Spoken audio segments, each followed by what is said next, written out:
midpoint between the 8 and the 10 cut mark. The landing zone for the water drop-off offers plenty of space, but the coffee pot spout is a leaker just like the Better Chef. It's pretty clear when you have literally a bullet list is going down. That's probably a bot, by the way. You have a bullet list is going down in which there's literally no personalized response to the person on the stream, that it's very likely either a bot or just someone that doesn't care. First to close the cover. And the Mueller's heating element is at 950 watts. And the Mueller needs an extra minute compared to the Proctor Silex and the Better Chef at very close to 8.5 minutes total. And 181.9 degrees is the hottest water yet. At a price of around $30 is this Amazon Basics. It makes up to 12 cups and it has a reusable filter. The on-off switch is lit up so you can tell when the power is on. It also has a visible water window. The Amazon Basics is made in China. And it's 2.92 pounds for the Amazon Basics. Filters on all sides. The Amazon Basics is split evenly between the 8 and the 10 cut marks. Compared to the Better Chef, there's less of an opening for adding water, but there's no spills this time. And 905 watts is the least I mean, they say a lot of different things. And the newest one is like decaf coffee, for instance, is brewed with, what is it called? Dichloride something. But apparently it's filtered out in the process. Decaf coffee dichloromethane, which is something that's just been banned. This guy right here. But supposedly the majority of it evaporates off, and it's not even actually an issue, which is why it's FDA approved. Like it's an approved process. Methylene chloride, not dichloromethane. Dimethylene chloride or methylene chloride, this right here. Yeah, and apparently, by the way, there's decaf coffee without that doesn't use methylene chloride, but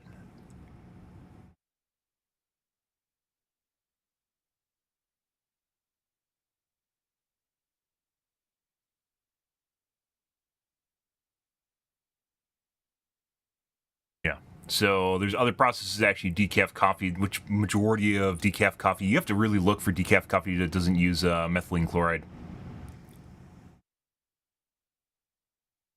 But anyways, supposedly it's not bad for you, so I haven't actually went out of my way to find decaf coffee that's not decaffeinated with methylene chloride, but it's always up in the air on depending on what it is for health news. So French press, I've never heard that unfiltered coffee is bad for you. Is finished in about 7 minutes and 50 seconds. The water temperature is 10 degrees cooler than the Mueller at 171.1 degrees. At a price of $35 is this Black & Decker. It's a very popular coffee maker with 20,000 in sales in the past 30 days. It's the least expensive programmable coffee maker that I could find. Is unfiltered coffee bad for you? It's like literally the first result. The Black & Decker is made. Unfiltered coffee, also known as boiled cowboy coffee, can increase cholesterol levels, which may increase a risk of heart disease. Boiled unfiltered coffee has been associated with mild increase in cholesterol levels. Really? So it doesn't just use a filter? Why would just a filter do that much of make that much of a difference?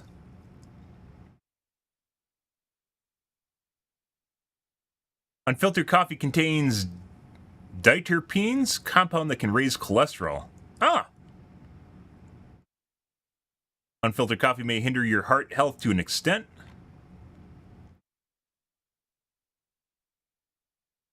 Unfiltered coffee contains substances which increase blood cholesterol. So, I probably wouldn't drink unfiltered coffee, but your mileage might vary.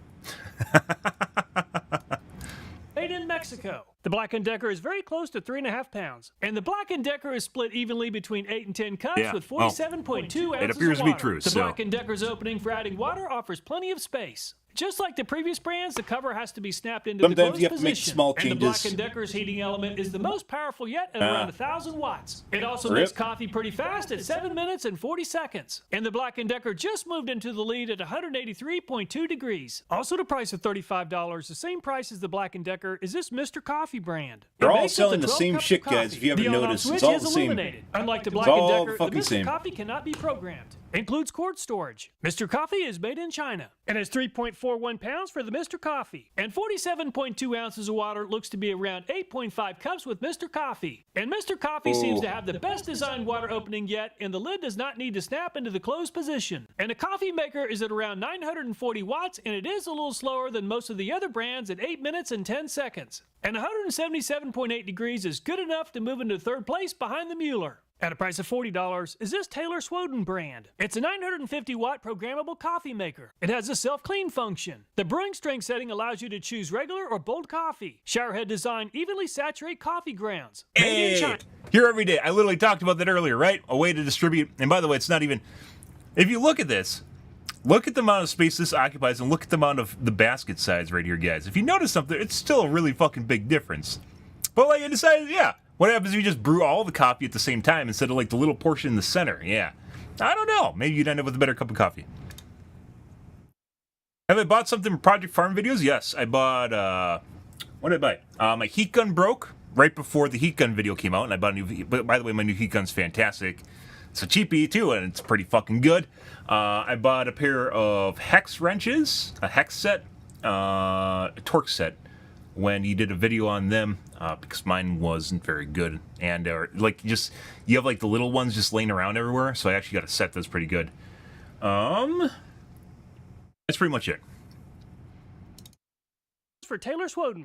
And the Taylor Swoden Grill coffee bits pot for looks Christmas to be presents. around 8.5 cups with 47.2 And from ounces of Blue water. Collar Work And it's a family. pretty tight landing zone for Got pouring some water Bosch bits into for the Christmas. Taylor Swoden. Fortunately, I am awake and I didn't misfire or make a mess. And 975 watts is a little bit better than average, but not quite as much heat as the Black & Decker. And 8 minutes and 10 seconds is the same as Mr. Coffee. 176 degrees is almost as hot as Mr. Coffee. At a price of $43 is this Krups brand. Most of the coffee makers make 12 cups, but the Krups makes 10. It claims 900 watts of power and it'll power down after 2 hours. It even comes with the reusable filter. Made in China. And it's 4.21 pounds for the Krups. And the Krups has marks for water as well as coffee level. The water level looks to be around 8.5 cups. At 2.5 inches in width, it's a pretty narrow space for adding water to the Krups. And the heating element with the Krups is the least powerful yet at around 895 watts. And the Krups is finally finished in 8 minutes and 50 seconds, the most time yet. However, the water temperature is pretty hot at 179.6 degrees. At a price of $50 is this Hamilton Beach brand. Wake up ready coffee with easy touch programming. For convenience, the coffee maker can be filled from the front. Includes a water view window. Made in China. The Hamilton Beach weighs 4.71 pounds. And the Hamilton Beach is pretty much right on the 9 cup mark with 47.2 ounces of water on board. And the Hamilton Have I Beach bought definitely anything has else? the I don't most think so. user-friendly water fill area yet. No force required to lower the cover into the closed position. And 970 That'd be watts is a difficult to little clean, bit more though. powerful than average. And the Hamilton Beach is 1 minute faster than the Krups at 7 minutes and 50 seconds. And 178.7 degrees is about 1 degree cooler than the Krups. At a price of $65 is this Braun brand. It has a 14 cup capacity. It claims That's to how have they're a just 1200 adding like little heating pieces of element. stainless It steel claims to the have front pure to the flame same plastic technology coffee for maker. Good tasting coffee. It claims to make coffee 20% faster. Made in China. And the Braun's by funny far thing the is heaviest people yet have at a stainless 6.3 kitchen and they want pounds. stainless With appliances to match it, 47.2 right? ounces of water, the Braun is right on the 9 cup mark. The water fill area is pretty narrow compared to the Hamilton Beach. And the Braun has by far the most powerful heating element yet at 1,175 watts. And the extra heat helped the Braun achieve the fastest time yet at 7 minutes and 15 seconds. It also made the hottest water yet at 185.2 degrees.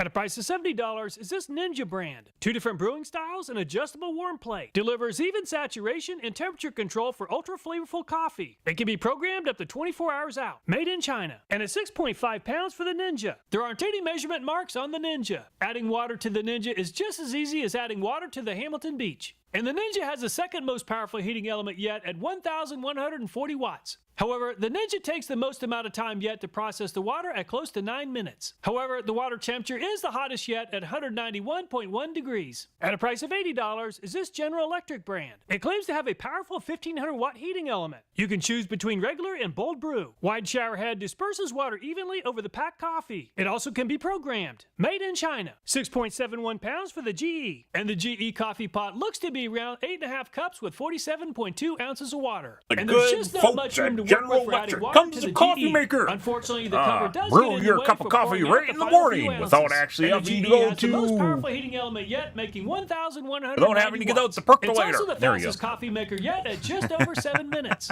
And 187.2 degrees is good enough to move into second place behind the Ninja. At a price of $100 is this 14-cup Cuisinart brand. It's made of BPA-free plastic. Auto shut-off functionality from 0 to 4 hours. Choose between regular and bold coffee. Fully automatic coffee maker that can be programmed 24.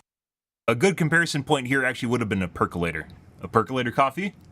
Those are old school. 4 hours out. Fans would have loved that. Made in Indonesia, and it's 6.29 pounds for the Cuisinart. And the Cuisinart is just below the 9-cup mark with 47.2 ounces of water on board. The water fill area offers about an extra inch of space compared to the GE, and the cover stays out of the way. And the Cuisinart's heating element is making quite a bit of heat at around 1,150 watts. And the Cuisinart is finished in 7 minutes and 38 seconds. And 183.2 you put on the stove with degrees the is little hotter basket than in most them? of the other brands. With the little At a thing where price it shoots up the hot $120 water? is this Bun brand. It claims to be the fastest 10-cup home coffee maker. It's supposed to be able to brew coffee in only 4 minutes. It claims to deliver the cleanest pour on the market with proprietary lid and spout design. We're going to test that. Switch-activated warmer keeps your coffee at optimal serving temperature. The Bun is designed and Water tends to assembled clean in the stuff USA. too, so And if the it has bun like a weighs little 6.23 spout or pounds. something to hang on Slide to, empty brew funnel into funnel rails. it will Fill craft with be water cleaner and pour water or into easier to coffee pour. maker. Keep the lid open. Place the carafe under the funnel. Close the lid and wait 4 minutes until internal tank partially fills. Continue the previous 2 steps until water flows from the funnel. Plug in the coffee maker. Press the power switch that's located on the side. Wait 15 minutes for water in the tank to heat. Fill the carafe with water. Open lid and pour water into coffee maker. Position the carafe on the warmer plate. Close the lid. Now that the initial setup is finished, let's see how long it takes to make a cup of coffee. Not including the initial setup time, the Bun just finished the job in only 2 minutes, which is by far the fastest time yet. And the water temperature is hotter than most of the other brands at 184.8 degrees.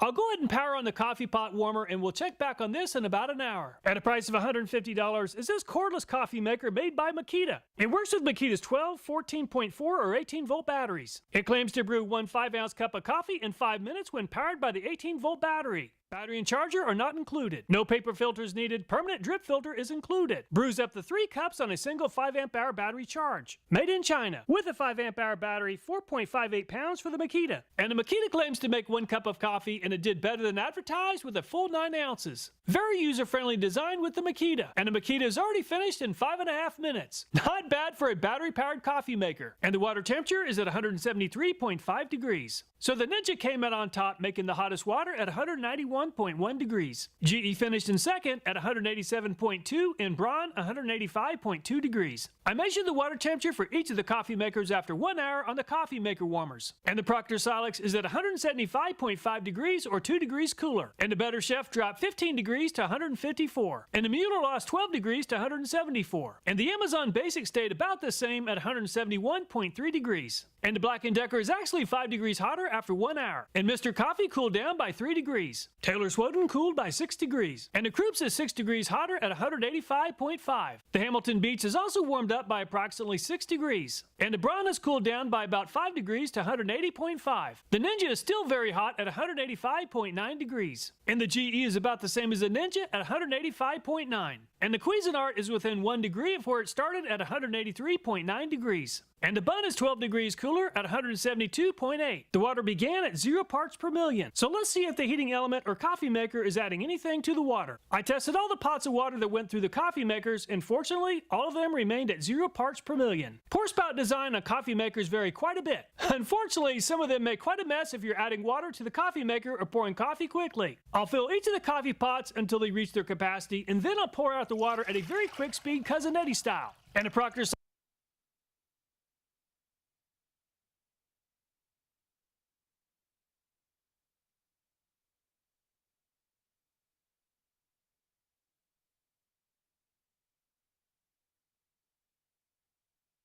Silex made quite a mess. Definitely.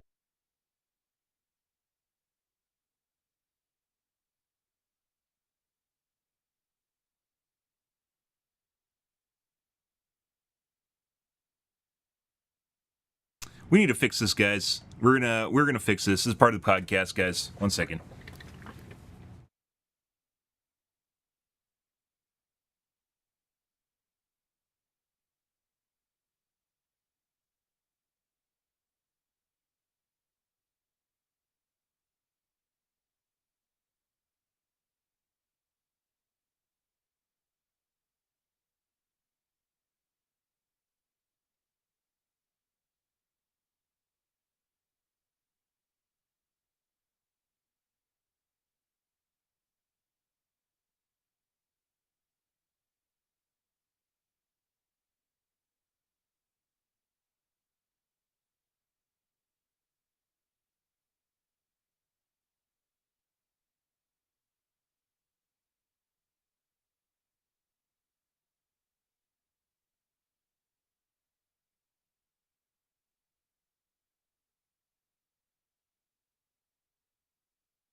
Hello? Why does it work now? What?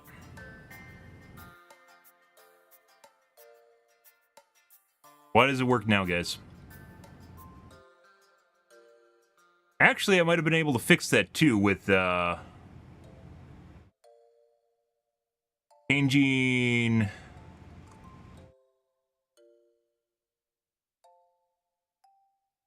NVIDIA to always use the default source.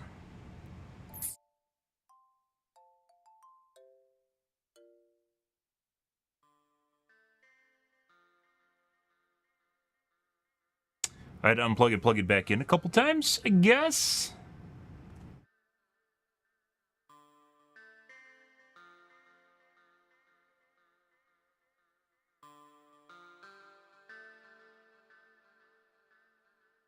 Ah, we can go with this, see what happens.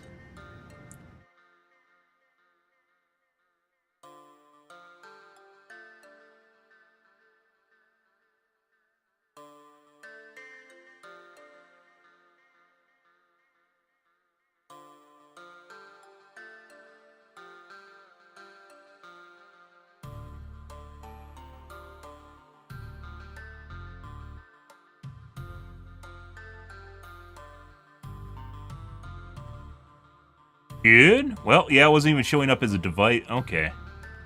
I don't know what happened to it. Well, it's back now, so. Okay.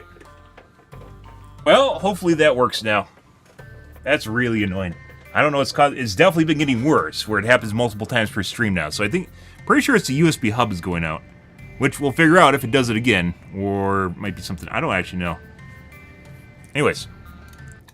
Not designed for people who move. We're looking at coffee makers. And the Better Chef left more of a mess than the Proctor Silex. And the Mueller performed even worse than the Proctor Silex in Better Chef. And the Amazon Basics coffee pot is very well designed, no spills. Oh, that ASMR pour. And the Black & Decker performed quite a bit better than the Proctor Silex, Better Chef, and Mueller. However, it did experience a small I fucking dribble. hate when the coffee pot just drops the liquid on the ground. Design, no dribbles or spills. And the Taylor Swoden struggled at the beginning of the pour, making quite a mess. And the Cruise performed about the same as the Taylor Swoden, with water spilling onto the table. The Hamilton Beach has a plastic band around the top of the coffee pot designed to channel the flow of water. And the Hamilton Beach did a great job without any loss of water. And the Braun coffee pot looks like the Proctor Silex, and it looked like it too, making quite a mess. And the Ninja also has a plastic band surrounding the top of the pot, along with a twist and lock cover. No dribbles or water puddles with the Ninja. By the way, you don't need to actually have a plastic lip. I don't know why you could 100% do this with glass. I'm not exactly. Maybe you can't do it with glass.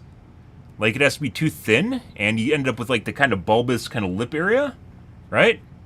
Which actually causes it to dribble. The top of the GE looks a lot like the Hamilton Beach, but the GE has the added advantage of a cover with the twist and lock design. No leaks with the GE. The Cuisinart has a cover that snaps in place, but it doesn't offer a very good seal. Unfortunately, the Cuisinart is a leaker. And the Bun claims to deliver the cleanest pour on the market with their lid and spout design. And the Bun did indeed perform very well in this test with no leaks or spills. Assessing the effectiveness of coffee pots for avoiding spills and dribbles is highly subjective, but 6 brands received the best possible Oh my rating god, one. dribbling everywhere. I've been looking forward to this next That's test messy for a coffee long pot, time. guys. I'll overfill the Proctor Silex just a little to 48 ounces to make 8 cups of coffee. Let's go ahead and measure out 16 tablespoons of coffee, which works out to 2 tablespoons per cup. That's very close to 73 grams of coffee grounds. To make this a fair comparison, I'll use a paper filter in each of the coffee makers. For each of the coffee pots, I'll measure right at 48 ounces of water and 73 grams of coffee. I'll brew the coffee and then allow the coffee to cool. It's been several hours and all the pots of coffee have cooled down. Let's use a TDS meter to measure the amount of solubles that have been drawn from the dry coffee into the brew. And the Proctor Silex is at 616 parts per million of coffee horsepower. Does that mean the coffee's better, though? The Chef performed a little bit better than the Proctor Silex at 621.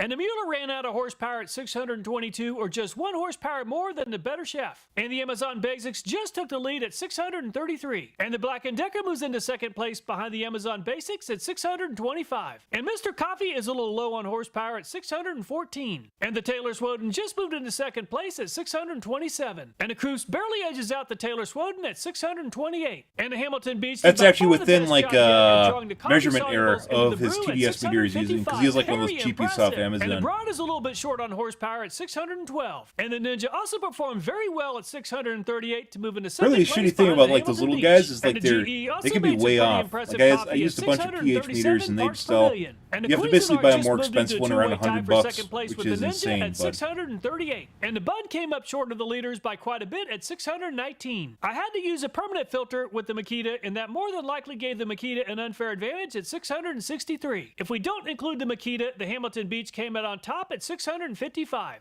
The Ninja and Cuisinart also performed very well at 638. I tasted the coffee from every pot. There's a big difference in coffee strength when comparing the low 600s to those in the 630s. Coffee maker design has a huge impact on This is where you efficiency spit it and out afterwards? effectiveness It's of the like coffee testing, makers at like extracting wine? coffee Like wine solubles. testing? Let's face it, coffee is expensive. In theory, less coffee grounds will be required with a more efficient coffee maker like the Hamilton Beach, Ninja, and Cuisinart, which will save quite a bit of money over I mean, it time. depends on how much Sometimes coffee you drink. manufacturers tend to exaggerate a little on the specifications of their products. So I measured the actual capacity of each coffee pot, assuming 6 ounces per cup. The Braun and the Cuisinart are supposed to have a 14-cup capacity, and they came up short at 12.3 and 12.2 respectively. The Ninja was the closest at meeting the 12-cup capacity at 11.5 and GE 11.1. So which coffee maker is best? The left side of the screen includes mostly information about coffee maker features. The right side of the screen includes graded performance categories. And the General Electric came out on top with an average finish of 2.5. It's a good all-around coffee maker that offers some nice features, and it has the most From the powerful friends heating at element. GE. Finishing in second place is the Ninja, which actually outperformed the General Electric in just about every category. It takes longer than most of the other brands to run a brew cycle, which caused the second place finish. If it's all about value, I really like the Black & Decker for around $35. It performed well in just about every category. If you like to wake up to hot coffee, the Black & Decker is the least expensive coffee maker that can be programmed. It would definitely be my choice based upon value. Whoever invented this battery-powered coffee maker definitely deserves a Lifetime Achievement Award. All the videos of this channel, including this Like I said, one, if that was a K-Cup maker, it'd probably be better. K-Cups,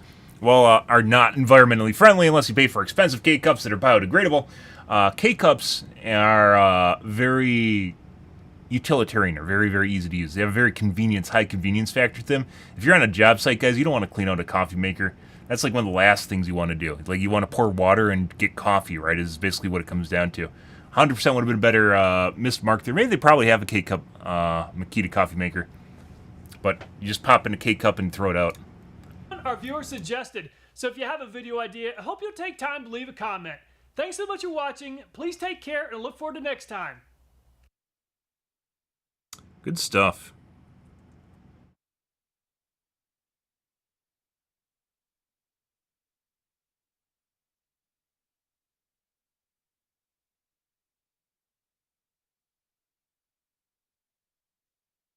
Okay. Well, I was waiting on that, guys. That was a sleeper video. It's sitting there, lurking in the background. We're going to move on. We're going to play some Helldivers 2 here now. You guys are ready for it?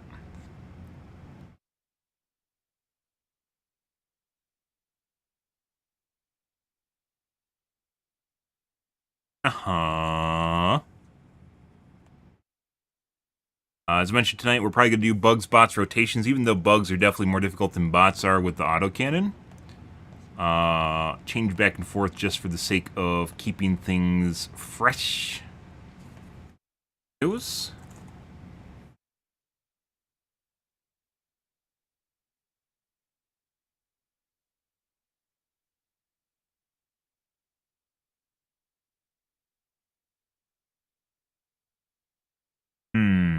Alrighty.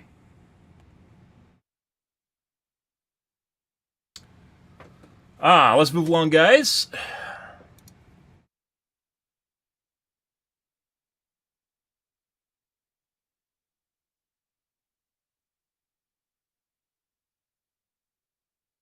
Wash my coffee cup out, grab a soda, and we'll play some Gamazin. Be right back.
Ready.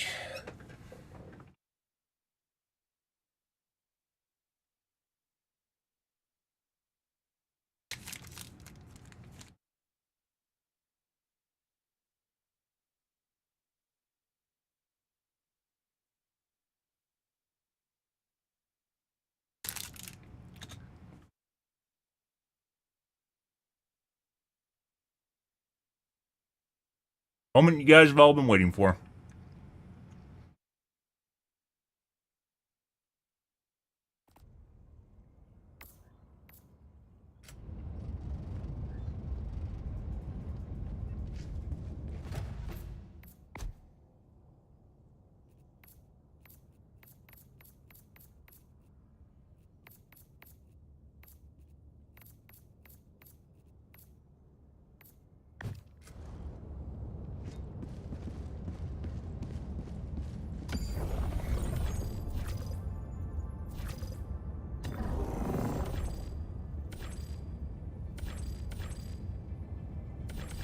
Mission coordinates locked. Hellpods primed. Engaging orbital thrusters.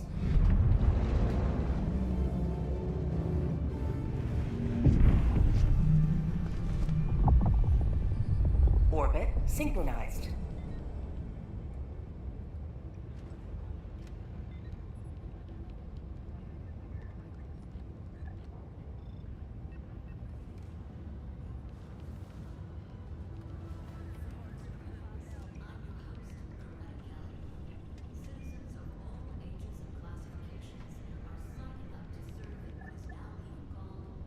Huh? Doing my part.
Allied destroyer has joined squadron. Engaging orbital thrusters. There we go.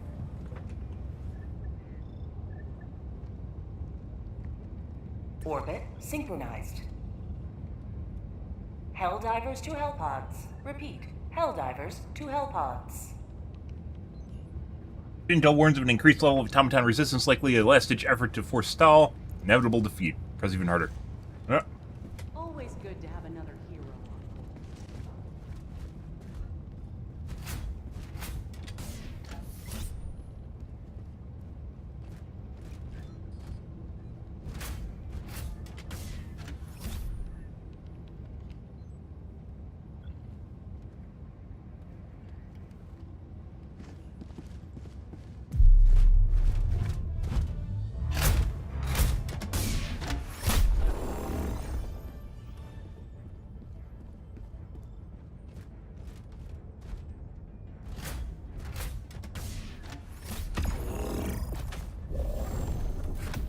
Ready. Flames, autos, the barrage because I enjoy it, and a 500 kg for flavor. Barrage is for flavor.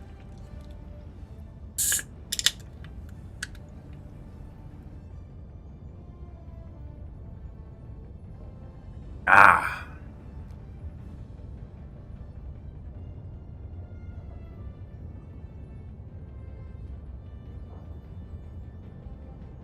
Uh-huh. Lays, autocannon, 500 kg. Let's see.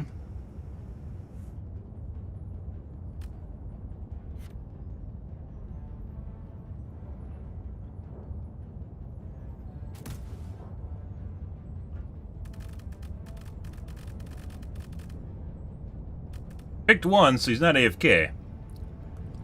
380s. Terrible. They're all taking... Why are you all taking 380s? 380s are horrible.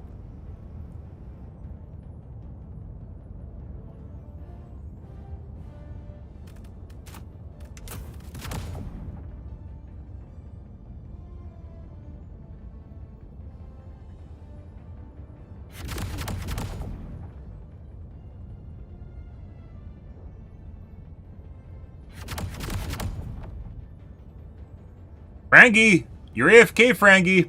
You're not locked in, Frangie. Click the ready buddy, Frangie.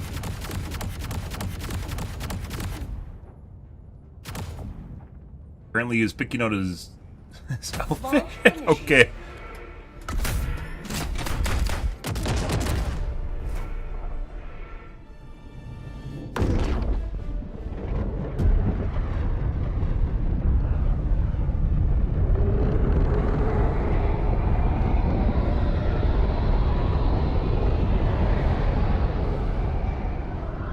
Ah.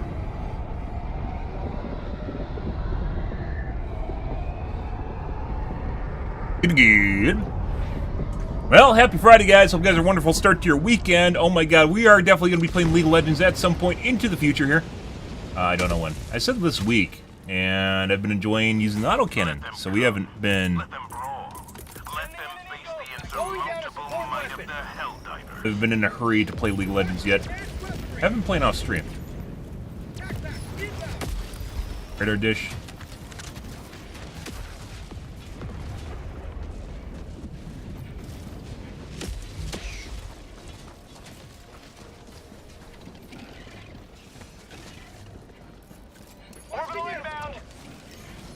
All right.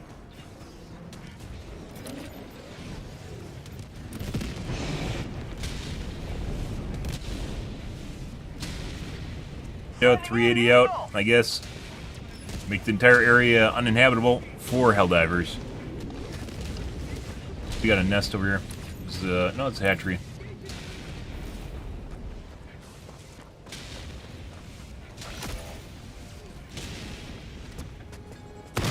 Reinforcing.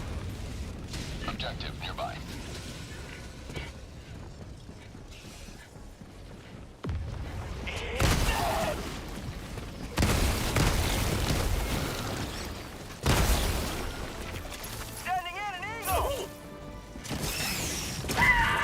Close.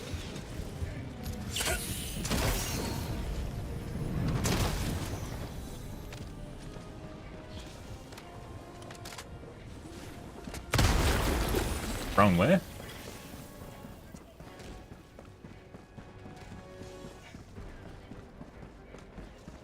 Fuck are the rest of the eggs? Oh, dang. Oh, I finished it. Okay. No, they're all dead. A weird one. This is, not really accustomed to the hive layouts, but you just want to take one of them home as a pet. They're so cute. Requesting tac pack. New mag. Orbital inbound.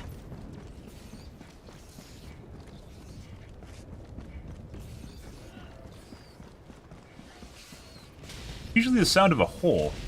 There's nothing there, though.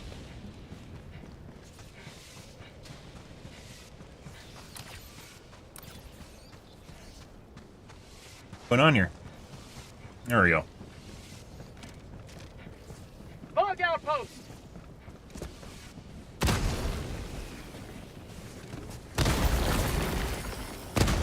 Joel! Where are my bugs, Joel?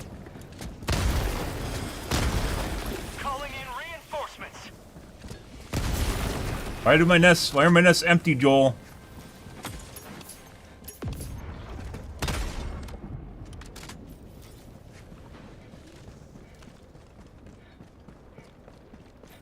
What's going on, Joel? Bill, let's get Joel on the phone. Why are my nests empty, Joel? I'm on it. Ben Sam's nests are empty again. He's angry. He's not fighting anything. Ah, this is actually a test of fighting yourself. Your worst enemy is yourself. Ah. Joel is actually trying to make me inflect inward my persona as a Helldiver. Fuck is that? I think it's just an outcrop. There's the butt plug.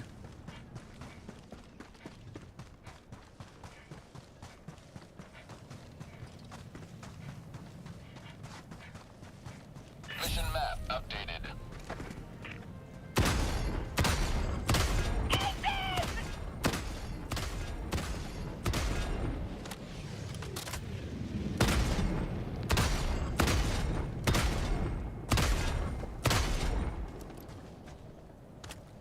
Tagging map, north, 100 meters.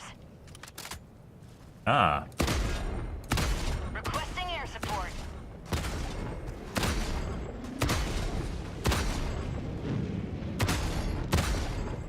Reloading! You guys must be having a heyday across the map, because I'm literally getting no action. Requesting air support. Breach.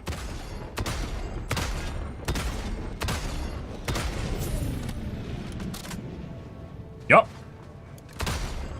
Permanent hive structure destroyed. Well, there's that. Requesting air support. Found a stalker nest.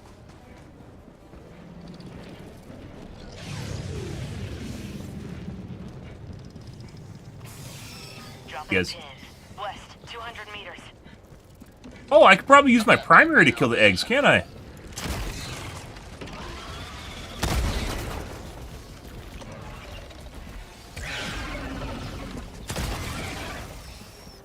Okay.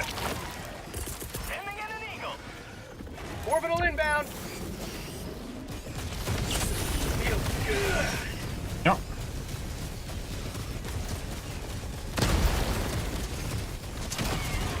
Fire in the hole! Have a taste of democracy! Yeah? Reinforcing.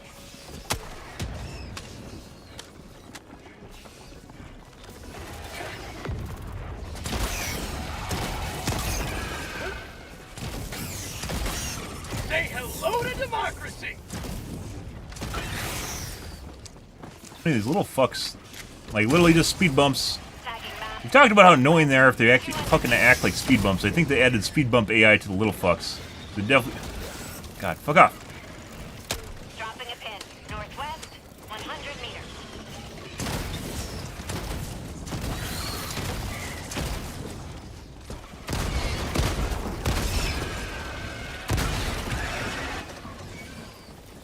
Rare sample acquired.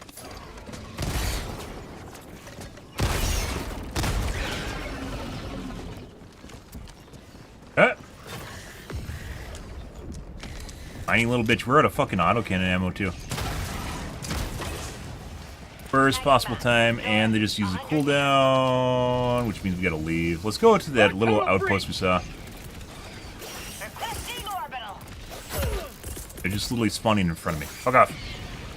Requesting orbital.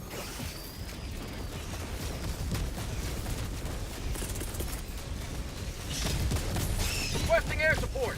And there's a charger, but I don't actually have... Oh my god, he just somehow got over the edge. We might be dead. like the taste of freedom? Oh, yeah, we're fucked. Yep. Might have been able to get out of there at the beginning. Reinforcing. Very unfortunate. Request approved. Deploying reinforcements. Brr. I've arrived. Here to close all your holes. Dropping a pin. West, 100 meters.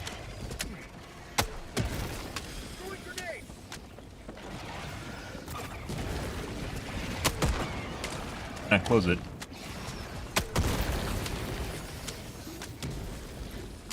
How about a nice cup of liberty?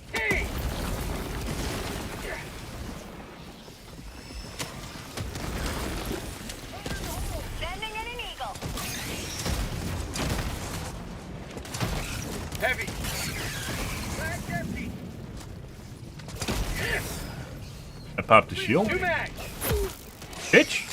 Don't fucking hit me. Don't touch me. Last reload. Let's see. Well,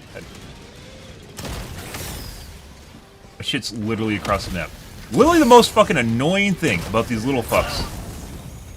The little beetles is... 100 meters. Requesting air support.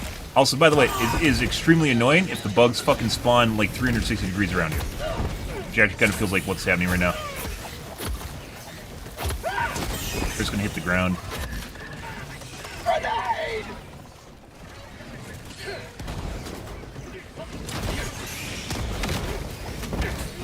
Get hit.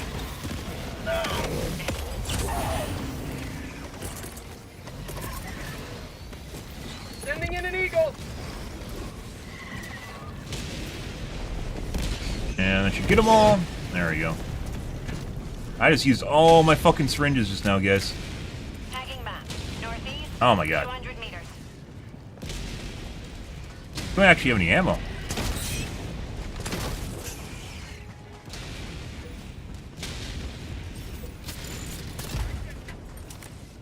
New mag. Supplies. Mission at 30 minutes remaining.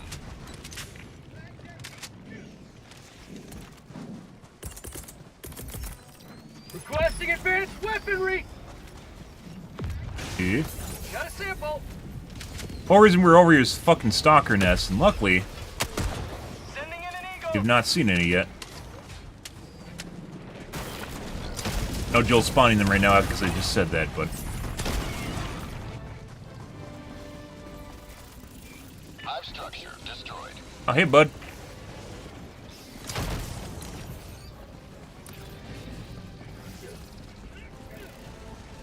Enemy tactical asset. You guys, like, they have, like, a speed boost, like fucking Mario Kart, like, behind you. Like, they just zoom after you Requesting air support. when you're not looking. Only when you're not looking. Fuck's the entrance to the nest. There it is. New mag. Fire in the hole. Rear sample collected. Requesting orbital. And prompted our AI and our team to go and do this. Good. Requesting air support. Allied destroyer leaving squadron.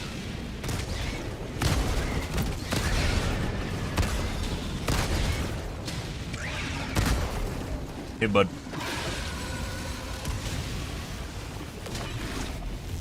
I don't. Thanks, dude. Very helpful. That guy 100% knew I was there and blew that up. Calling in reinforcements. That was premeditated if I've ever seen it. Request approved. Deploying reinforcements. Like, that was an open field. There was no confusion there, and I'm pretty sure we got shot from long. They got shot from long range behind us. Just decided it was worth it.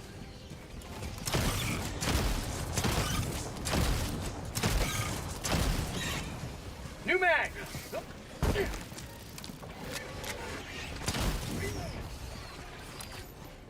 Well, beetles, very annoying.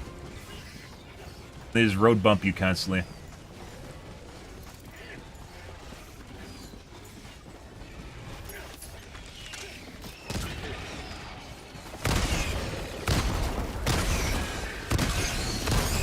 Reloading. Say hello to democracy. Requesting air support.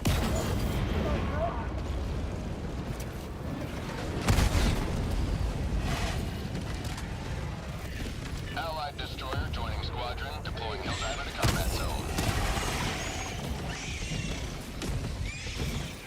Oh, I just slipped. That's not good. I just slid down the side of the mountain. Jetpack inbound.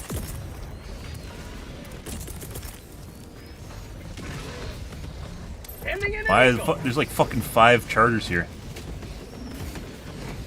Okay. I didn't. Alright. Somehow I ended up right next to the charger that hit me away from him. I don't think... Well, I mean, with the Quasar, we might have been alright. Like, I could have killed one at least. And I also would have had a laze dog. You have 5 chargers after you, that's kind of difficult to deal with, though. Democracy has landed. Requesting advanced weaponry.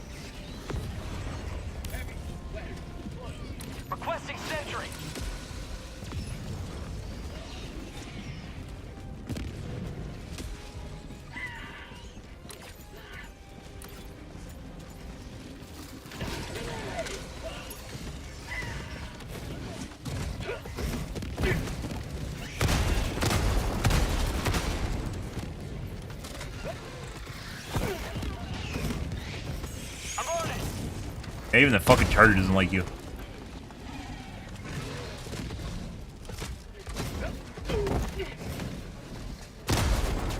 Cooper's gone.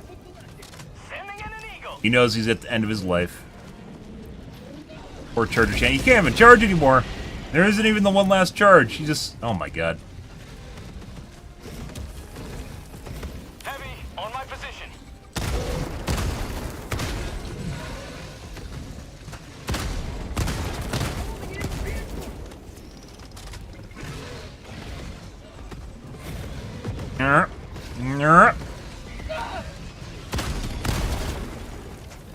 Felt like that was the end of it.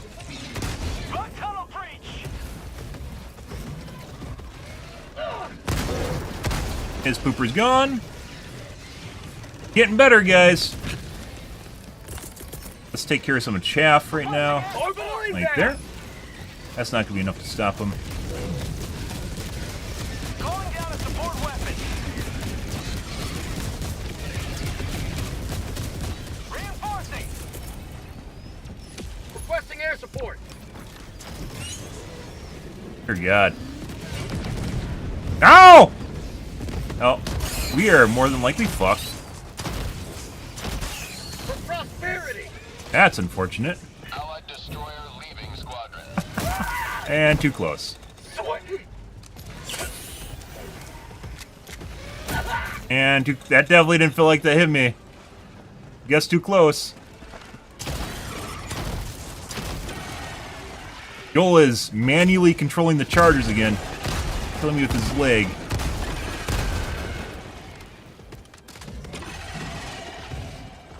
Calling in reinforcements. And can't. Line of sight? Good. Fuck you, Charger. I see how leggy you are. Oh my god. I see how leggy you are when you're jerking around. Stop that. Right now. And there we go. He's done.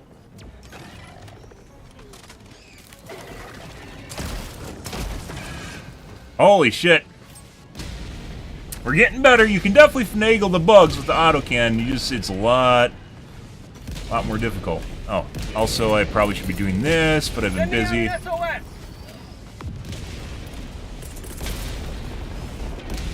Reinforcing. Okay. Go to the nest over here.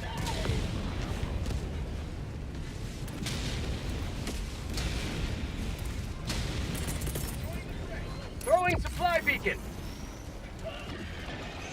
Allied destroyer joining squadron. Deploying Helldiver to combat zone. Calling down a support weapon. Calling in reinforcement.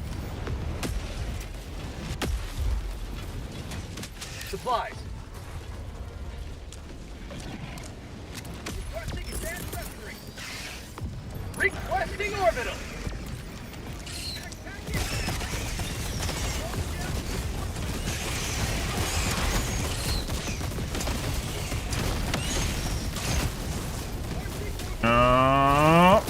That's a fake rock. God damn it. Joel's getting better at hiding his goddamn fake rocks. Someone talk to him.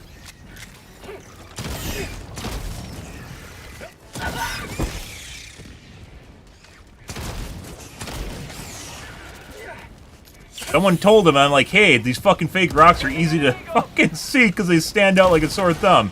And then Joel's like, I'm gonna make better fake rocks, and he did. Oh. Some of the rocks they obviously can charge through, and some of them they can't. And it's like figuring out the ones that they can and can't. What are we doing? We're going over here. Supplies. We're gonna grab another. That's the sound of fun. They're having fun over there, guys.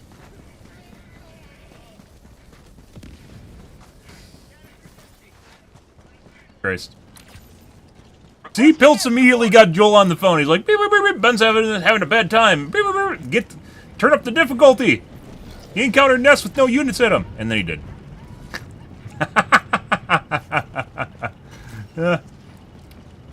Calling down a support weapon.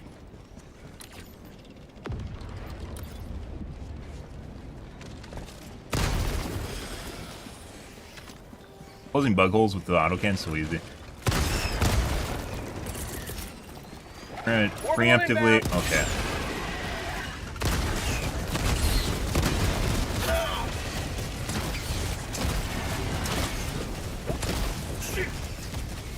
Bug tunnel free.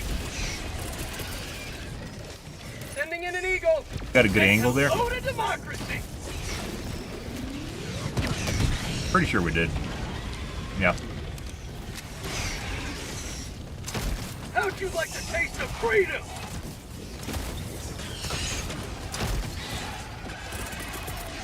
Now, what I suspect we're going to see here in about a half second is a big unit.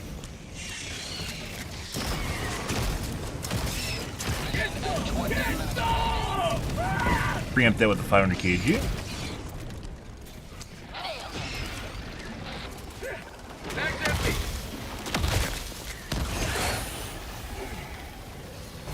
Hey, Yeah.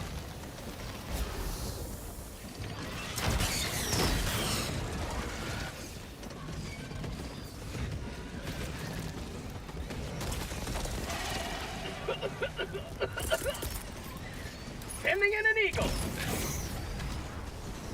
Fly.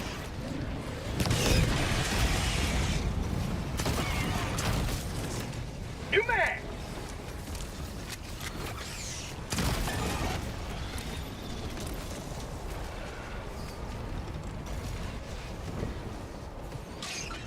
Bug hive spotted.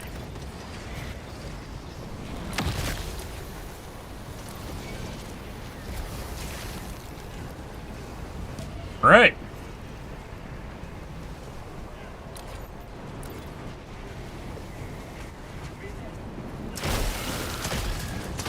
Under cover of darkness. By the way, this gun is phenomenal at killing the fucking eggs.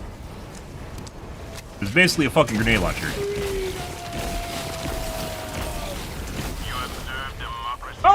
Oh, your brethren are dead. Does that make you angry? And make me angry. Rare sample acquired. Good thing that they haven't programmed them to become enraged. That'd be ridiculous. Tagging map. West. 200 meters.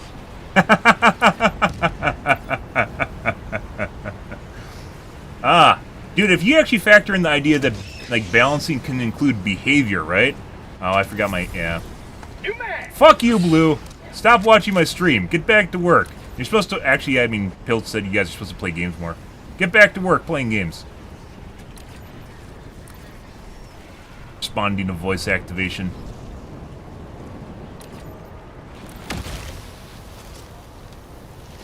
But anyways, as far as balance goes, like, it's actually really cool stuff, and not just, it doesn't just come down to numbers, so I should have saved that. I always instinctively go for a fucking frag grenade instead of doing that. Which I got a lot more of those than frag grenades, and it's actually a much weaker grenade, so. I should reload this before I run out of time.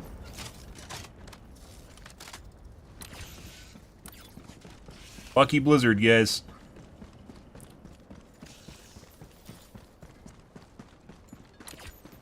I died earlier. Calling down support weapon. Calling in an eagle. Oh. Someone died north of the pad? Requesting air support. So as we discovered yesterday, guys, I think a lot of it, like, obviously I miss. Sometimes I'm just missing when I'm shooting at the fucking chargers. Or I get a deflection angle. But the game definitely uses some sort of mesh topology for peer-to-peer. And it appears as though when you get someone, like, if they're controlling the chargers, and there's a huge lag difference, the chargers start warping around. It makes it very difficult to hit skill shots on them. Which also manifested before, Supplies. as like when you shoot through the head and you don't get like a no-reg on the head and it just hits the body behind it. 10 cents! Oh my god! I'm getting paid commission, guys. Got a sample. Supplies.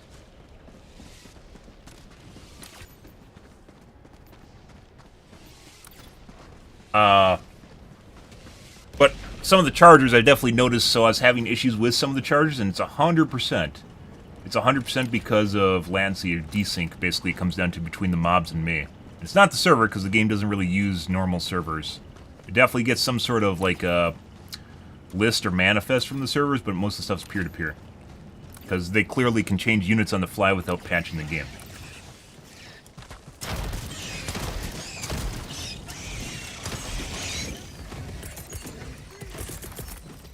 Requesting orbital.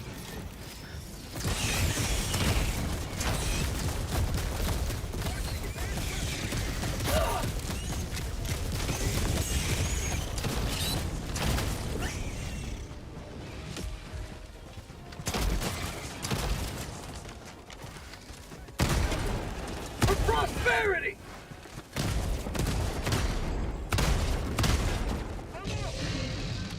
Done. I didn't even pop his pooper. Did he get headshot? He might have EAT'd him.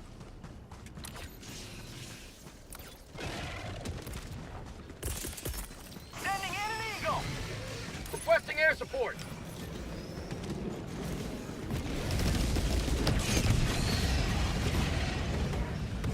Yeah. Sending in an eagle. Tunnel breach. Oh, what the fuck is that? Requesting orbital. We're gonna have to do this. This is probably a terrible idea. Yeah. Reinforcing. Back empty. Oh my god, according to Twitter, the fucking 500 KD is terrible. It needs a range upgrade on it, guys. It can't be used for anything. It definitely can't kill more than one unit. Yeah, fuck off Twitter. Ready to liberate. And Reddit, which I believe is copied from Reddit. Requesting air support. Need to go get my shit.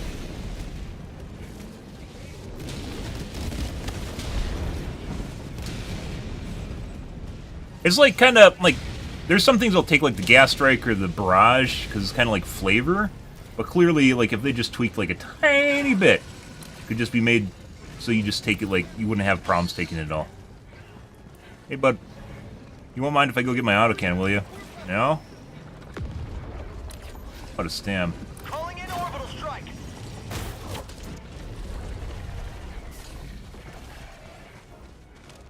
Throwing grenade. Tagging location, northwest.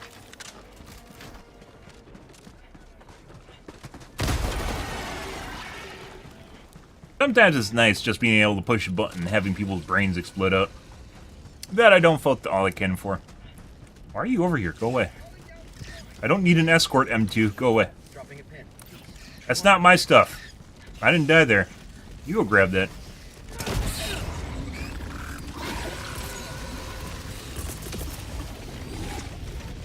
Fortunately, it just kicked it. We might have died to that. Yeah. Reinforcing. That's very unfortunate, because it got knocked away. If the barrage is off by like even a tiny bit, it just sometimes will either just kill you or be basically useless. Point me to the enemy. I can grab my shit before this becomes encumbered over here. But don't step up. Oh my god. Is he missing his sack? I think someone shot his sack out. I don't have any 500 kgs.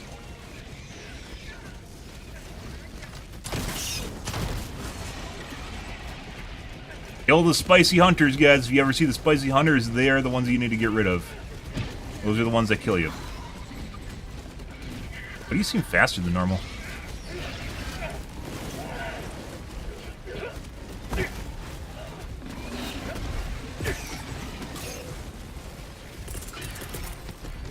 we go.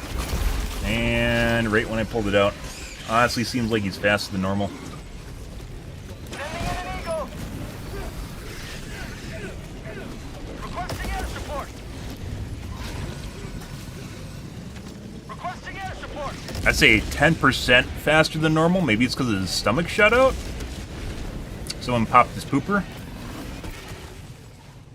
Calling in extraction.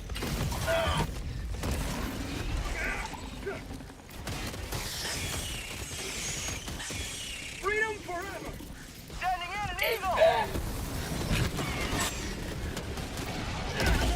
Counter-punching.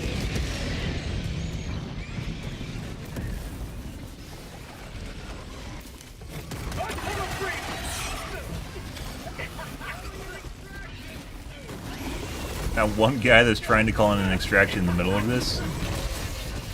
How the fuck? Oh, the Biotane killed the charger.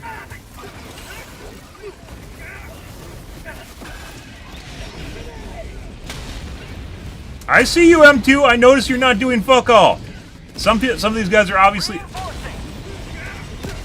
in the middle of shit. M2 is not. Stuff's actually just ignoring M2. Deploying reinforcements.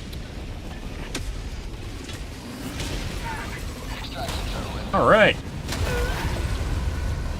And some fucking how the fucking 380 completely ignores everyone else in the middle of this shit and hits me.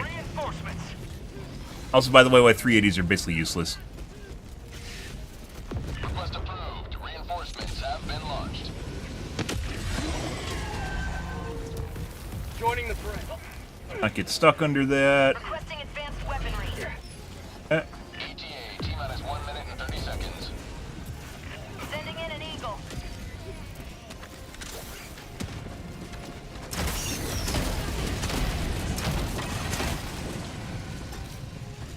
Calling in reinforcements. Calling down supplies.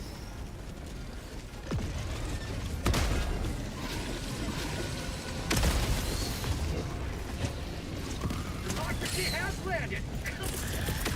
I don't know where that guy died. Requesting Let's go orbital. in there. New mag. Requesting air support. Bug tunnel breach. Let's actually save that. Requesting orbital strike. What? Reinforcing.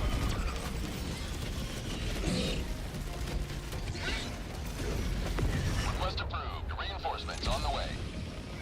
ETA, T-minus 30 seconds. Point me to the enemy. Okay.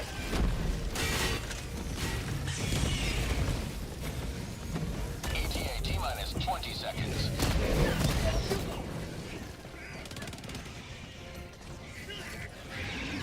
Not. Okay. ETA, T-minus 10 seconds. Requesting air support.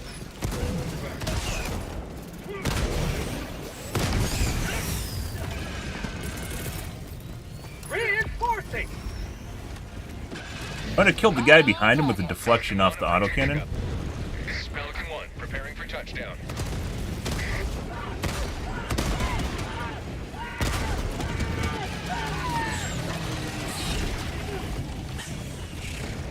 Pelican 1, preparing to depart. Shuttle launch in 20 seconds. Alright. Well, there's that. I don't think there's any way we're... Jesus fucking Christ. Alright!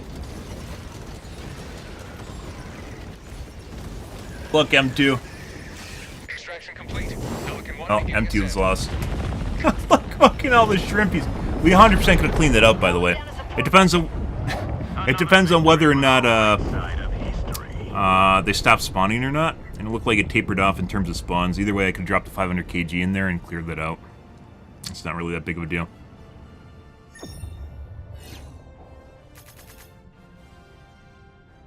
Poor M2. Lost forever.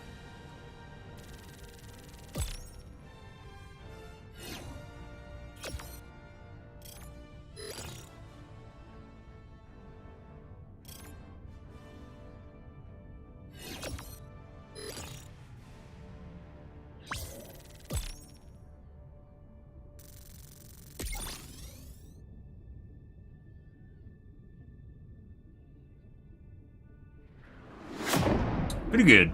Autocannon obviously still not maybe a primary pick against bugs. I don't know. I don't know. You can make it work.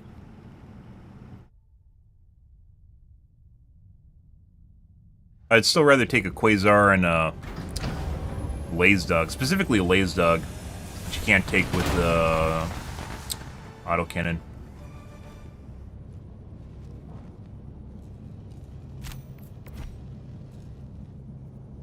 7 kilometers! Oh my god, so far! Lots of just random deaths in there. Allied destroyer has left squadron.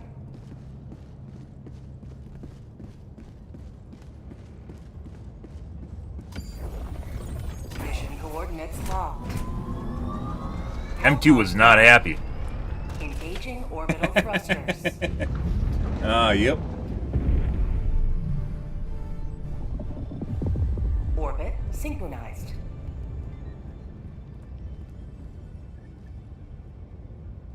Yeah, yep, M3, on the other hand, seems to be very happy. Go.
Give me my muscles. Oh, 380 again.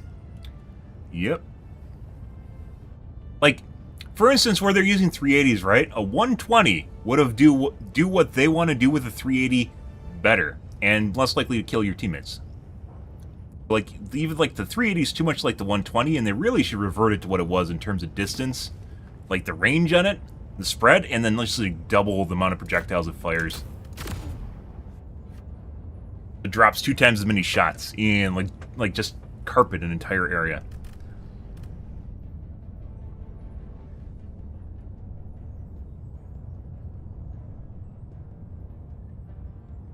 He thinks he's ready.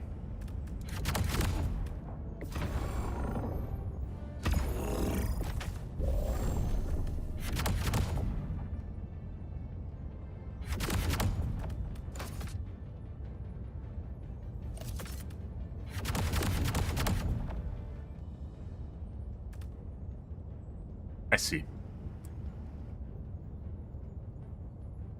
There are people in this game that change their outfits, guys. Oh. There we go. Launch initiated.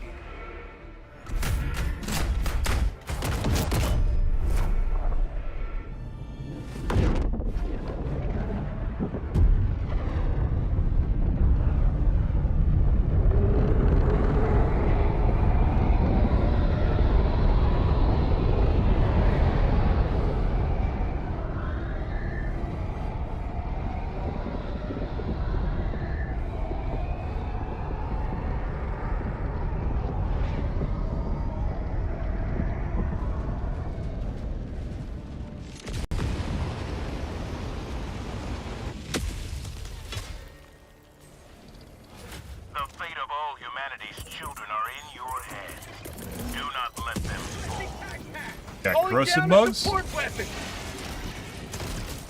Reloading. Requesting advanced weaponry. Tac inbound.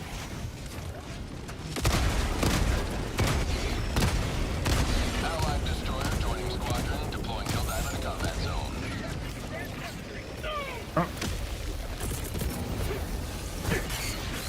Orbital inbound.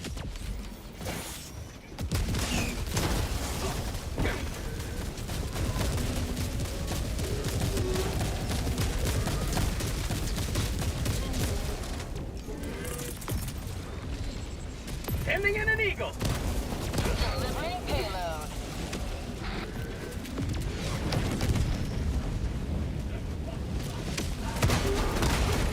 Apparently using my fire right now.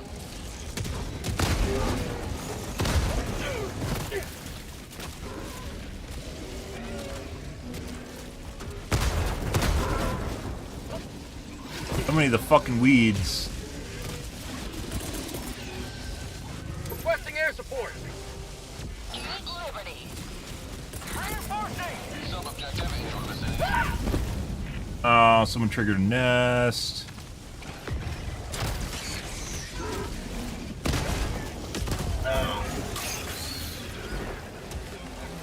Oh my god.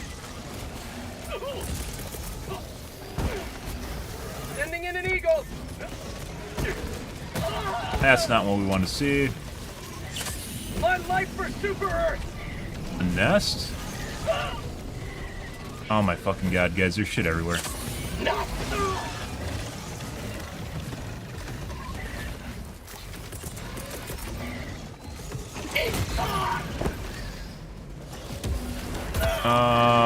Well, you got through that. Freedom never sleeps. Sweet liberty.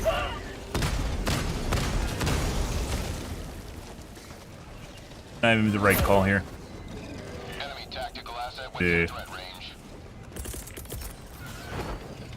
Eat this. Reloading. Sub-objective in your vicinity.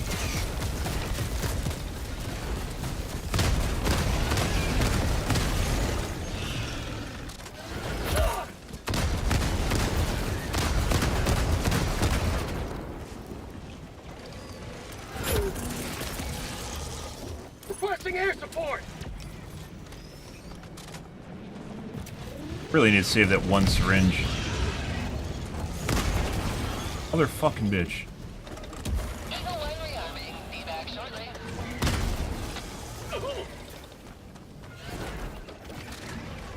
Oh!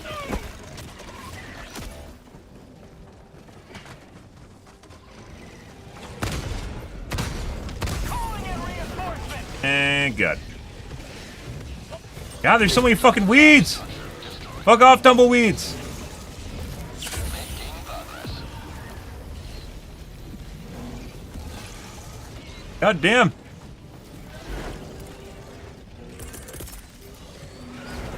That's hilarious. I had to basically get close to that and use the fucking nest as cover. Use the goddamn nest as cover? So then I could legit... Oh my god. Prepare to exterminate. For you. Eat you? Alright. I'd be dead again. Yeah. I should have dove in front of the charger and used it as,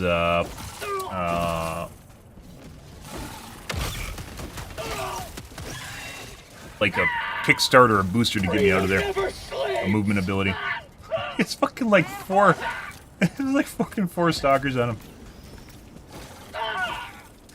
Are you not dead is actually a better question here. Request approved. Deploying reinforcements.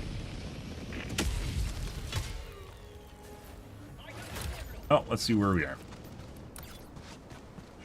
Holy shit. Fucking use the nest. Use the fucking nest that was spawning birds as covers so, like, to get away from the blob of enemies. Hilarious. On here. Requesting orbital. Fucking like 6 chargers there.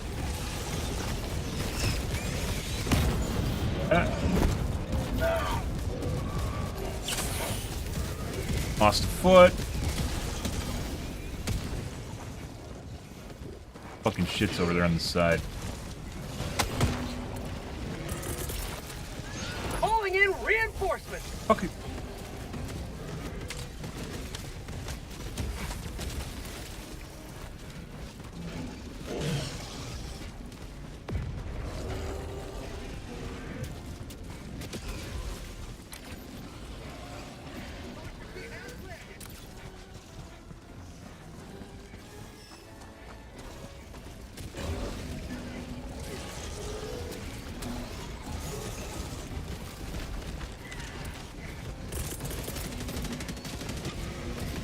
Sending in an eagle. Are you not stuck? There we go.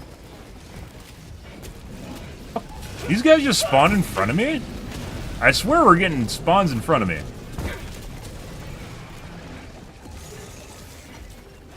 Bug hot spotted. My life for Super Earth. Need the stam.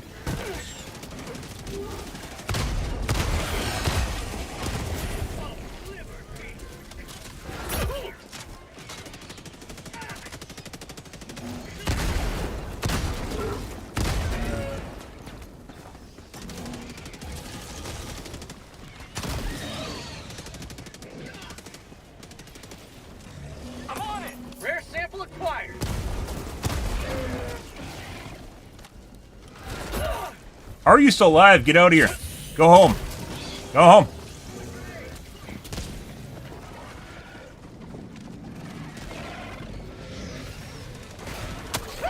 Did you just spawn more chargers?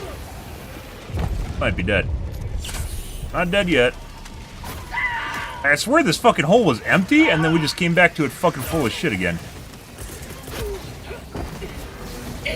He had dropped it before I died. There you go. I swear to God, shit's just like literally spawning right on top of me, just right around corners.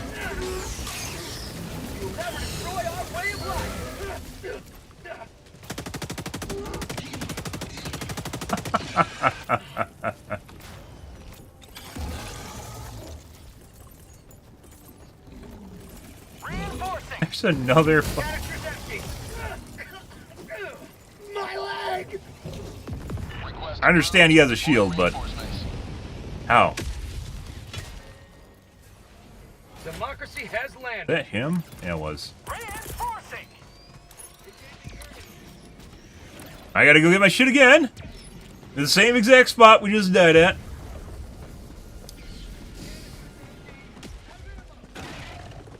Fuck off.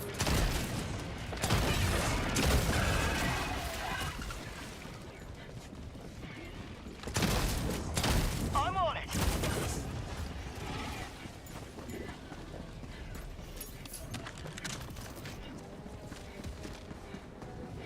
And those guys are just AFK. Now the nest is empty.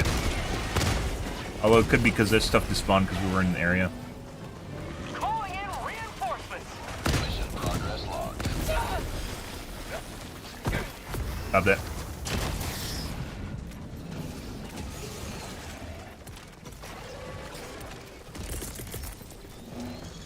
Orbital inbound. Yeah. New mag.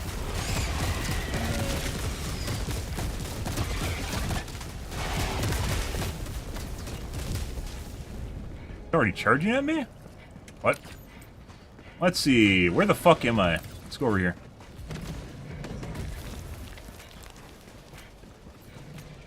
Sometimes you can't kill them all, guys. In the pooper. Okay. Enemy tactical asset within range. Definitely feeling the FPS jankiness, though.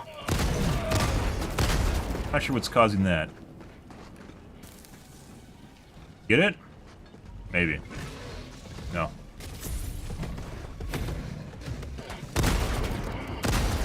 There he goes. Hive structure destroyed. Sending in an eagle. Sample collected. Mission at Perfect 5 range. minutes remaining. Rare sample acquired. Can't liberate with this broken arm. Holy fucking shit. Requesting air support.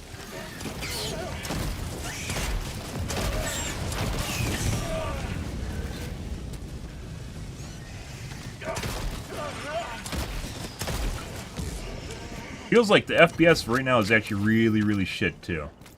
Let's go northeast. Try and do the side objective in that stalker nest. Or not, samples and side objective.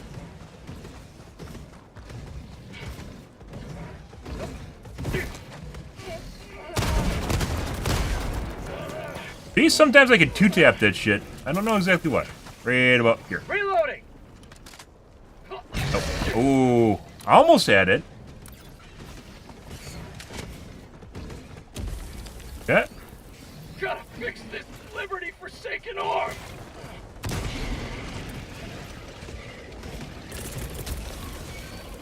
They're pissy again. Requesting orbit. Yeah. Let's go in there. All the fucking wheelchair accessible goddamn fucking corners for the chargers so they don't get stuck on them.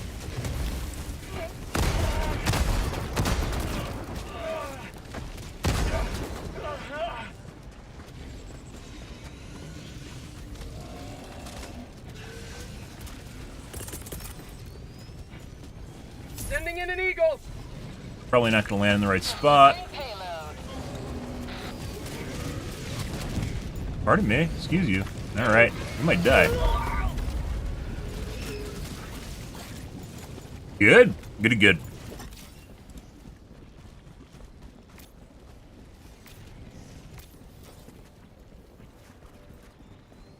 Launching sentry. This is a long shot. I saw it was in between the pipes, but I was pretty sure I could grab it, and then I couldn't. So.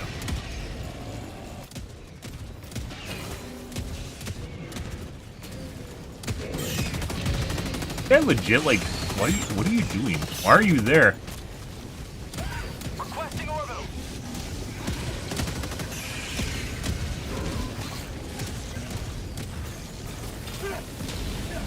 Why? What is going on here?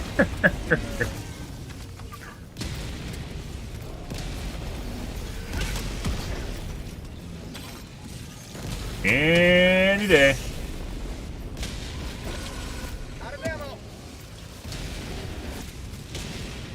New canister.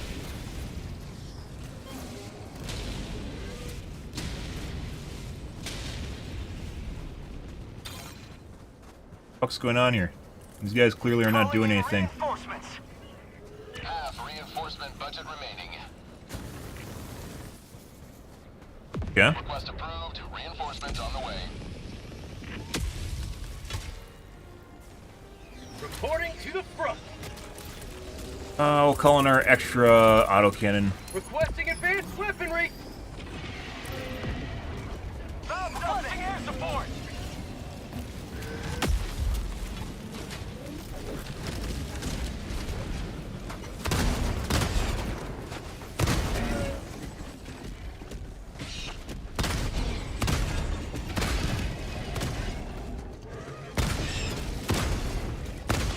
Reloading.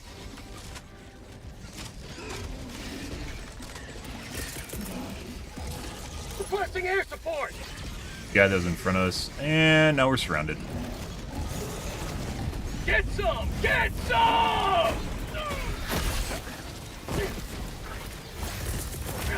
that's what I call Orbital inbound. It is off target. There we go.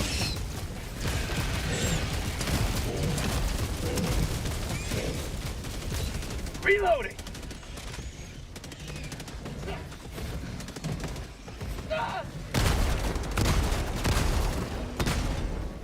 Changing ice. And his pooper's gone. Right about there. Right. Nope. There we go. Sub-objective near your location. Well.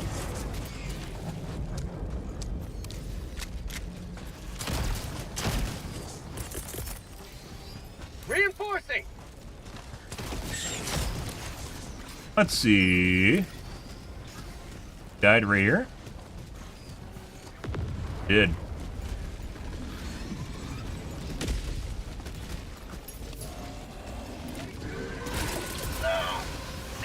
Sending in an eagle.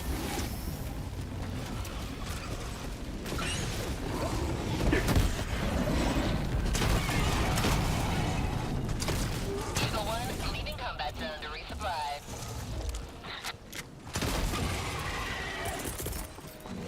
Calling in reinforcements. Ready.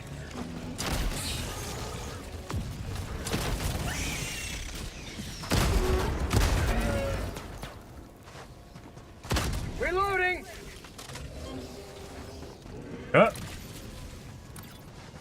Get my samples now. Sandstorm. Hey, look, my autocannon. And this guy picked up my shit. Unfortunately.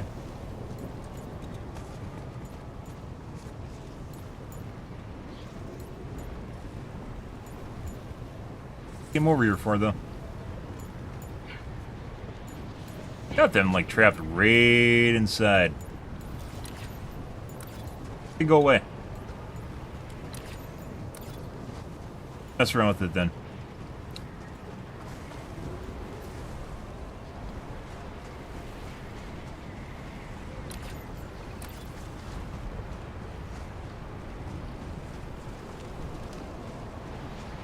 Alrighty.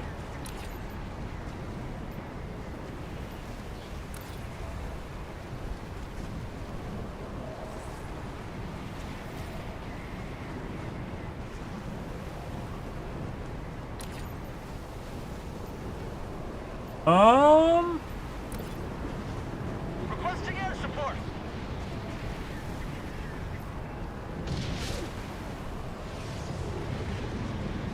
See if we can find some side nests that we haven't done yet. Once again, the game 100% should show you, even if like you got spores that obfuscate the area, it should show you the nest after you find it on the map, or after you destroy it at the very least, so you can actually figure out what your team's accomplished in the game. Sending in an eagle. It does with most side objective when they show up. Go up here. Once again, it looks like there's nests there, but I don't know if we've actually cleared them or not.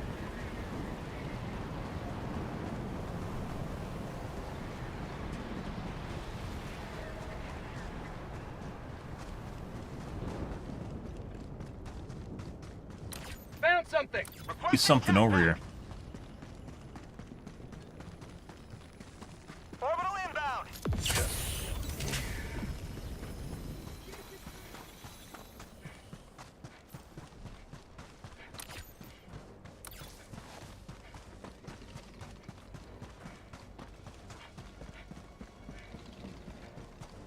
Bug tunnel breach. Might be part of a nest.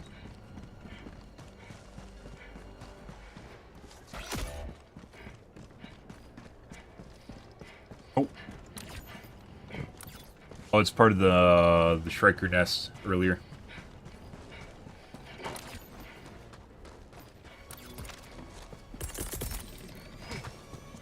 Reinforcing. Reinforcement budget running low.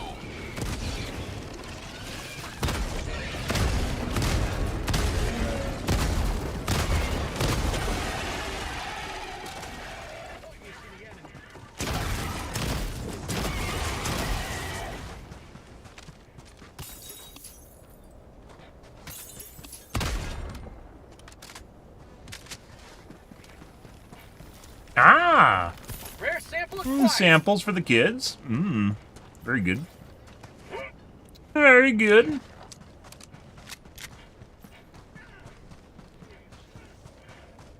Found something.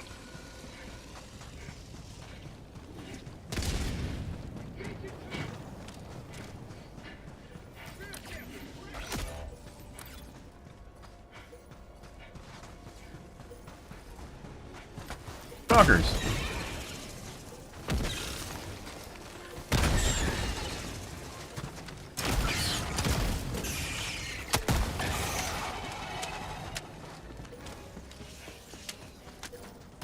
Sample collected.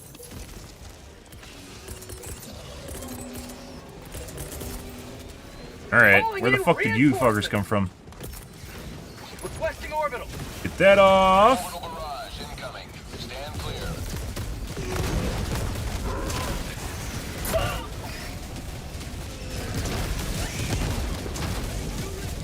Throwing grenade.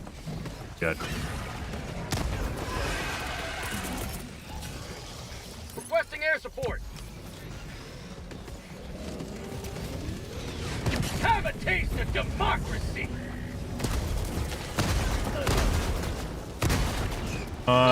Actually overshot him Threat range. by one. Okay, got a dead. Its way.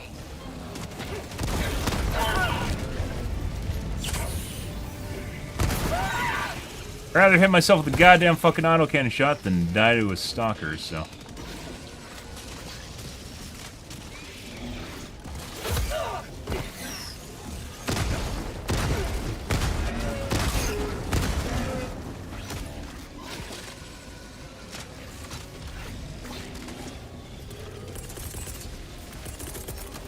Well, Reinforcing. fuck.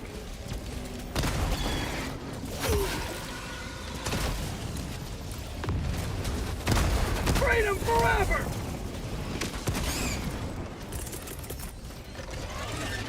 Requesting air support. No! Mag's empty. Ah, there's a stalker layer, by the way.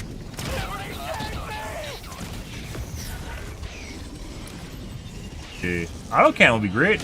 Oh, there's another one. Dear God. The random spawns? Very annoying. Grenade!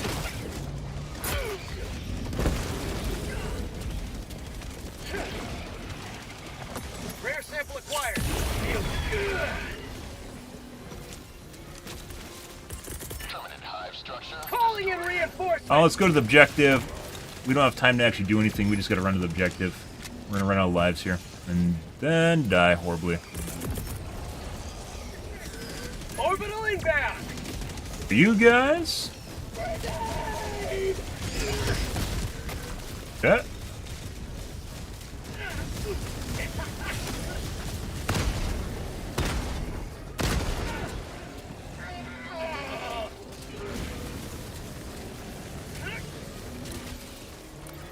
Alright. Actually, apparently someone's dead again. We need to grab ammo here. Rare sample acquired. Oh, there's that. Bill's busy spawning shit in front of us again. Dude, all the fucking, like, the tumbleweeds that get in your way? Oh my god. There's like 50% more tumbleweeds in this biome, which is very annoying. Oh. Allied destroyer has left the squadron.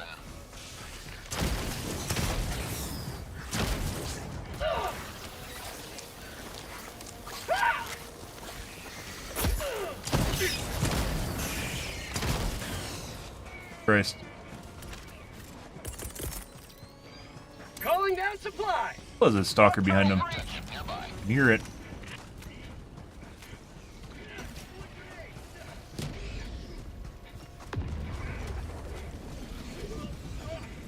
Got a sample. Supplies.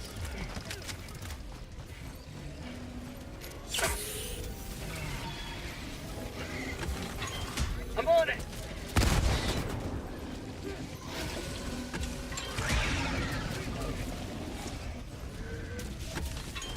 I'm on it.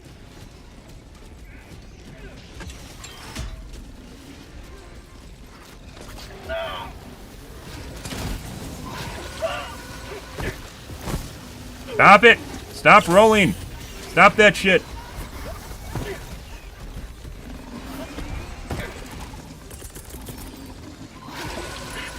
Attack underway. Be perfect. There you go. Additional reinforcement funding approved. Eagle 1 leaving combat zone to resupply. Calling in reinforcements. No, not the wheelchair accessible fucking. Oh my god. Okay. Just roll around on the ground until you're dead. Check that box.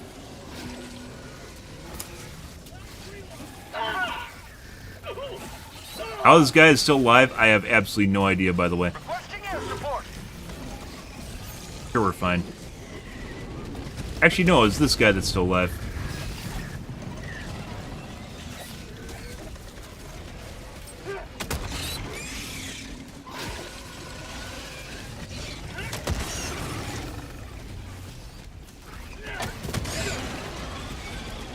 I don't think, like, the whole reason I went and started doing the objective, guys, which we're doing fine at until I started rolling around on the ground, which literally killed me.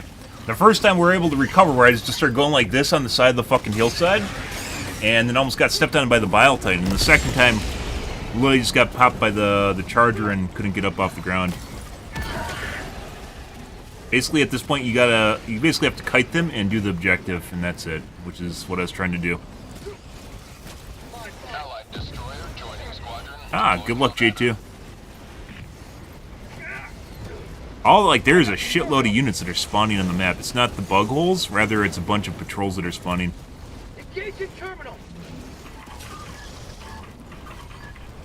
It's actually basically the best time to do this, by the way, because the bugs can't really see well.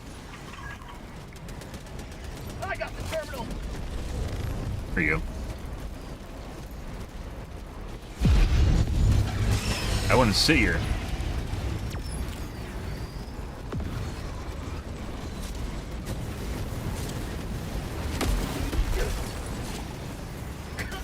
That shield literally just saved him so he didn't die to getting staked. Assumedly.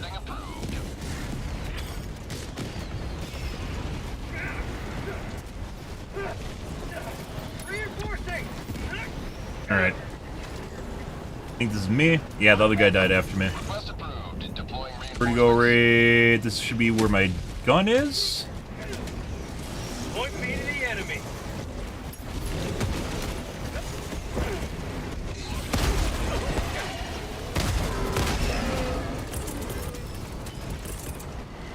Let's actually do that. Sending in an eagle.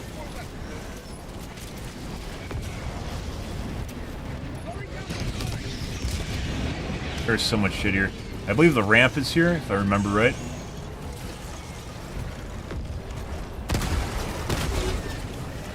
How about it?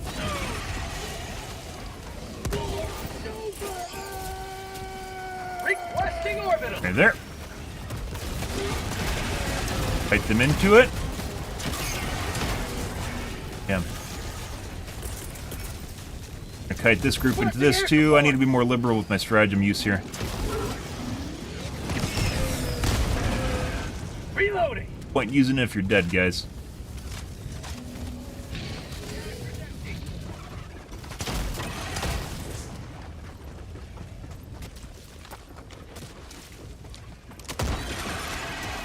Engaging terminal. It lit up? Oh my god.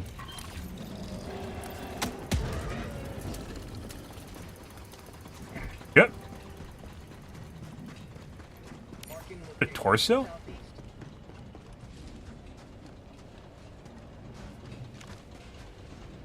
Is this actually a Helldiver or is this permanent? What the fuck is that? I think that's actually a Helldiver. It's one of the guys that died. I'm legit not going for fucking samples. There's no way. Additional reinforcement funding approved. Sending in an eagle.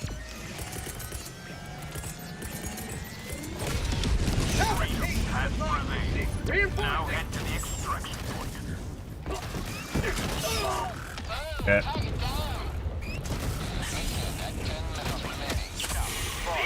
Good. Well, M3, that may not be where you want to be, bro. Okay, Requesting air support. M3. We're gonna go to the extraction. Freedom forever. M3 just wasted a life for us. Oh.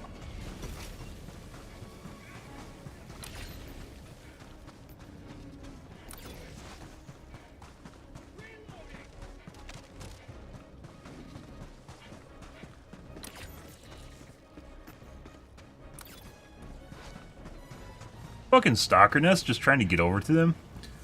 Dude, all those little fucking spawns along the way, very fucking annoying. Like the stuff spawning around corners so you run into it.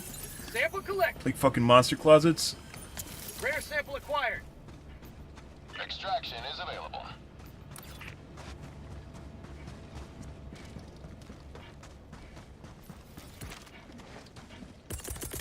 Eagle 1 rearming. Be back shortly.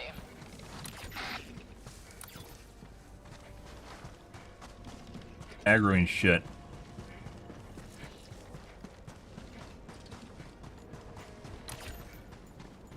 Literally camping my body?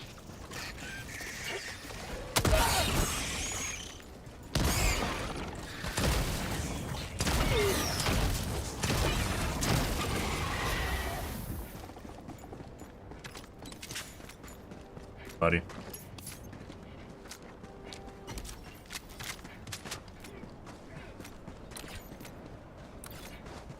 Additional reinforcement funding approved. Requesting calling in reinforcement.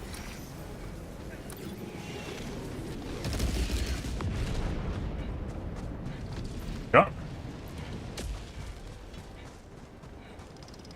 You guys not AFK. Tagging map. Southeast. 200 meters. You didn't say. Requesting advanced You don't say. Calling down a support weapon.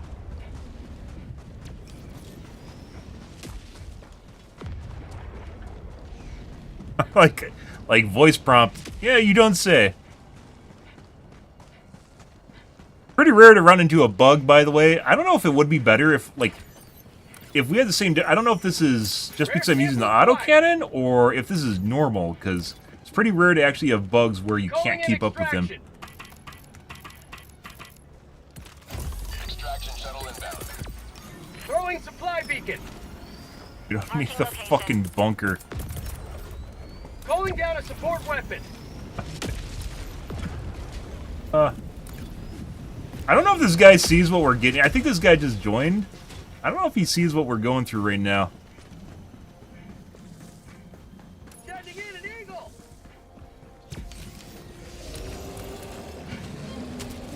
ETA T-minus 1 minute 30 seconds. Sending in an eagle. Orbital inbound. My god, the fuck is that? When they charge up around corners, guys, and you run into the shit, that's the most annoying thing in the world, and it's still in the game. Last reload. Out of ammo. Unbelievable. ETA T-minus 1 minute. Most annoying way in the world to die right there. One of the most annoying ways in the world to die right there. Additional reinforcements. Other ones where you're floundering around the ground, and it's not like because of a charger hit, you just like trip and you just go. And then you die. Reinforcing.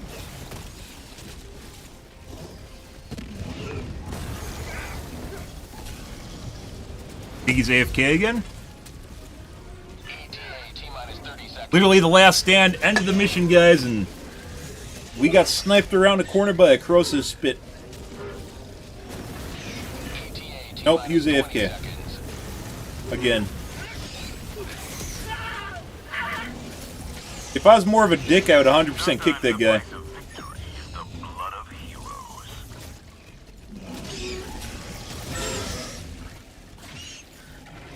Holy fucking shit. 2 AFK deaths to that guy.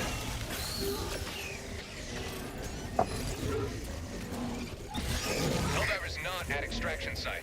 Pelican 1 landing aborted. Regaining altitude. 5 minutes left. We can't stay this low much longer, Helldiver. We actually had a chance of winning that, too. Putting aside the fact that, while I was supposed to clutch it, guys, while I was supposed to clutch it, we got sniped around the corner by a corrosive bug. Oh my god.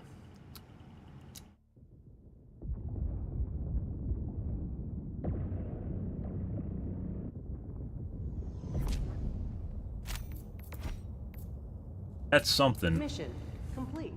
Sample collection below average.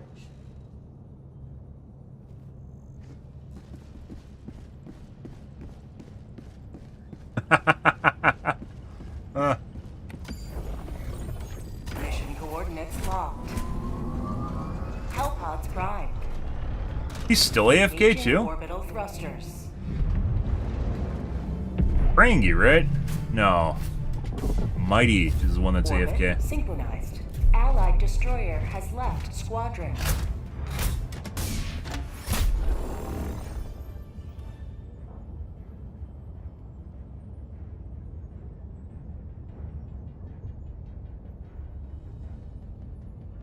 Two bots after this, guys.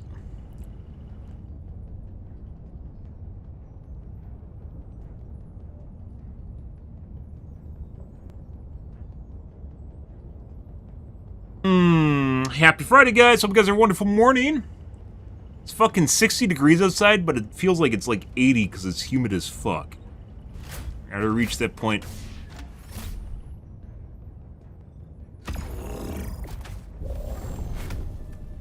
I have to kick this guy. Just to make a point and kick him out.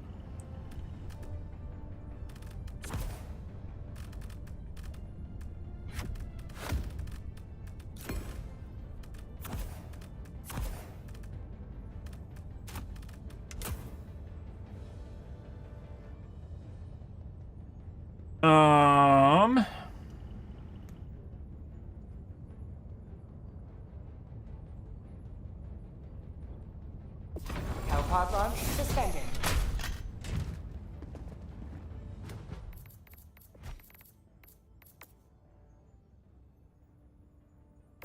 Destroyer has left squadron. Yeah.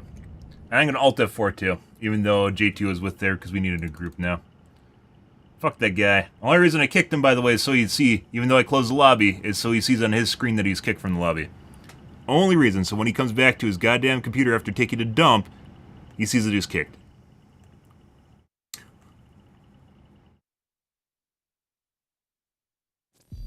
Could have won that, you know, put aside me getting fucking corrosive sniped around a corner. Fuck that shit. We could have won that if the guy was an AFK.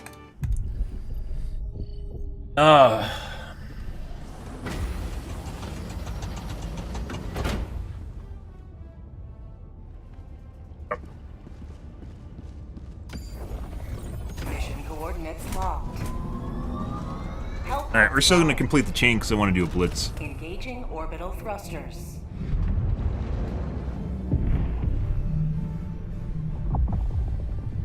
Orbit synchronized.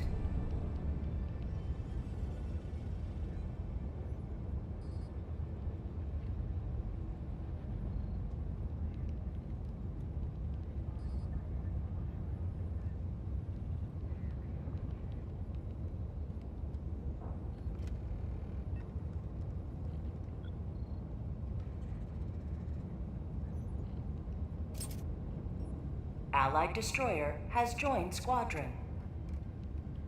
Engaging orbital thrusters.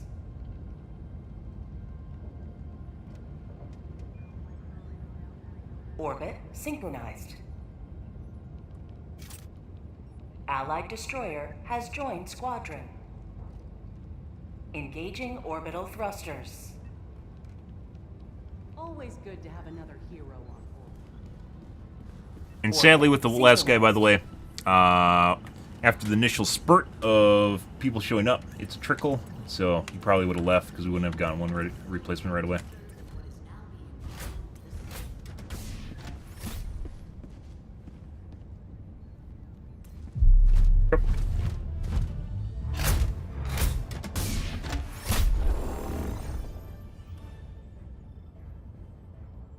Ah, yeah, circular motion around the map.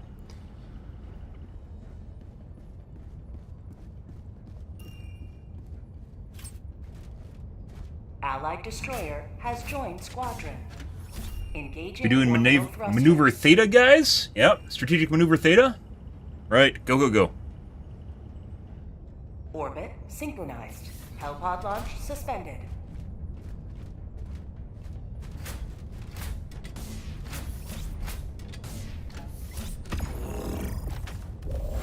Allied destroyer has left Alright, bye. squadron. Not sure what that was. I guess it was taking too long?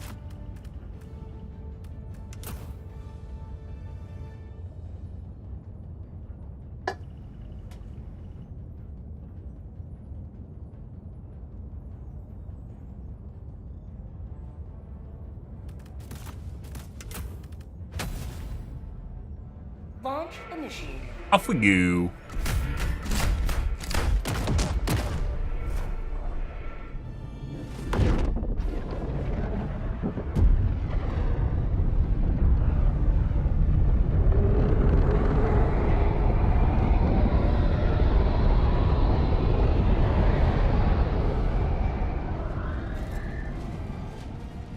Yeah.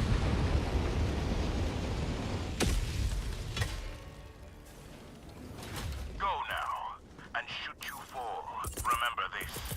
Every day is a good day to die for democracy. Be a poo-poo tree here somewhere. What they pointed out.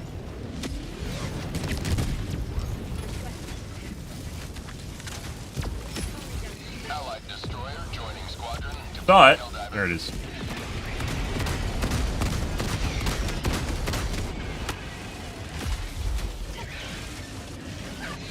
Another one here. What the fuck?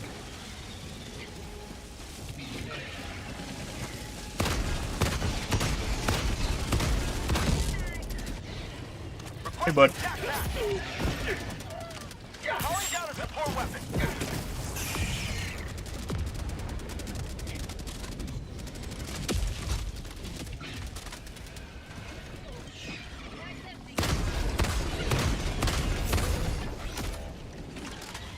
There you go.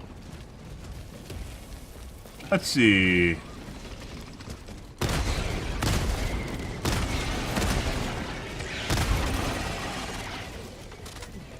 Spawned a charger?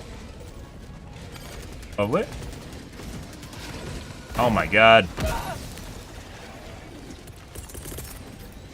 Reinforcing! Calm your tits.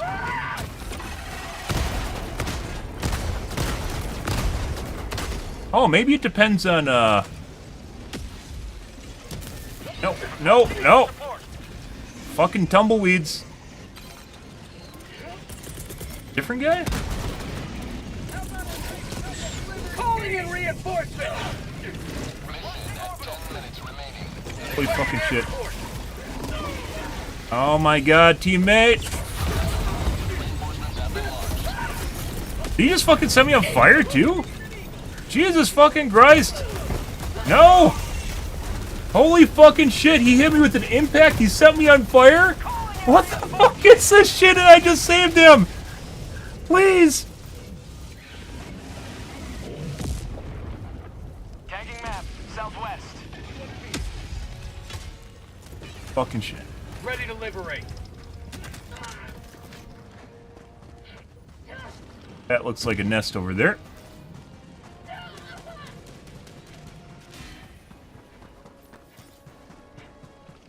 Bird nest, which we have to take care of.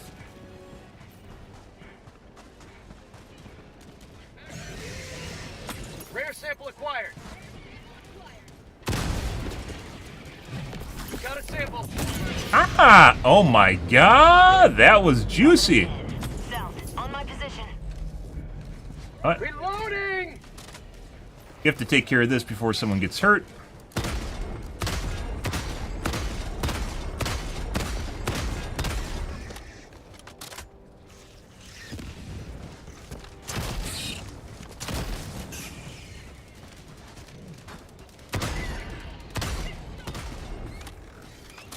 Heavy.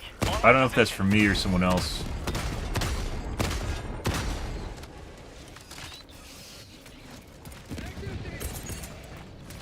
Bug tunnel breach.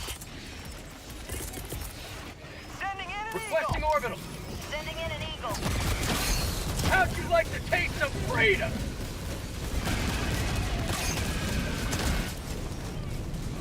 Get it? Oh. Yeah, they're spawning now.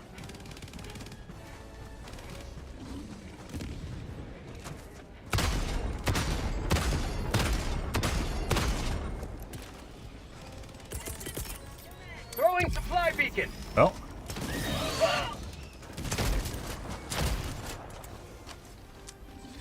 Requesting air support. I fucking hit it.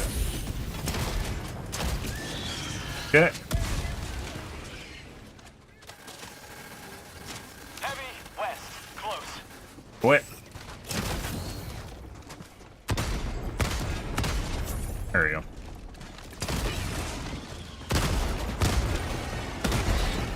Dropped it.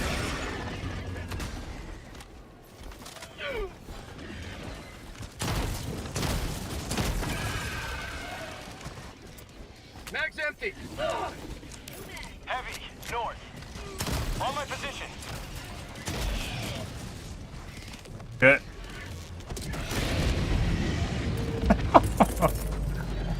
Reinforcing. Alright. Alright, we actually have to go blow up some bug holes, guys, because we are clearly not blowing up bug holes. They're just wearing us down. Bug outpost spotted. Prepare to Requesting air exterminate. support.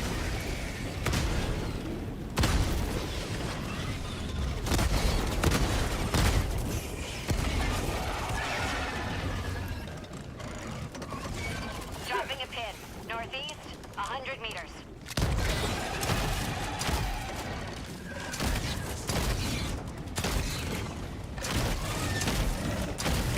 Bug tunnel breach. Mag's empty. No.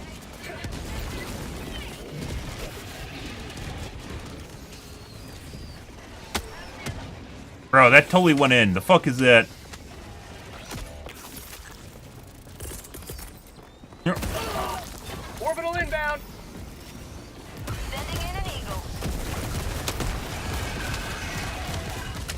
also went in. Yeah.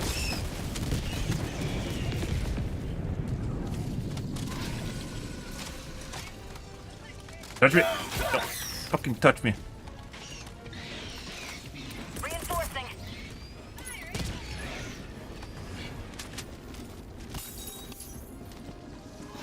Yeah, I'm doing my part.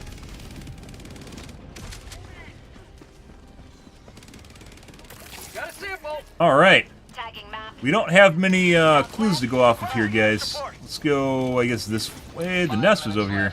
Liberty speed your step, Helldiver. I don't know where the other nests are. We're gonna go clockwise, or counterclockwise, excuse me. Definitely a mega nest somewhere we have to find.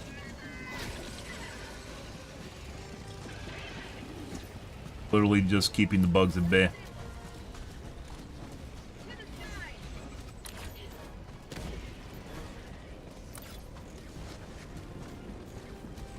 Time to fuck around. Blitz in general is very time sensitive.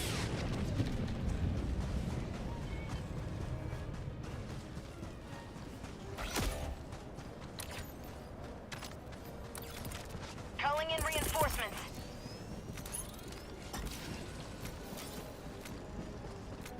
Bug outpost spotted. Tagging location.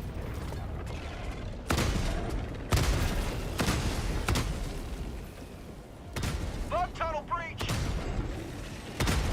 Orbital inbound. Marking location. East. Reloading! Yeah. You have been a stalwart line of freedom. No. Injury. No. What injury? Sending in an eagle. No.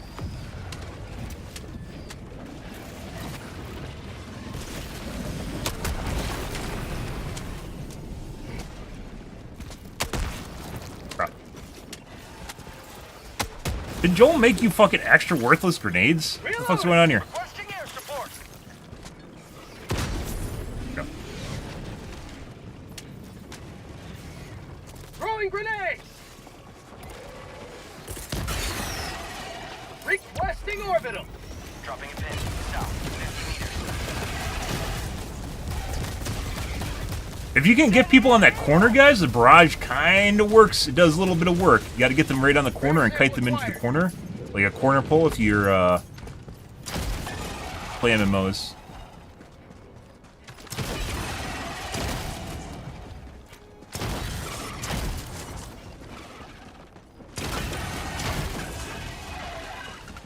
Yeah. Let's go north. Calling the guy. Do you think we're gonna? Thought my teammates would do it, but they haven't yet. Reinforcements.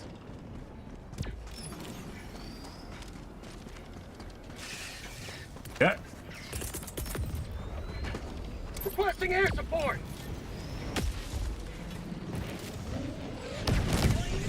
Another one. Bug outpost. Oh my god. Sending in an eagle.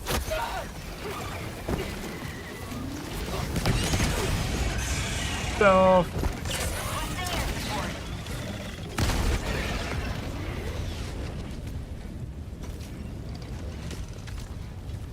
Sending in an eagle. Reinforcing. Yeah. Away fire.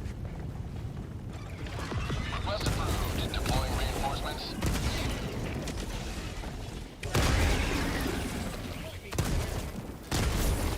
Reloading. Tagging map. West. 100 meters. Requesting advanced weaponry. Got a sample. No. No. Remains. Destroyer departure imminent. Requesting tac pack. Calling down a support weapon. Oh, we don't have time. Tac pack inbound. Oh, tunnel breach. Have time for a reload either.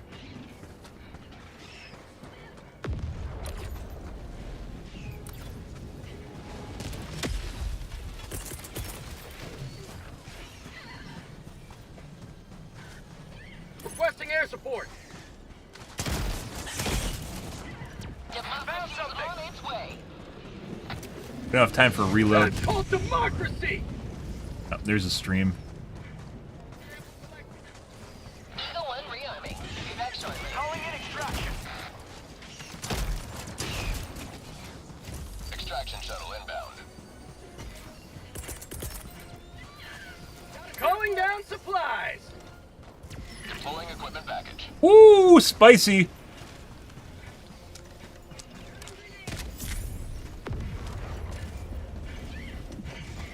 Rare sample acquired.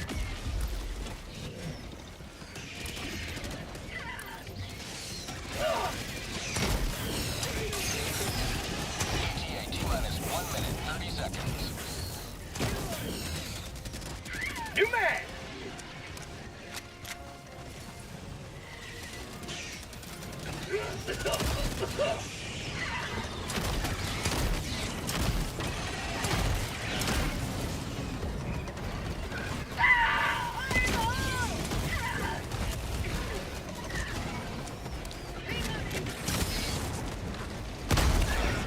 ETA T-minus 1 minute.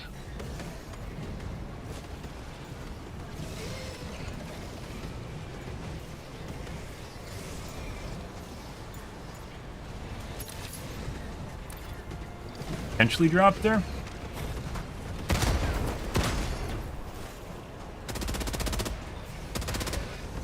What gun is that?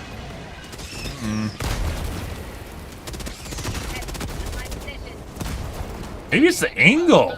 Maybe if I'm like 180 degrees, I have a better chance like directly behind it. He was already dead. ETA T-minus 20 seconds.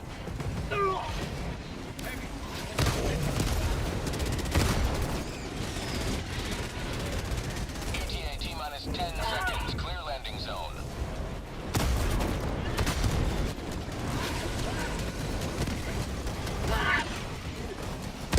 Pelican 1 approaching pickup. Dead? I think he is. This is Pelican 1, preparing for touchdown. There he goes.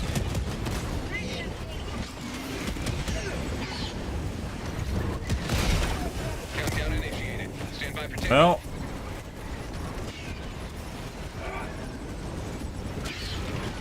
Derp-a-derp. Derp-a-derp-derp. Marking extraction point. On my way. Engage. I'll take it. Hey! Pelican They 1 made it, guys. descent. So there's basically no marker where Pelican is, which is why I dropped the marker. Oh, Maisie's pissed. I'm not gonna stick around for extraction. I didn't extract. Let's see. Need to do something about my arm. You're fine. You're fine, guys. You're fine.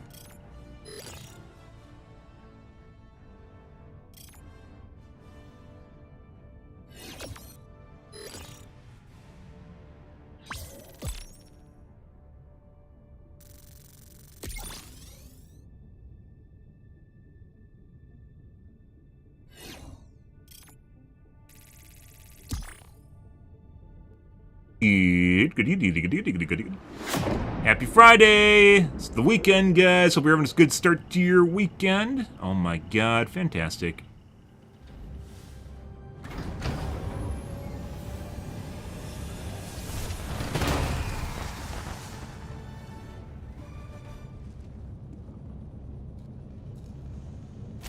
Ready. 3 kilometers. Oh my god. Is the essence of war. Well done. Allied destroyer has left squadron. Alright, guys, we're gonna do some bots now. We haven't done bots in a while. Bugs are extra festive right now, so.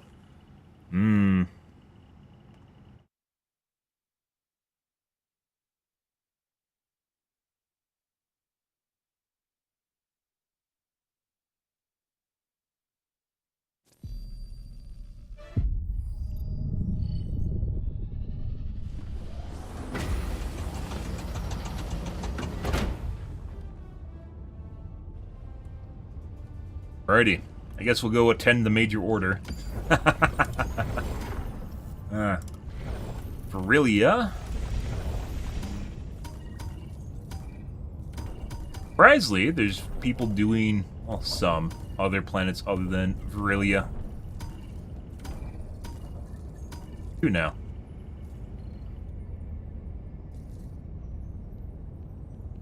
Is Chapessa Operation Campaign. What? Virillia.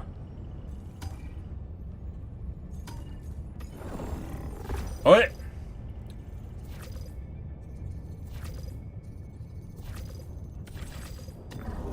But a single triumph more, and the operation is complete.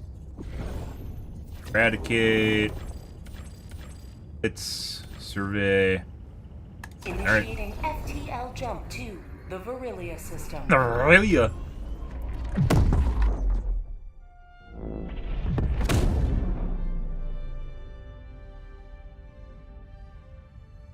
Jump complete.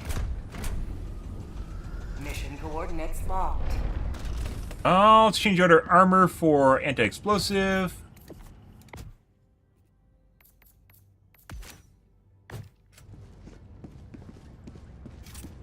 Allied destroyer has joined squadron. Engaging orbital thrusters. God. Mackerel Keaton. And Michael Keaton? Orbit synchronized. E. Allied destroyer Good. has joined squadron. I'm a Helldiver. That's me.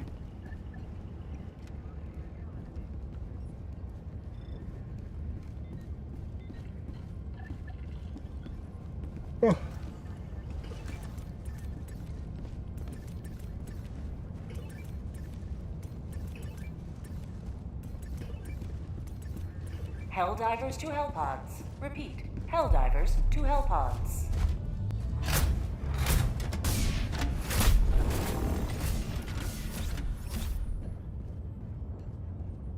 Here?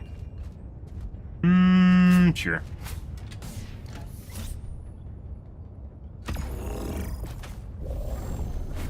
Ready. Eagle. Auto. The bird. 500 kg. Muscles.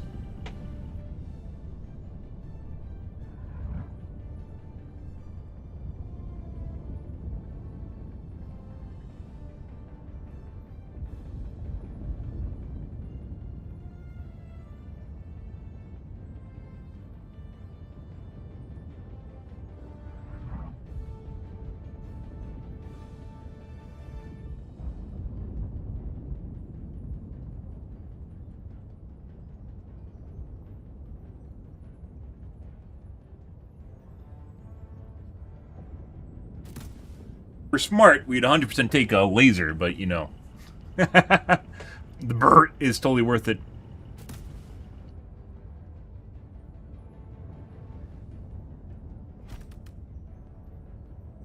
And, huh? Generator. Hellpod launch initiated. Alrighty. Off we go. See how the bots are faring today, guys.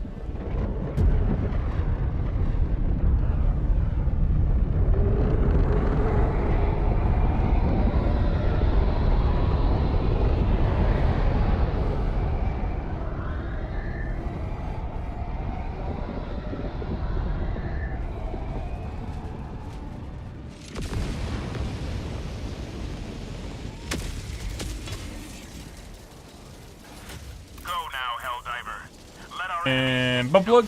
That is not hindered by the corpse of Jammer. comrade. Rare sample acquired.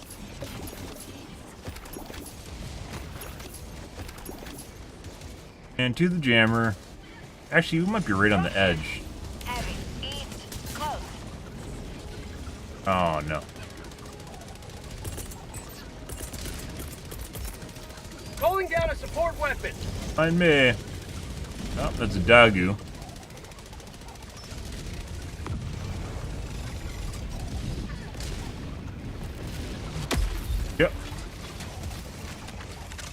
Alright, let's go over here and blow this guy up. Asset within threat range. It's almost more of a threat than the Jammer is, purely because most people can't deal with it. Tagging location west. The gunships. What? They increase the number of shots it fucking takes to blow them up now? That's not good. Let's go over here. Might be dead. Tagging location. Can't move. Constantly slowed. Bot fabricator. Northeast. Close.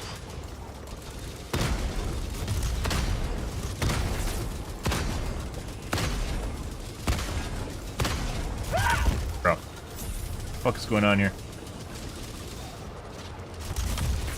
Bot asset Requesting destroyed. advanced weaponry. Requesting air support.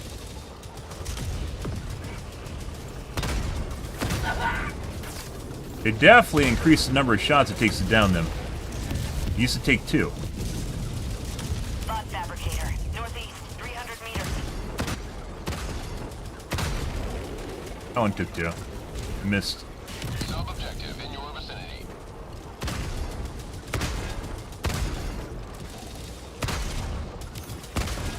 Bro. Freedom never sleeps! That one took 3 and it's still not dead. What? Dropping a Sweet pin. liberty! 100 meters.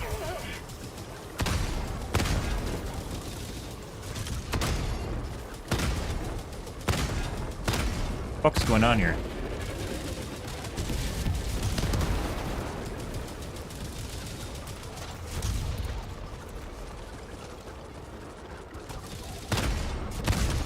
Requesting air support.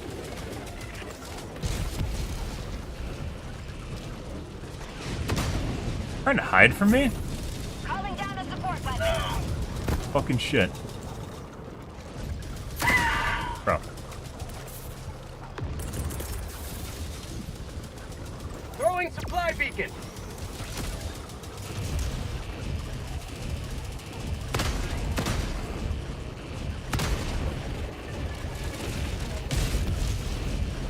Getting like critted by these guys.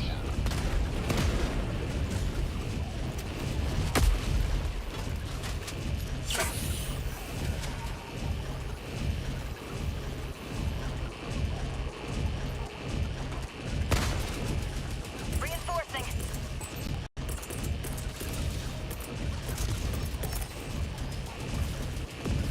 Calling in a hell bomb! Request approved. Deploying now.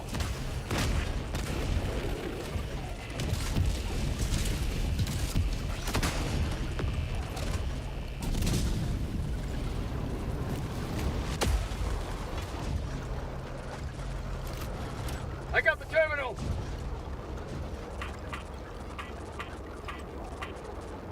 Hell bomb armed! Clear the area!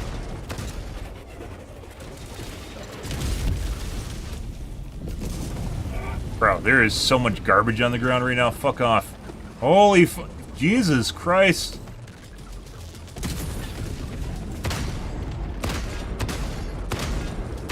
Making progress. Bro. I legit hit 4 of those on that guy.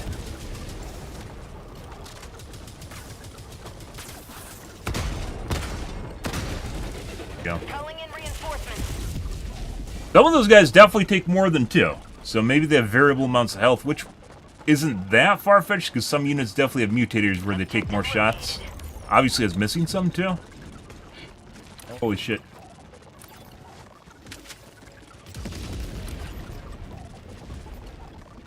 Package acquired. That Joel being pissy? Sending in an eagle. Tagging map. North, 200 meters. Calling in, Requesting air support! Reinforcing.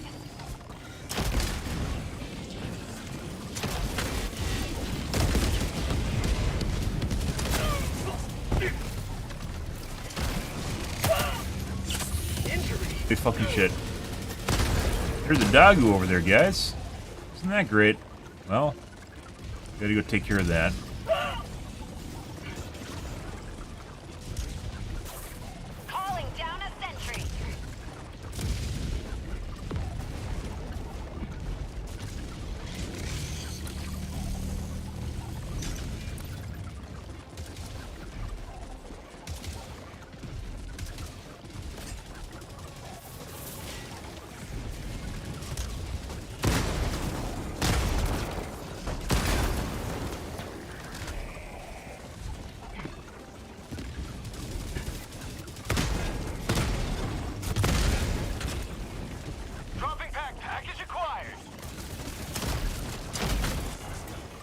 empty. Found something. All right, I guess he came back.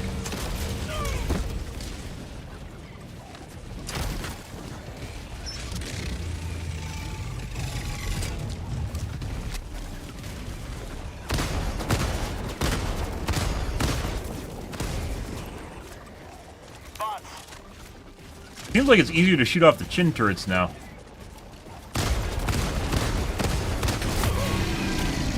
Fuck just shot me. Okay. Reinforcing.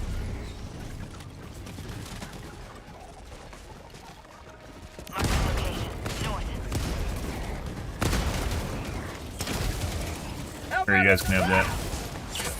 Target acquired. Marking location. Cancel that.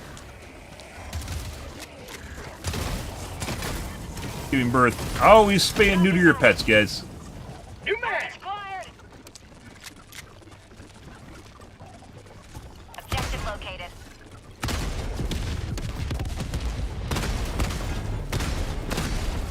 Hot outpost spotted. Yeah.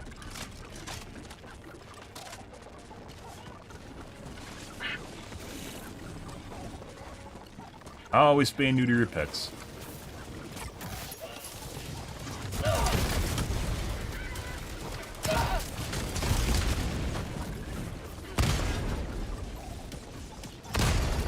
Dropping package. Package acquired.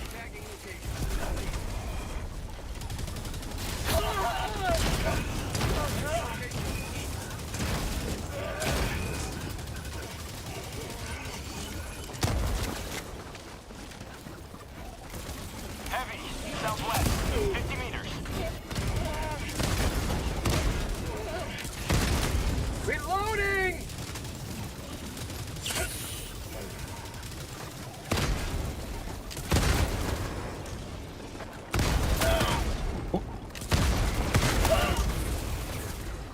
You guys are kind of accurate. Why the fuck are you over here? You want to do this? You want to do this? Sure. Here, you can do the base. I'll leave. You can finish the base. I don't need someone peeking me with a laser beam. That's okay.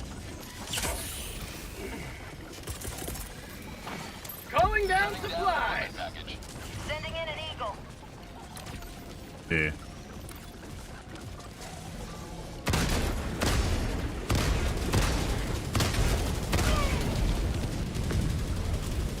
I'm out of ammo.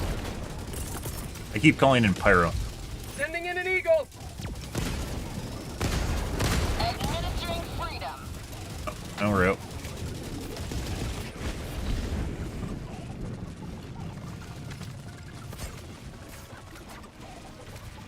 Dropping package. Not actually. That's not what I want to do. Requesting sentry. I should have strafed it. Mission at 30 minutes remaining. Sending in an eagle. Also, by the way, the jammer sound is still broken, by the way.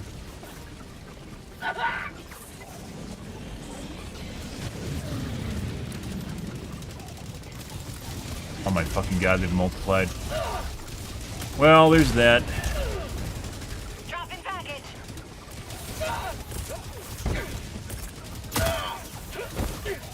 Requesting air support. Yeah. And dead. Calling in reinforcements. Request approved. Reinforcements have been launched. Point me to the enemy. And dead. Package acquired. Package. Maybe don't spawn me right on top of the enemy wave. The enemy patrol. Maybe.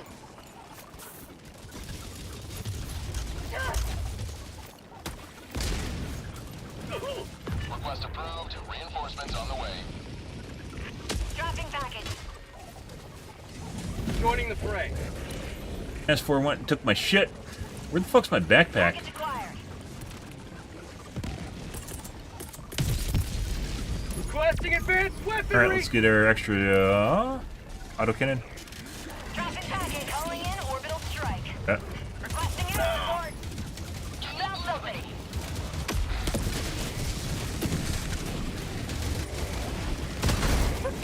These are Dagu spawns. Units don't normally spawn in Helldive. Or excuse me, yeah, in Helldive.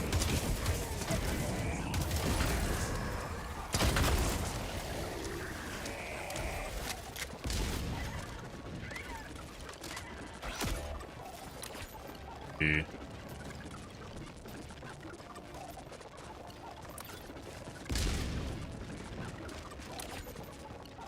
Can. Reinforcing!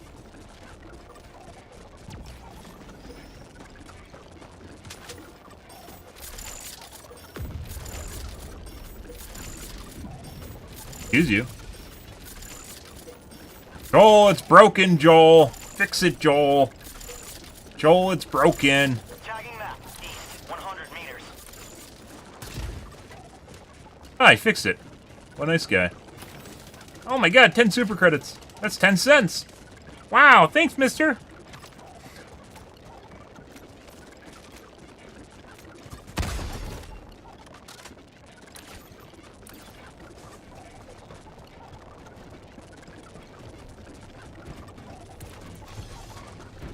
Spot outpost!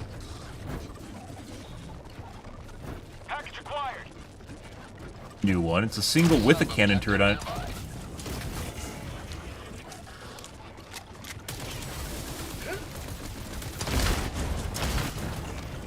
Fire in the hole! Found something. Rare sample acquired. Heavy, southeast, close. Dropping package.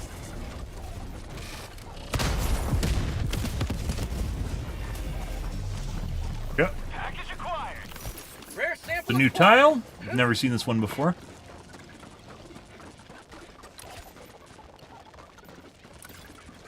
This fabricator spawns. Those aren't. Ending in an E! Delivering payload. Brrr.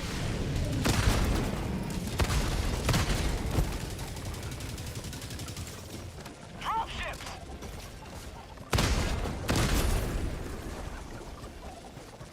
Dropping package. Let's see. Let's go south.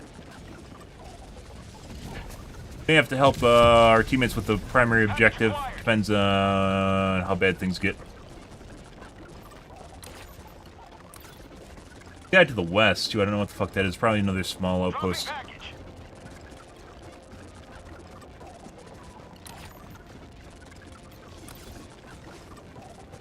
Package acquired.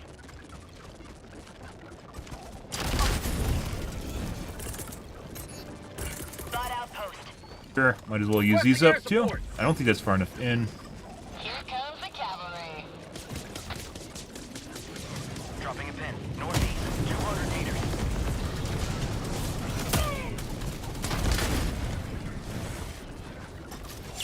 Helldivers never die!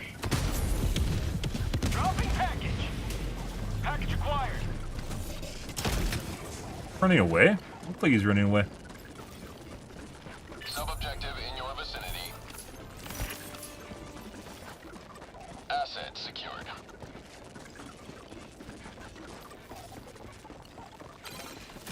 Sample collected. Sending in an eagle. Calling in reinforcements.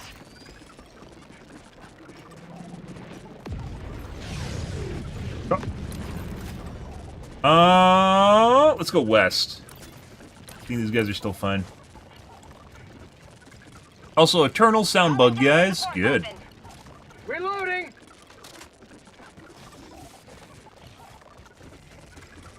Requesting air support.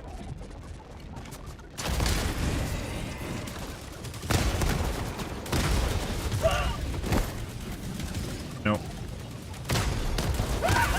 Oh, we need to kill that guy. Not today!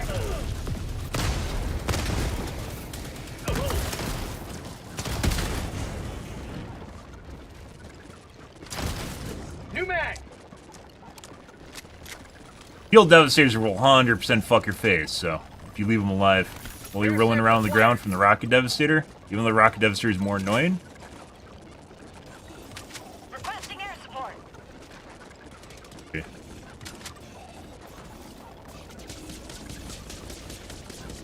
God. Very dangerous.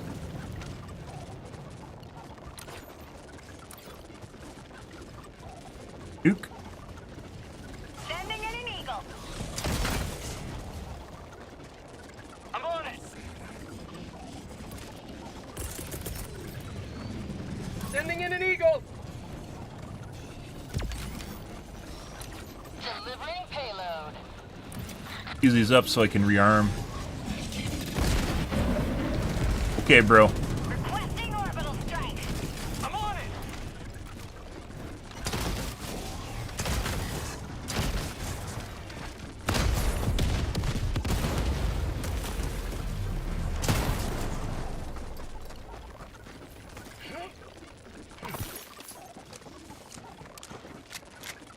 Alright. Good, let's go east now. Alrighty.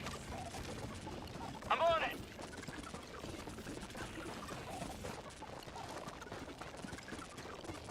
That looks like it's like part of a radar station or something, but it's not. It has a slightly raised platform and it goes like that.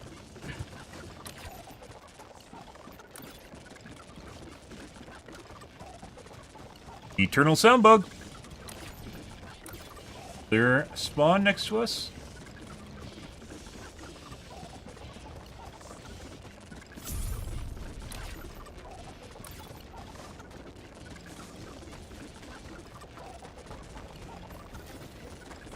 Allied destroyer leaving squadron.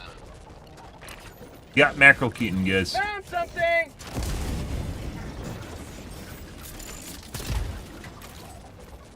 Yeah. We have a jammer somewhere. Radar dish.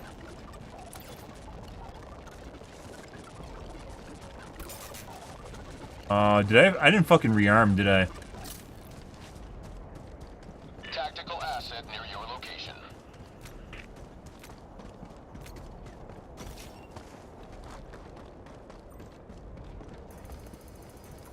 Calling down fortifications. My guess is it's the big splotch next to us. Engaging terminal.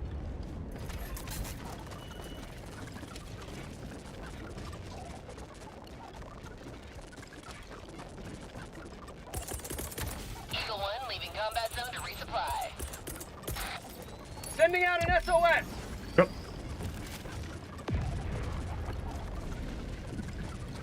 I believe that's correct. Calling down a sentry. There it is. I'm on it.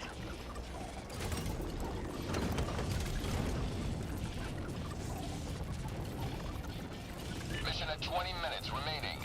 Dropship. Requesting air support. I got the terminal. Alright. Mission map updated. Surprise! The jammer is right there. I mean, I don't know what to tell you, dude. I'm nowhere. What? I made a fucking jammer. I don't know what to tell you. The other guy's not. Calling in reinforcements.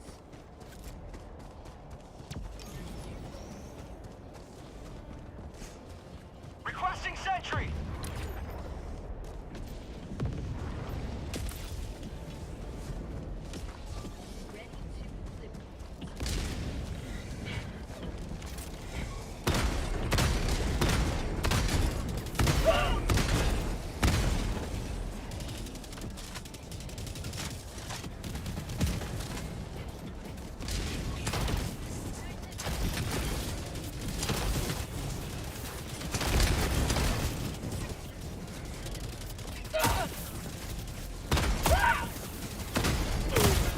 Sending in an eagle.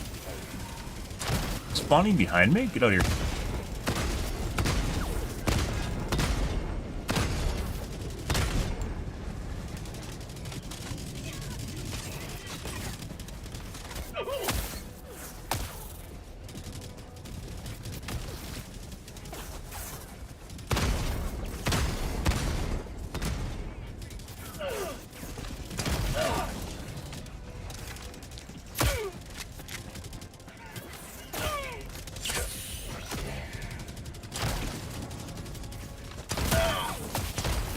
Dear God, the fucking aim punch. Joining squadron, deploying Helldiver to combat zone.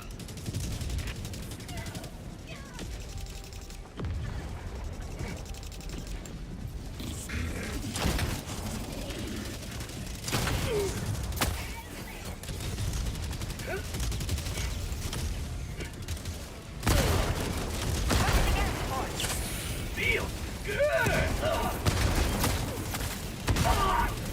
Goddamn aim punch! Holy fucking shit! Oh, you want to shoot at a target? You can't shoot at a target. Wait 2 seconds, then you can shoot the target. Oh, you're hit again, you can't shoot the target. Wait 2 more seconds, then you can shoot the target.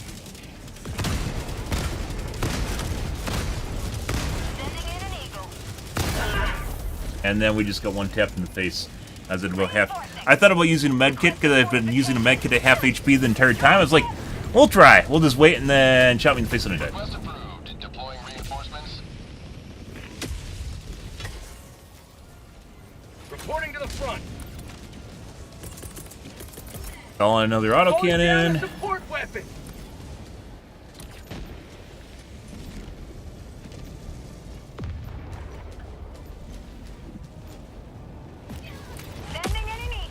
Or aim punch, please. They turned it up like a week and a half ago. Very annoying.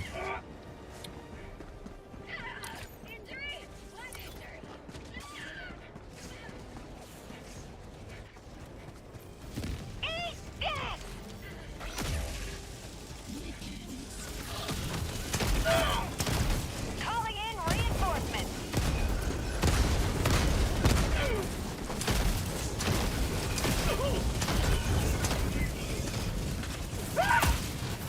How about a nice cup of liver tea? Oh. Being shot by shit I can't even see. That's cool. Yeah. Hey, look, guys. We literally can't actually see what's shooting us right now. All we see is laser beams. Cool. Love it.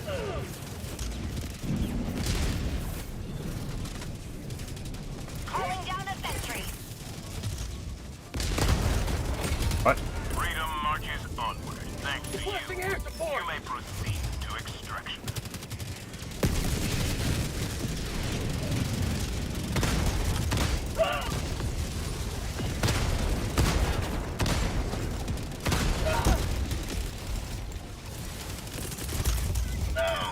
Sending in an eagle.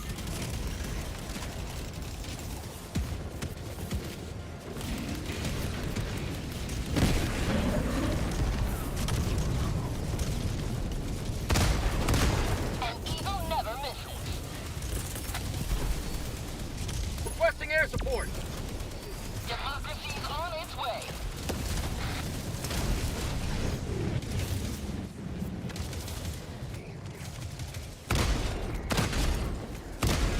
Liberty dispensed. Reloading. Bro! Get the fuck away from me! Holy fuck, there's literally a person-sized little stalactite there, and you're like, oh, I gotta go stand right behind this guy. Holy shit. Calling down fortifications. Like, I'm trying to juggle death, and he's like, I'm gonna go stand behind you, so then you can shoot at people from both sides, or you can shot at from guys from both sides. I bet you can't wait.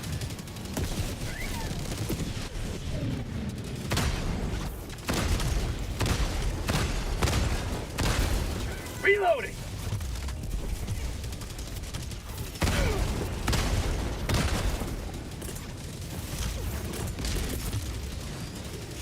Sending in an eagle. He's so much fun. Out. Here comes the cavalry.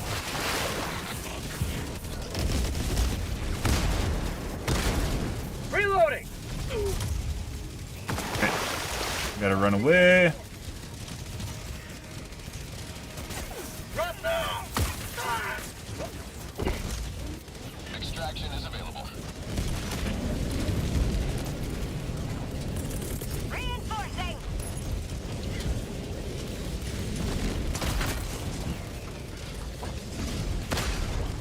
Sending in an eagle.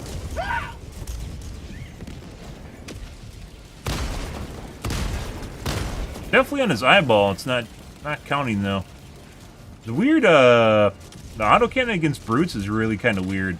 Like, even when you're on, it just doesn't do anything. Enemy tactical asset within threat range. Run away and despawn them. There's too many units. I'm getting tossed around constantly. And someone called in.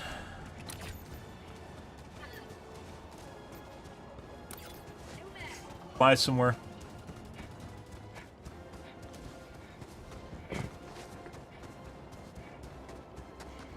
I need supplies.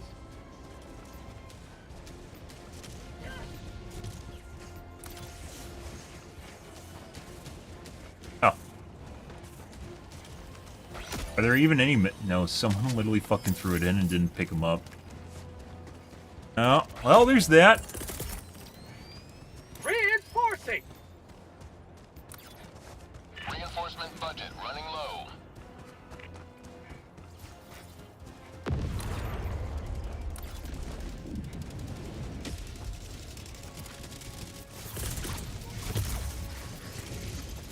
Requesting air support. Thought they might have. We're too close to them to despawn them. Bots, Here comes the cavalry. bots, south.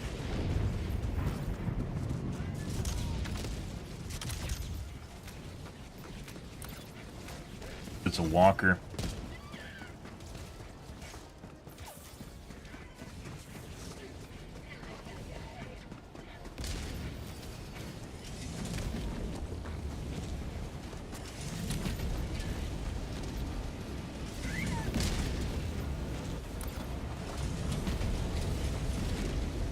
Heavy, south, close. All too close. Wasn't too much line of sight.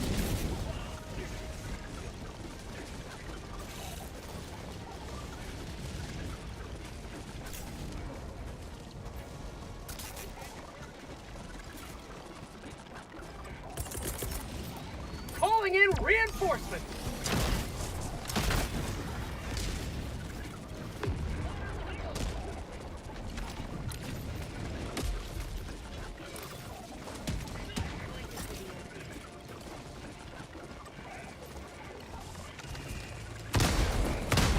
Get some! Requesting air Get support. some!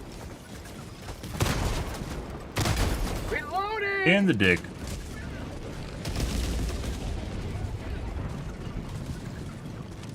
Orbital inbound.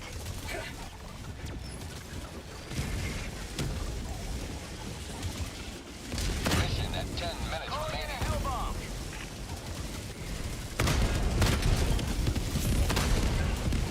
Reloading!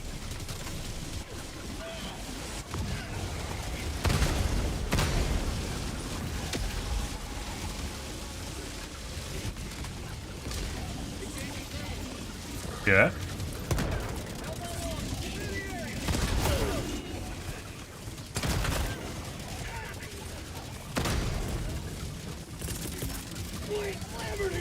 Sending in an eagle!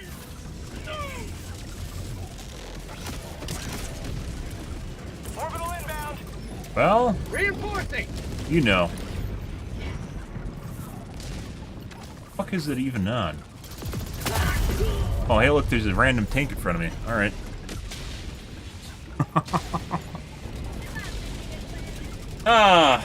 Camouflage, guys. The ground's all gray and brown, and the tank's gray and brown. It's literally just sitting in front of me, apparently.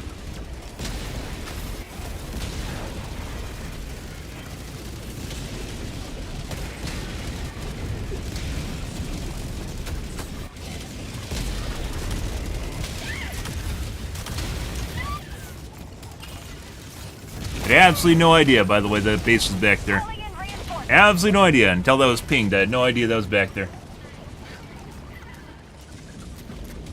Oh, buddy. Request approved. Reinforcements have been launched. Joining the fray.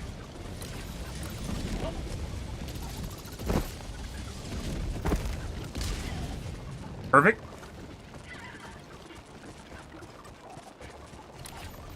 Are you legit going? What the fuck? Dude. They need to fix the fucking AI. Like, of course I'm gonna go back to my body. Why the fuck are you over here? Give me my fucking autocannon.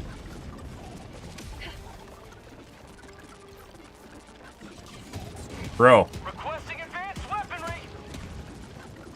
Dropping item. Calling in Like, extraction. you think that's just a random autocannon in the middle of nowhere? Extraction request confirmed. Shuttle inbound. Oh my god.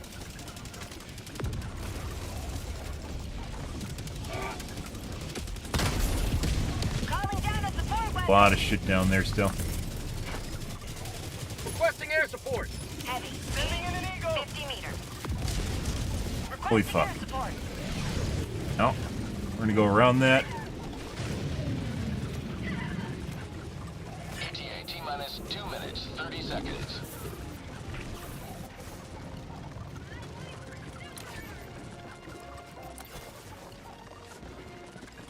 He'll be fine on time though.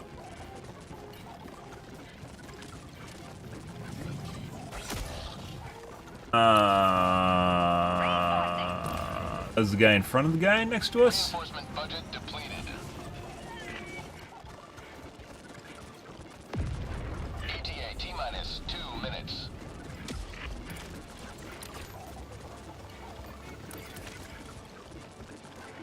Should have rearmed earlier, but we did not. Also, I did have my extra autocannon up. I could legitimately call it another one. But, like, when you see someone die, guys, and, like, they literally just drop their loot, it's a pretty good chance that they're going to go back and grab their loot. Well, you don't care, obviously, about samples, because everyone grabs samples. You assume they're going to pick up their shit. ETA T-minus 1 minute, 30 seconds. Drop ship.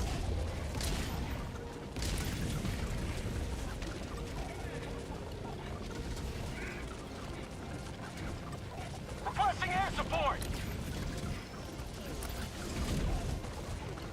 Calling in orbital strike.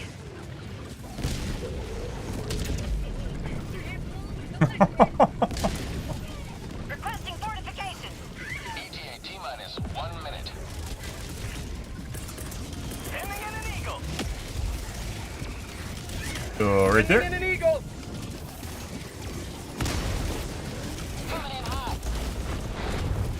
Activity. Sending in an eagle. Calling down a support weapon.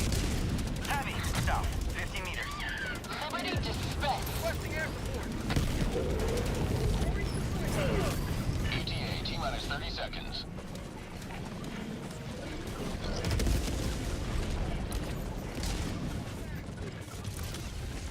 ETA T-minus 20 seconds.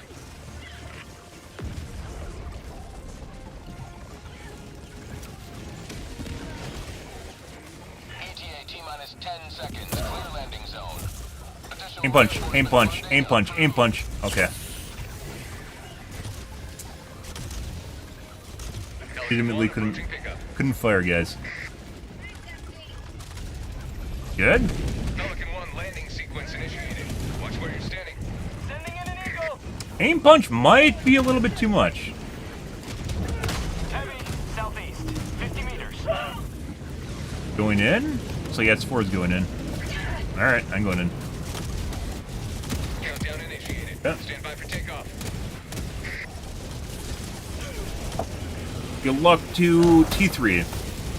Extraction complete. Oh, T3 was not good. Pelican 1 beginning. What the fuck was that? Even not getting staggered. You can see him like going like this while running, and you're like, ah, yeah, you know, maybe, I don't know. Something doesn't look quite right going on there, guys. I'm not exactly sure what it is. I mean,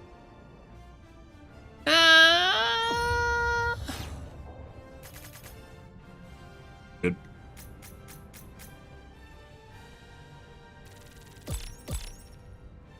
Missed medium base. I think it's in the bottom right corner on the backside. That jammer, they really didn't want us to have that.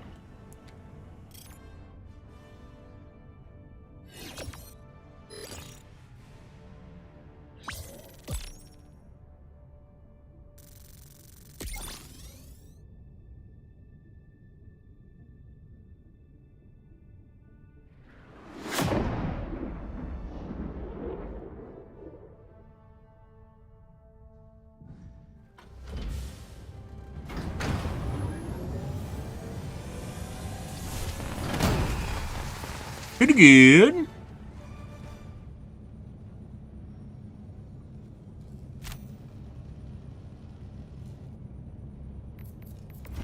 Alrighty.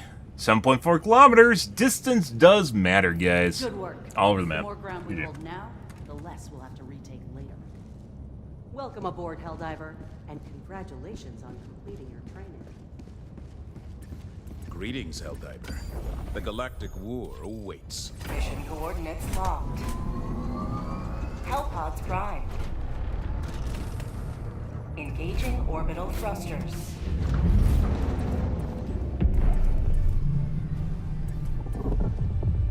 Orbit synchronized. Here. Here, guys. We're in pun.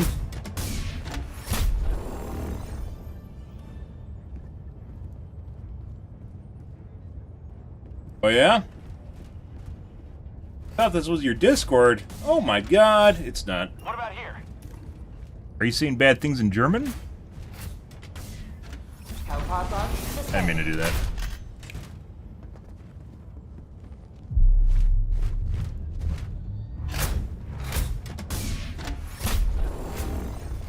Is that a German pun? Do Germans have puns?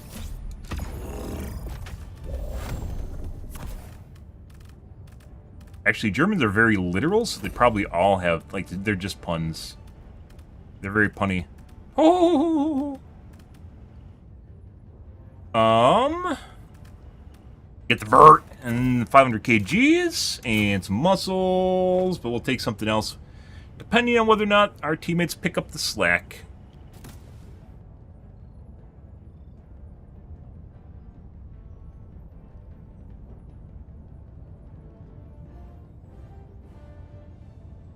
But Hellpod launch initiated.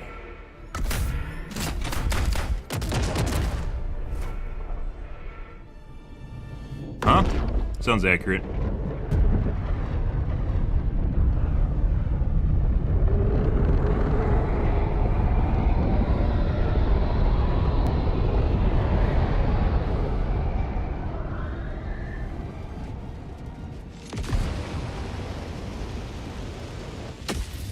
Alrighty. Let our enemies choke upon their territorial ambitions. Dropping a pin. West.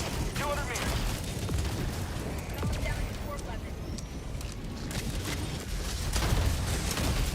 Requesting orbital. Requesting advanced weaponry. Found something.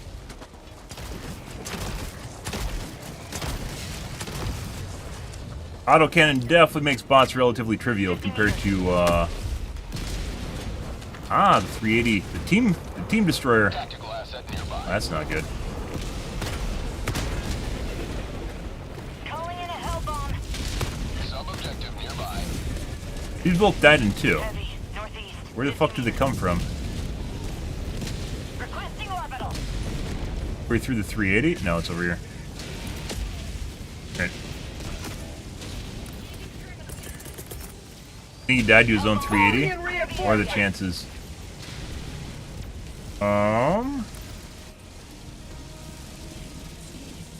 They already took care of the gunship factory. They're right on top of that.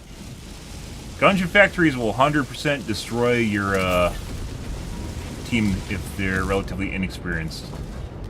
One step closer to mission completion. Killing these things, by the way, is horrifyingly bad when you have Quasar.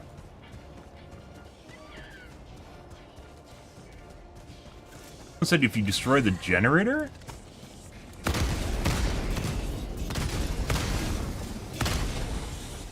You do.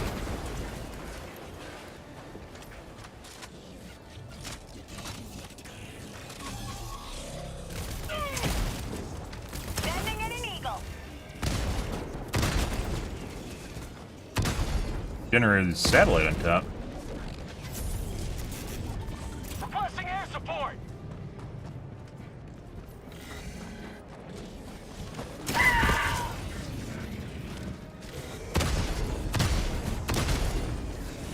Reloading.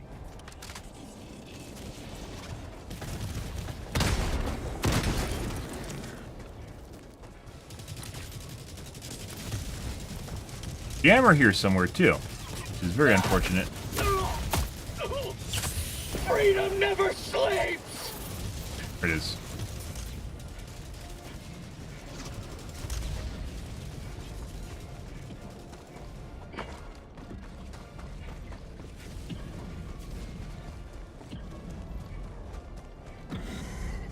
Enemy tactical This one with a bunker attached. Let's find out.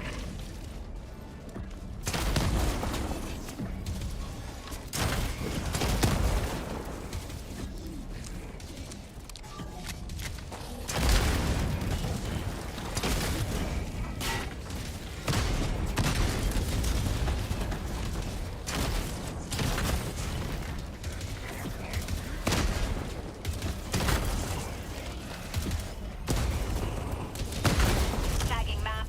West. 100 meters.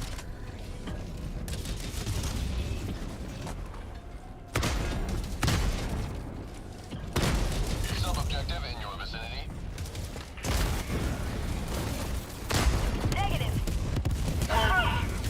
I actually shot the corpse that flew towards me. Objective equipment. All right. Calling down Rare the support sample weapon. acquired. That might actually be that escort, which we... 200 meters.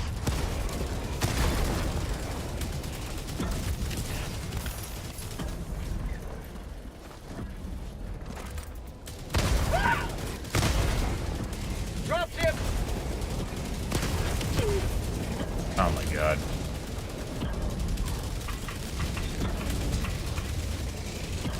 Dropship. Engaging terminal. All right. Spot. Now we're running away. Apparently there's a guy there that's a fucking dinosaur. Requesting advance. Dagu too, guys. We're running away. We can come back and do this later.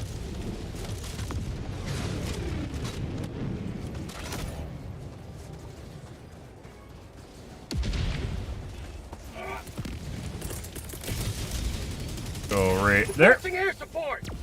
There's so much shit on the ground against bots now, or at least on this planet. There's so much shit on the ground. Reinforcing.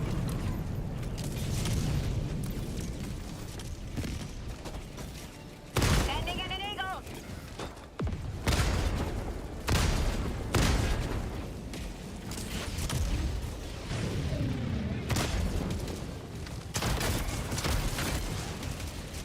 Requesting air support. Reloading. Hit.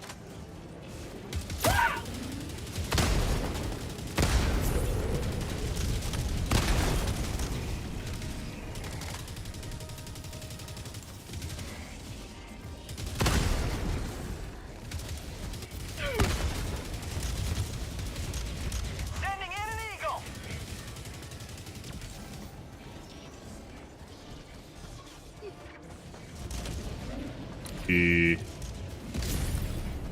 What's up? These usually don't have ammo at them. Maybe this one does.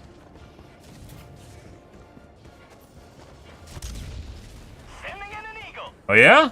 Requesting advanced weaponry. Gallon's Vedka. Is that vodka? Look, as for have fun. You can do that. Rare sample acquired.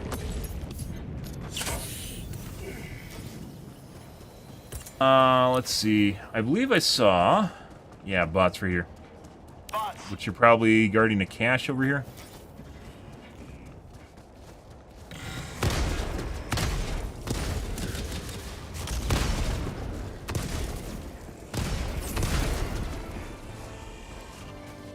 Found something. Oh, there's some ammo Reloading. here at least. Calling down a support weapon.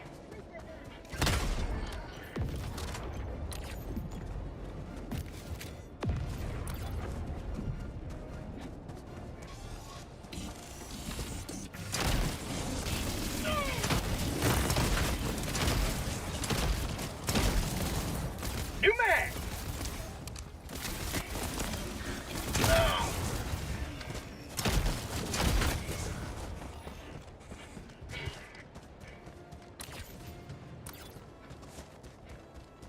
Don't say, Pink. You don't say. Something. You don't say.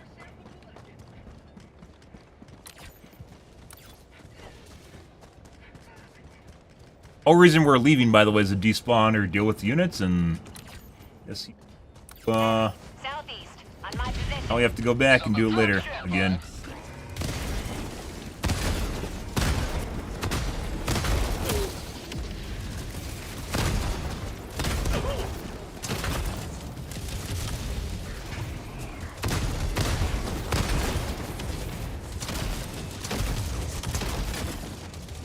Team reload required.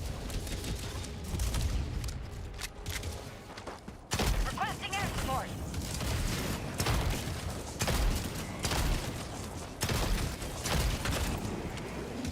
Objective critical stratagem available. Found something. Requesting objective equipment. Right. Got a sample. Nice if there's some ammo here.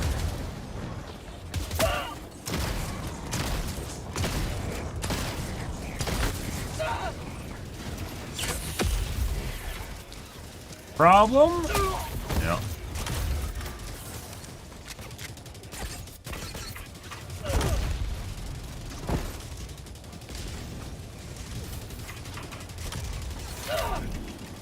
Alright. Leave now. Fortunately, we didn't get a chance to... I don't know where the resupplies are. I need supplies. I was hoping there was going to be supplies there, but there was not. Prize plays here, though. Good. Calling down a support weapon. Requesting orbital strike.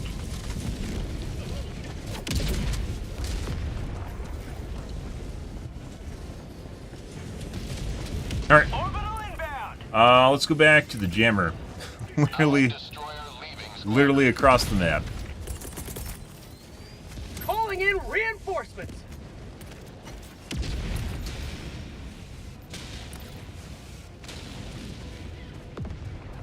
So still, even with the autocannon, guys, there's still a shitload of units that you have to deal with, which can easily overwhelm you. It's mainly the fucking aim punching. Like, you can't actually put up a fight when they just constantly aim punch you. One thing to take damage, but if you legitimately can't fire back, or you can't do damage back, then there's, like, no point in fighting for the most part. Aim punch is insane right now. It's mainly, I think, the autocannons. Obviously, if you get your salad tossed by the rocket devastators, it's the same shit. Because you're basically just incapacitated or CC'd the entire time. Aim punch is like being silenced. So it's like you can't do anything at all until it basically passes.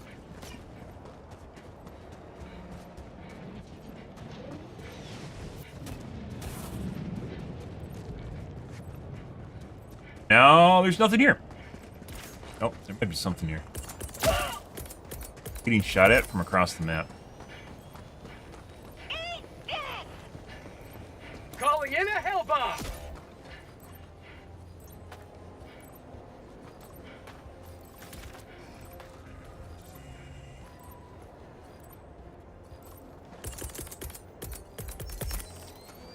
Calling in a hell bomb. What's going on here?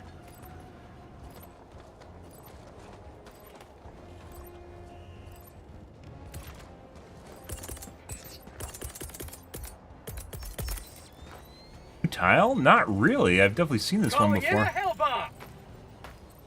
What's going on here? Well, we can try it. I don't know if it's gonna be close enough. Got. Maybe if I put it on the side there, it'd be close enough. I got the terminal. Requesting advanced weaponry. Hell bomb armed. Clear the area.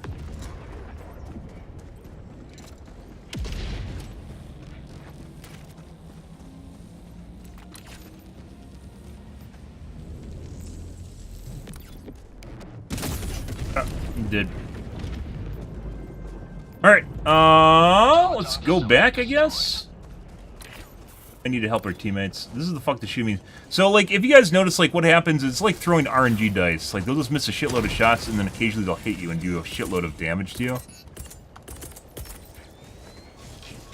Sending in an eagle. Delivering payload.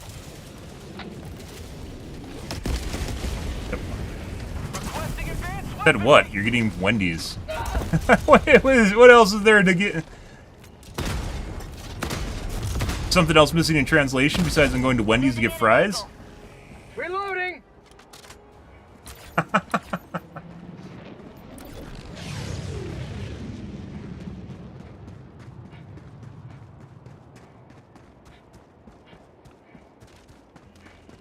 Or is it the part about hacking my DoorDash account? I don't even think I have a DoorDash account. DoorDash is only what you can afford if you have a shitload of money. They don't tell you that because everyone on that orders it basically has sponsorships. So. It literally doubles the price of your meal, and fast food's fucking expensive as shit to begin with. You can legitimately pay for, ooh.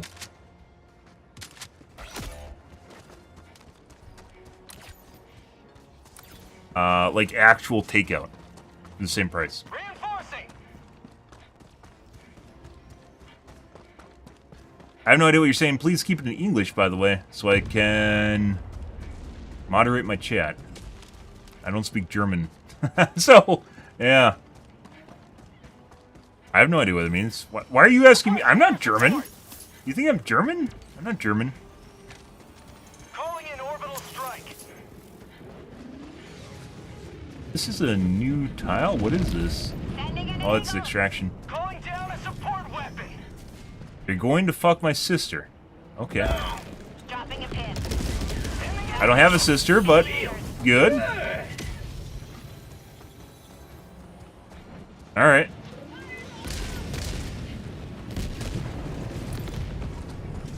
Sounds good. Requesting orbital. Requesting air support. Democracy's on its way. Knock yourself out. Perfect.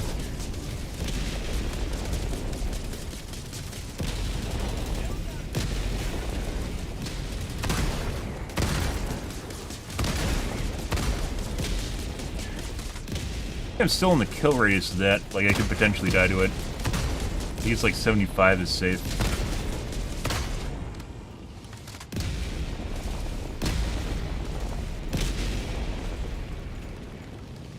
Requesting sentry.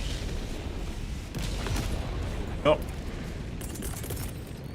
120, guys. If you want a 380, don't do it. Just get a 120. Don't do it. Just get the 120. Engaging terminal. Yep.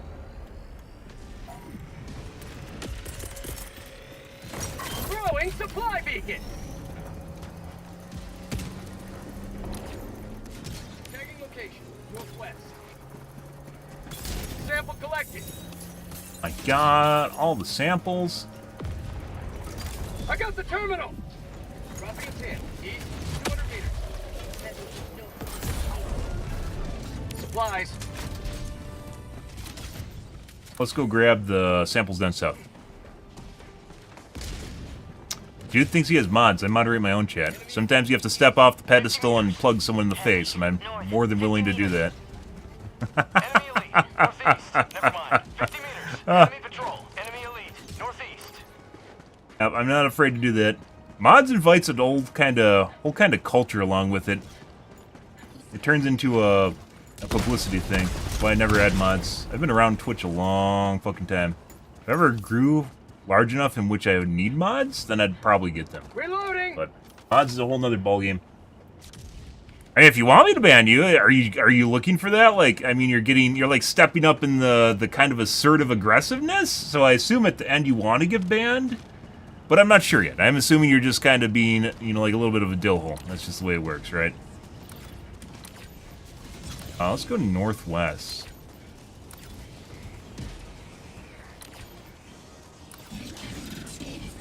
I mean, I just banned you. It's not really a fight.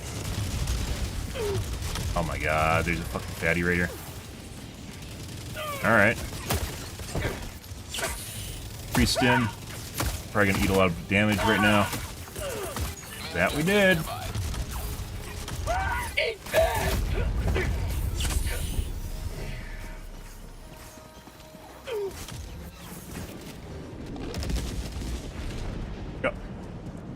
Didn't take into account the extended delay. Calling down objective equipment. Bad at the game? I think I'm pretty good at the game. Calling down a support weapon. What are you doing that's bad? Yes, limits. I mean, there aren't really limits. I just ban you.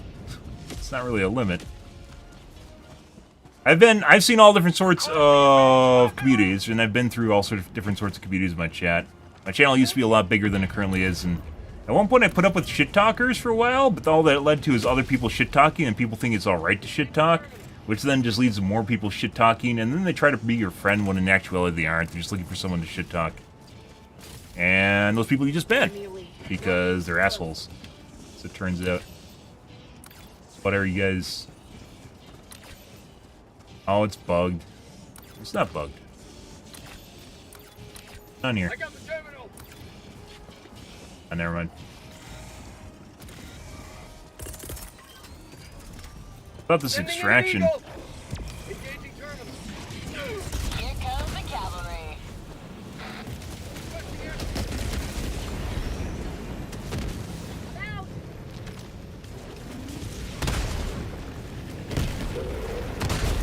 There you go. Got him in the eyeball.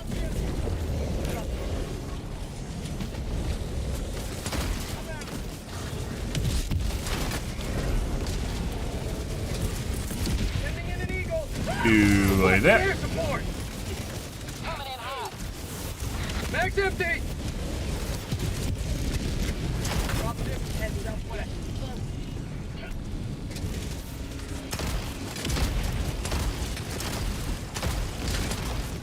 For prosperity.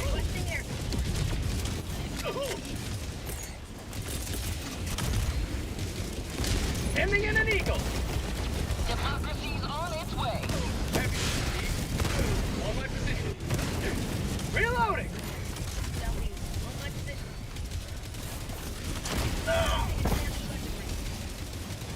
Requesting orbital strike.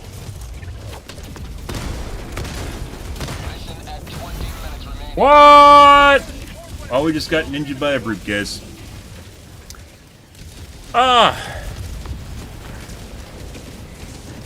And blah, blah, blah, blah, blah, blah, blah, blah.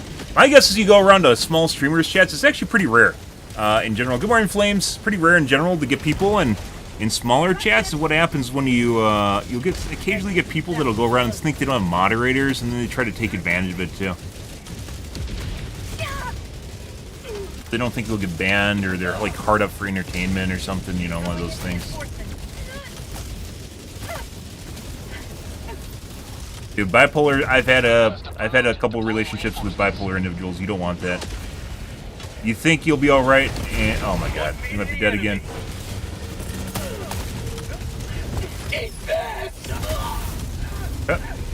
You think you'll be all right? It'll work out. Yeah. So bipolarism is one of these things. Obviously, it's a disorder, but at the same time, a lot of people that are bipolar tend to be kind of psychopathic in that they're very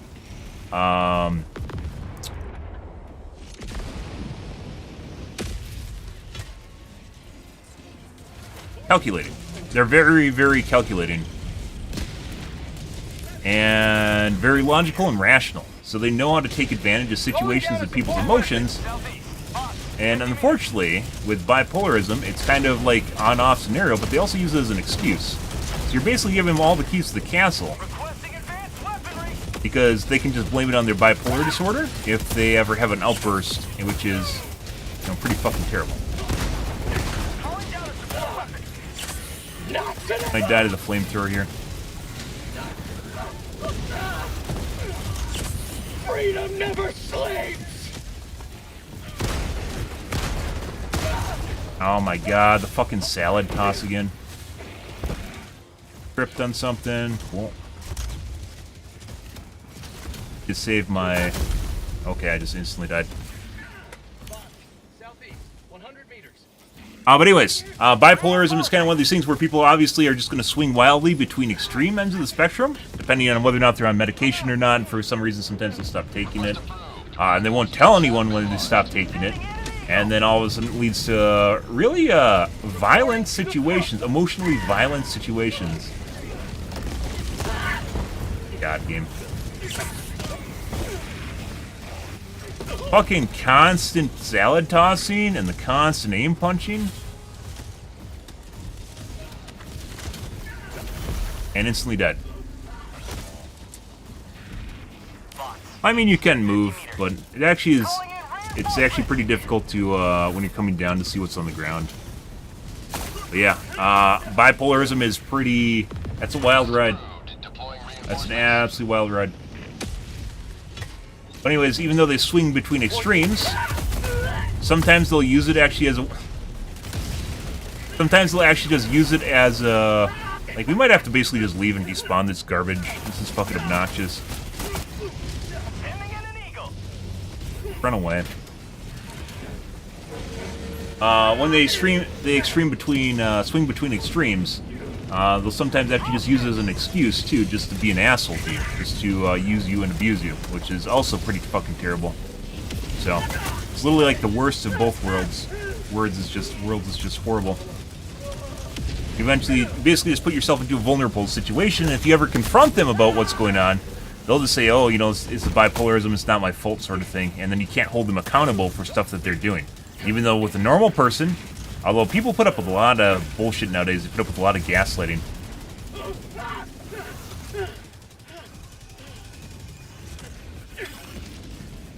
You gotta spawn people in, dude.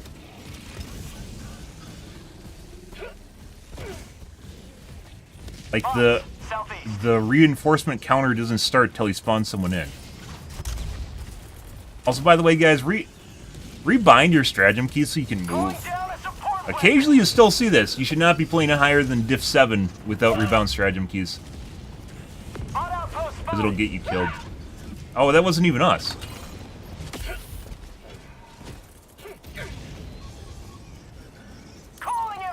There you go. Reinforcement budget depleted.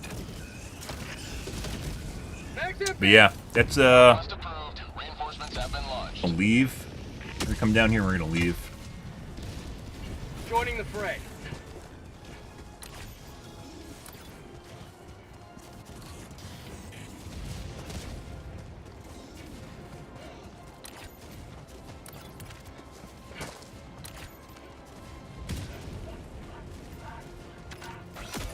Fuck's my other autocannon?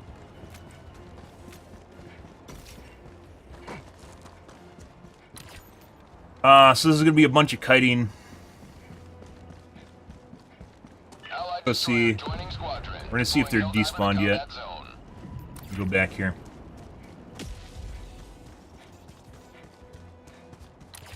Spawned like literally right on top of where that blob of enemies was. And it looks like he is literally in the middle of the enemy blob right now. Liberty, save me!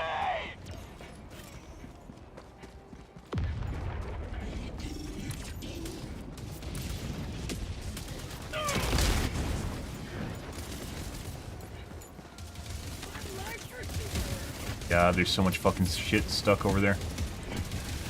Oh my god, I'm dead. Salad tossing. And spawned enemies in front of me. Requesting orbital. Gotta leave.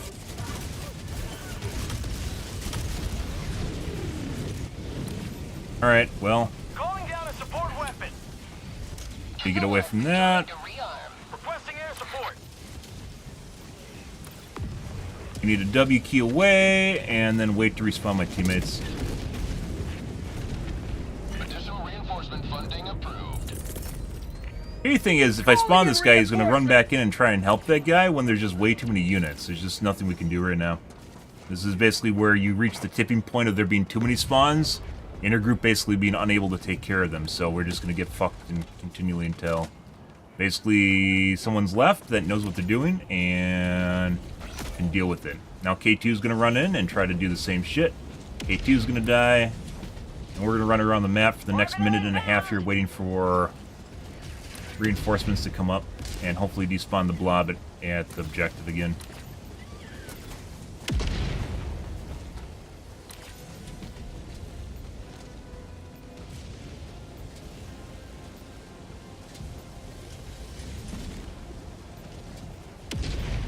That's so close you can't despawn it.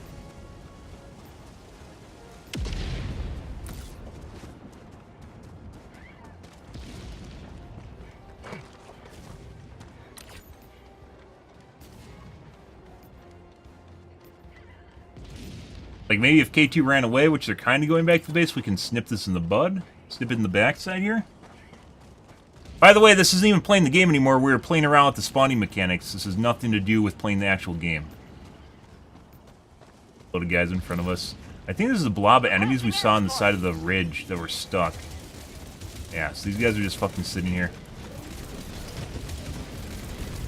Well, these are,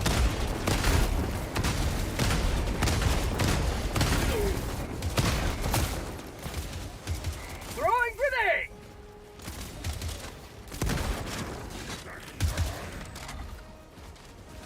How'd you like the taste of freedom?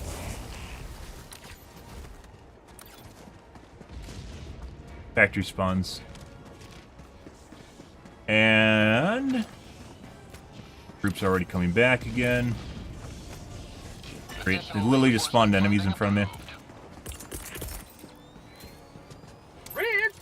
We might not even be able to do this, depending on how Joel has this programmed right now. Like, he's just spawning them right in front of the objective, so we can't snipe it. Like, this is the second time I've came over here. That's a new group of enemies that spawned in front of the objective.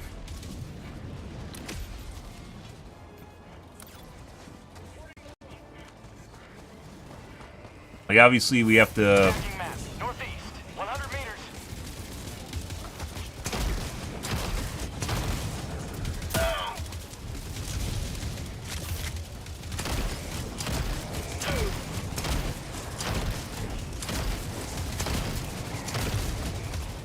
Yep, we gotta run away again. Dude, there's just too much shit. Like, I can't kill it, and then it just blobs, and there's more escort or patrol spawns on top of even the rare bot drops that pop up. So, like, this might be alright if we had our entire squad spawned in that was loaded out. Might be okay, but we don't.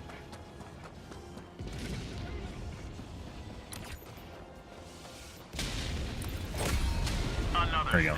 So he ran in and sniped it. He's probably going to die in like half a second. It could be that I also aggroed the guys in front of me.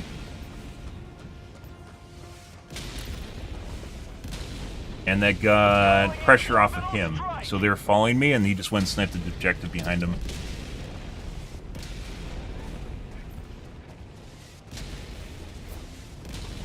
Extraction is available. Head to the objective or extraction point.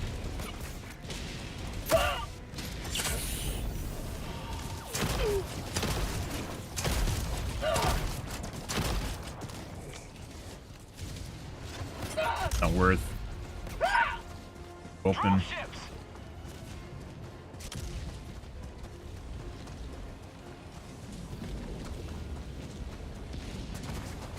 This is what happens when you take bots, like you get like over that ledge, like I mentioned, where things are, there's just too many reinforcements.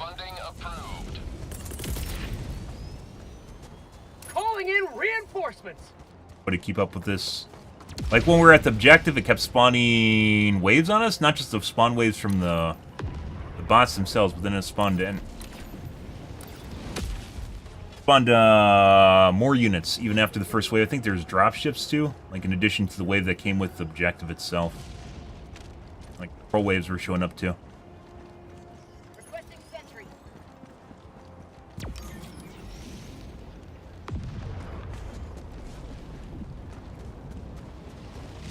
Good.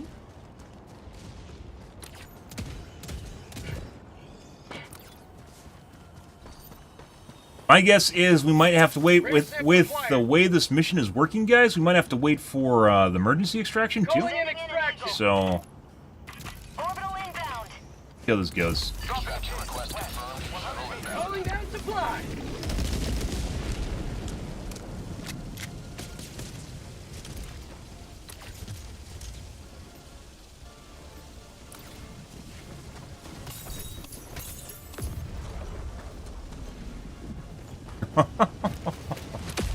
Oh, buddy. Requesting air support. ETA T-minus 2 minutes and 30 seconds.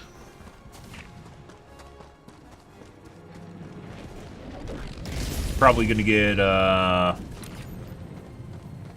escort waves here in a second, or patrol waves in a second for the end objective. Correction. Pretty good.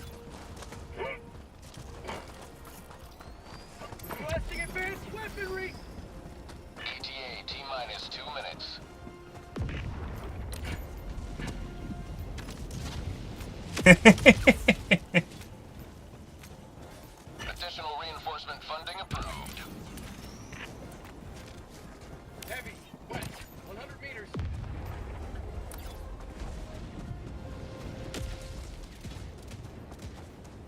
Point me to the enemy. We're gonna wait and see how many enemies we get. If we get a shitload, we're just gonna run away, and our teammates will probably die, but then we'll be able to respawn people. Down a sentry.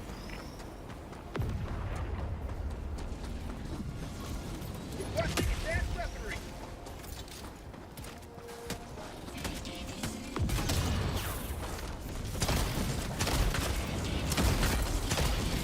Heavy, 50 meters.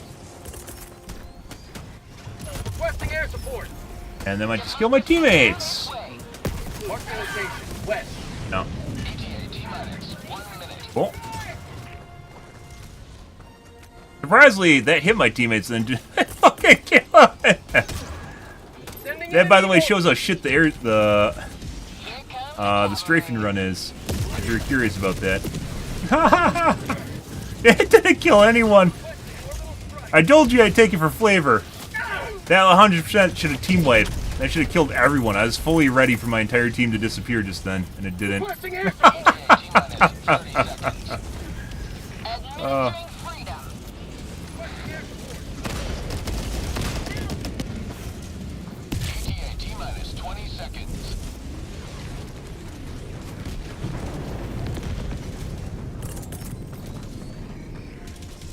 ETA T-minus 10 seconds. Clear landing Sending zone. in an eagle.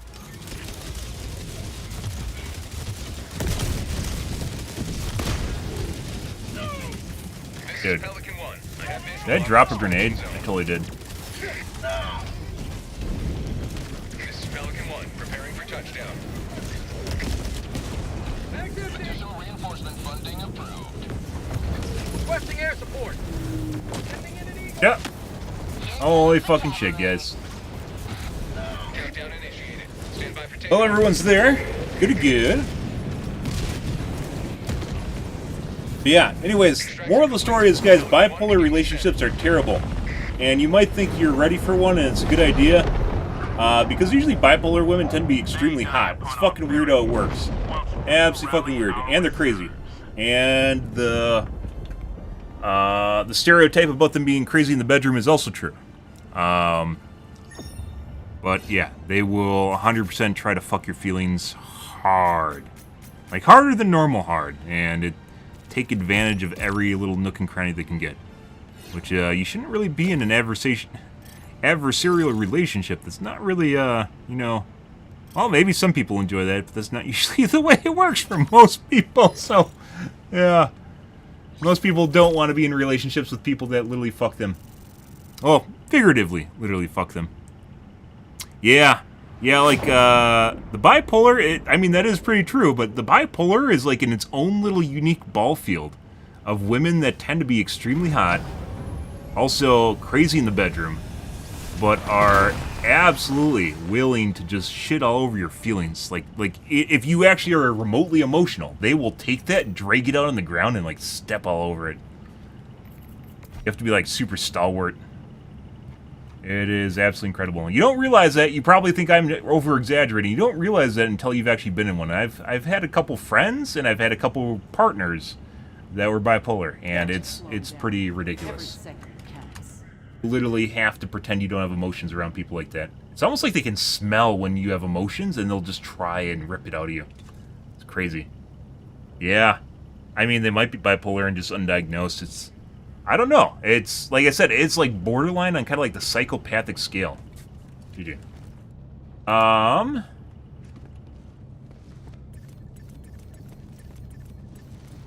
Yeah.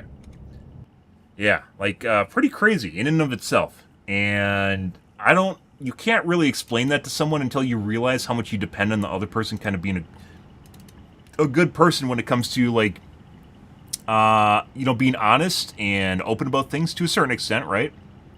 And then not taking advantage of the fact that you like them, right? Because in a relationship, it is very easy to take advantage of someone that likes you, because it turns out they don't want to piss you off, and they enjoy your company, and they don't want to make you angry, right? Yeah. And like I said, it's kind of like almost straight, like, straight to the point, like psychopathic. Like we're talking antisocial personality disorder, or like sociopathy, or psychopathy too, depending on which one you want to look at. And I think they, like, as far as the DSM is concerned, they're like renamed and such now too. I don't really care, but yeah, like they just, like, it's borderline on the edge. And like I said, they're just very calculating about everything that they do, and very selfish for the most part. At least the partners that I've had. Bipolar people tend to be extremely self-serving. Maybe not selfish in the traditional sense, but they're generally all about themselves for the most part, which is usually a psychopathic attribute sort of thing. Yeah, and they'll just literally just blame it on the disorder they have whenever anything, like, they have to be held accountable for stuff that they're doing, or things that they're doing, or outbursts, or like you just being a complete asshole to you. They're like, oh no, it's not me, it's my bipolar, you know, one of those things. And you're just like how many of those times can you take it where you just take it up the ass, and metaphorically speaking, take it up the ass, and still like, oh yeah, sure, yeah, all right, yeah, exactly. It's just, it's like it's a way out. And well, bipolarism is, and absolutely is, a disorder. And I'm not saying that it isn't. It gives them an excuse when they're just not having a bipolar episode, where they just literally just freak out on you and just, they're fine. And they expect you to do whatever they want. Yeah, I don't, like I said, it's one of those things where you literally have to experience it yourself to understand. And this is putting aside the fact that women generally nowadays take advantage of you guys more often than not, because we're in a supply and demand curve where women basically have raised their expectations so much that they're unwilling to compromise on anything. So guys just literally just go with whatever they can take and just go along with it. There's a reason that 63% of men 18 to 30 are single right now, and it has a lot to do with that, just not wanting to put up with basically being used. But that's putting aside. That's completely, it's kind of adjacent to being in a bipolar relationship, is dealing with shit like that.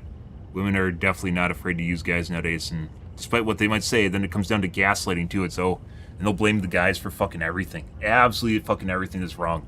But then they'll also want to be in control, but then they also want you to take responsibility for anything that happens while they're in control, which is kind of fucked up to begin with. So I don't know.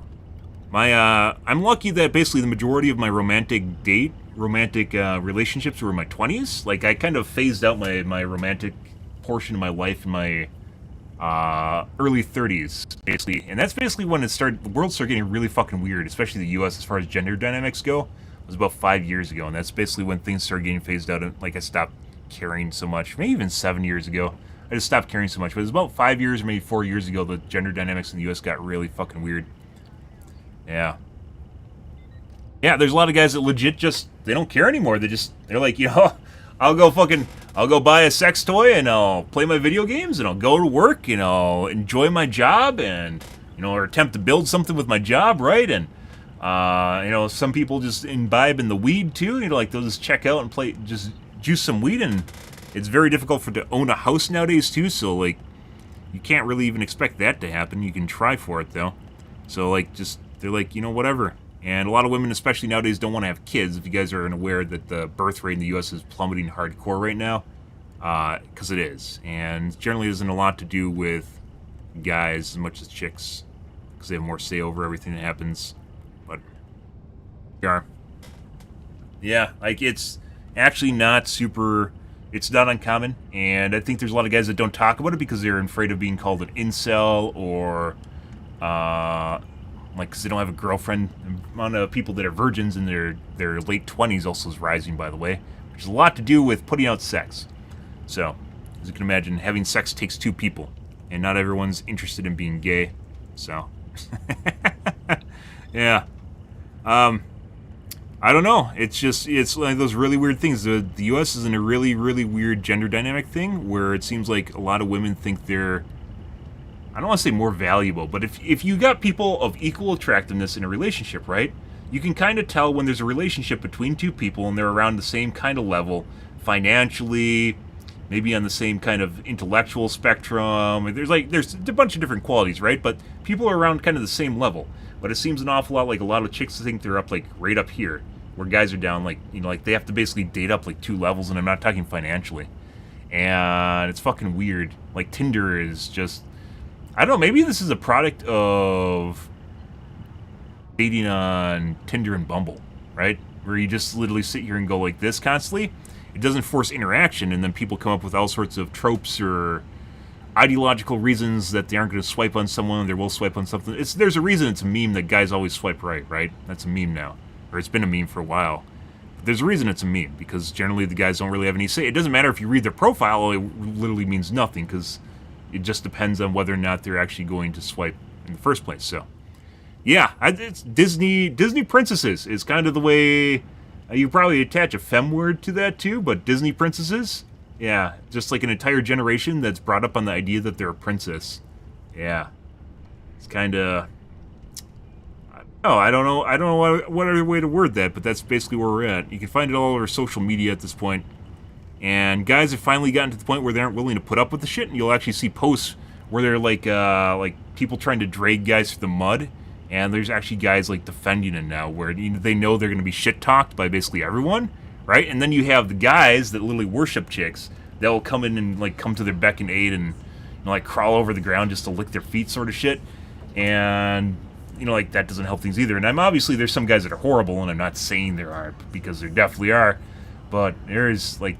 The whole, like, the most recent version of this, right, is living in a forest with a bear or a guy, right? I'm pretty sure everyone at this point has heard of it, and there's a lot of chicks that are like, I would live in a forest with a bear because, you know, like, a guy's going to do all sorts of horrible things to me, like sexual assault, right? He's going to assault me or sexually assault me, and they're perpetuating this narrative that guys are worse than bears, putting aside the fact that if you live in a forest, a bear is 5,000% more likely to find you than a guy is, you know, if you're just randomly in the forest, right?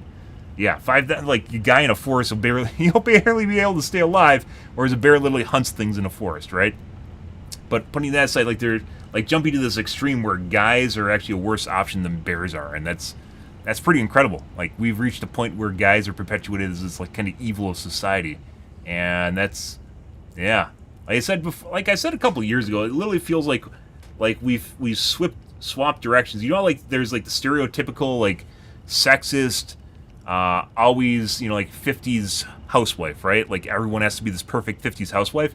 It's like that's where we're now at, only the housewife is a guy, and he's still constantly stereotyped, but then he also has to provide. So he has to still be the guy, but then he also has to be the chick.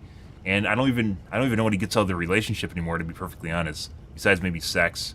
Which, by the way, the amount of people that are shaming guys for owning toys now, it's been, like, socially acceptable for women to own toys for, like, decades at this point. You know, not in all circles, obviously, but it's been, like, women had toys well before guys did. And guys now finally have this stuff, and you see, like, posts pop up on Reddit, and, like, one of the most recent ones, like, or on Twitter, like, one of the most recent ones, like, oh my god, this society is doomed because guys have fleshlights, and you're like, what? And then, obviously, the reason we aren't having kids is because of crippling porn addiction. That's a right-leaning thing right now. And that's also fucking so. The reason guys have, like, you know, look at porn is because it's basically a better option than chicks. So, what do you want? Like, guys have needs too. And it's the way things turn out. But just absolutely crazy. The world is absolutely fucking crazy right now. And I don't blame any of the guys, especially younger guys. I'm not in the 18 to 30 demographic anymore, by the way. If you aren't getting that, yeah, I'm almost 40. Even though it doesn't look that way, I'm definitely almost in my 40s. Crazy. But I absolutely do not envy guys that basically are growing up in the early 20s right now. They have to have fucking terrible. Yeah. Toys have an on-off button. I guess, yeah. And if you see, like, I'm sure you guys have seen all sorts of shit that chicks can buy nowadays, so, like, faulting a guy for having a sleeve or something is absurd. Fucking absurd. You can literally buy Goku busts and, you know, dragons and alien autopsies, like literally the tools for alien autopsies, and you're just like, yeah, I don't know, like, and everything, by the way, the shit that's just happening right now, just guys are getting blamed for it, and it's going to take a little bit before guys are sick of it, and it's already starting to change, but yeah, like, the kind of sad thing is, like, it's gaslighting, the way it works is there's like no resolution either, because when gaslighting usually happens, the parties will double down on it, right? They'll always try to go harder with gaslighting, and that just leads to like a highly toxic environment. There's no truth involved anymore. It's just about winning no matter what. Yeah, Yeah, being a kid in school, too, that's so fucked up, too. Like, you know, putting aside the super right-leaning rhetoric right now involving kids in school, where everything's about LGBT stuff, there's actually some truth to that, but at the same time, it's overreact. It's not every situation, and left-leaning, too. I don't, like, ooh. And then putting aside the fact that basically AI, this is putting aside the fact that AI is absolutely intellectually bankrupting kids nowadays. Yeah. You can literally have fucking AI write all your shit for you, and it's pretty fucking good, assuming you do a tiny bit of proofreading. It's pretty fucking good at what it does. And, yeah. you literally going through school, and obviously people are like, well, like, from the perspective of a kid in school, they aren't doing it because they want to do it, right? They're doing it because their parents are forcing them to be there, and they don't want to be in school. But in actuality, you know, after the fact, you do want to be in school because otherwise you just become a dullard and you won't be able to get anywhere in life, right? But they don't realize it, and they're young and impulsive because kids are generally pretty fucking stupid. And that's not just like a bias. It's like objectively, kids are stupid when they're young, which is your prefrontal cortex does not completely develop until your late 20s, early 20s, or excuse me, mid 20s and late 20s. Somewhere around 25-ish is when your prefrontal cortex finishes developing. That's the thing that regulates basically your ability to regulate your emotions and think logically about stuff, is developing into your mid-20s.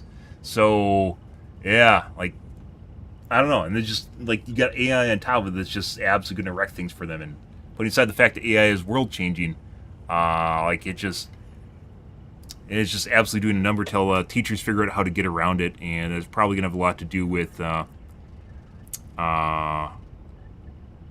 real life work, or basically working in the classroom where things can be monitored, right?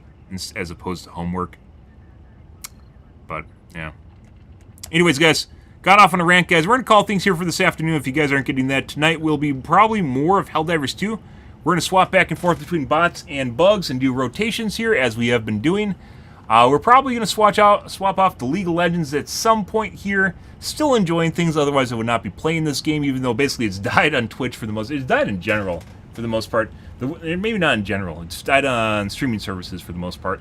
As far as, like, the game's going, it's pretty healthy as far as... Like, people are doom and glooming the game about the player base declining.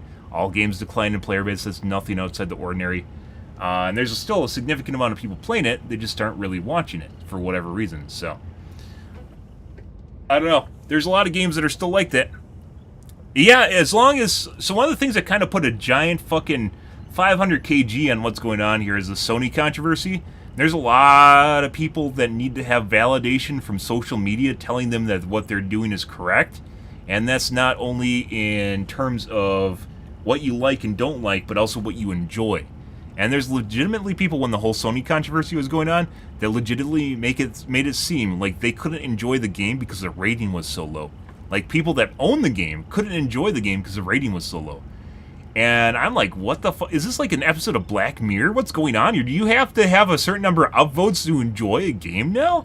It's still fucking fun. I would not be playing this. One of the reasons we've been doing the bugs so much, as opposed to the bots, is because they're actually difficult with the autocannon. It's actually pretty difficult to use the autocannon against the bugs. You can, and I'm still trying to figure it out, but you definitely can do that, and it's a challenge. But there is legit people that just, like, I don't know, the whole Sony thing, like, kind of snubbed the fire of Helldivers 2. And it wasn't even about Arrowhead. It was about Sony, right? But Arrowhead is 100% the company that got hurt by it. They 5,000% got hurt. It wasn't really, they just got stuck in the middle of it. It wasn't really their choice to do it. They had to do it because it was something they agreed on with Sony, like, I believe 6 months prior? Yeah. I heard great relationship advice. Don't date someone that's bipolar. Someone's going to date them. It doesn't need to be you. Let's just go with that. They'll be hot. The sex will be fantastic, and they'll make it hurt even more when you realize that things are fucking terrible. Twitter is not a real place. The people online are fucking weird. We've talked about this years ago. And Twitter can be a great place, by the way, and the ability for people to share and transmit ideas and coordinate with each other. It's very, I don't want to say censored, but it is very heavily regulated right now. The amount of posts where I post a bunch of different things, a bunch of different topic matter. I'm all over the place, but I can tell when my posts get deboosted, which is they don't show up in feeds, and I can check it with the second account, and I can tell that basically the algorithm or whatever's behind the scenes doesn't like me posting, and basically I'll end up with like 10 views on my post. And then other times I'll be fine, and I'll end up with a couple hundred or even couple thousand posts, or 1,000 engagement impressions. And you can totally tell what is being boosted and deboosted. And basically deboosting is where instead of showing up in the primary block of posts, you'll show up under show more, and then if it deboosts you even more heavily, it'll put you underneath the category that's called these might be offensive or, you know, bad posts, right? These might be really horrible posts right down at the bottom. And depending on the category, you won't even see the show more posts. It won't even show it. It's a button. And depending on how many replies there are, it won't even show the button. So you can't even get out of the show more posts category, and it really fucks you.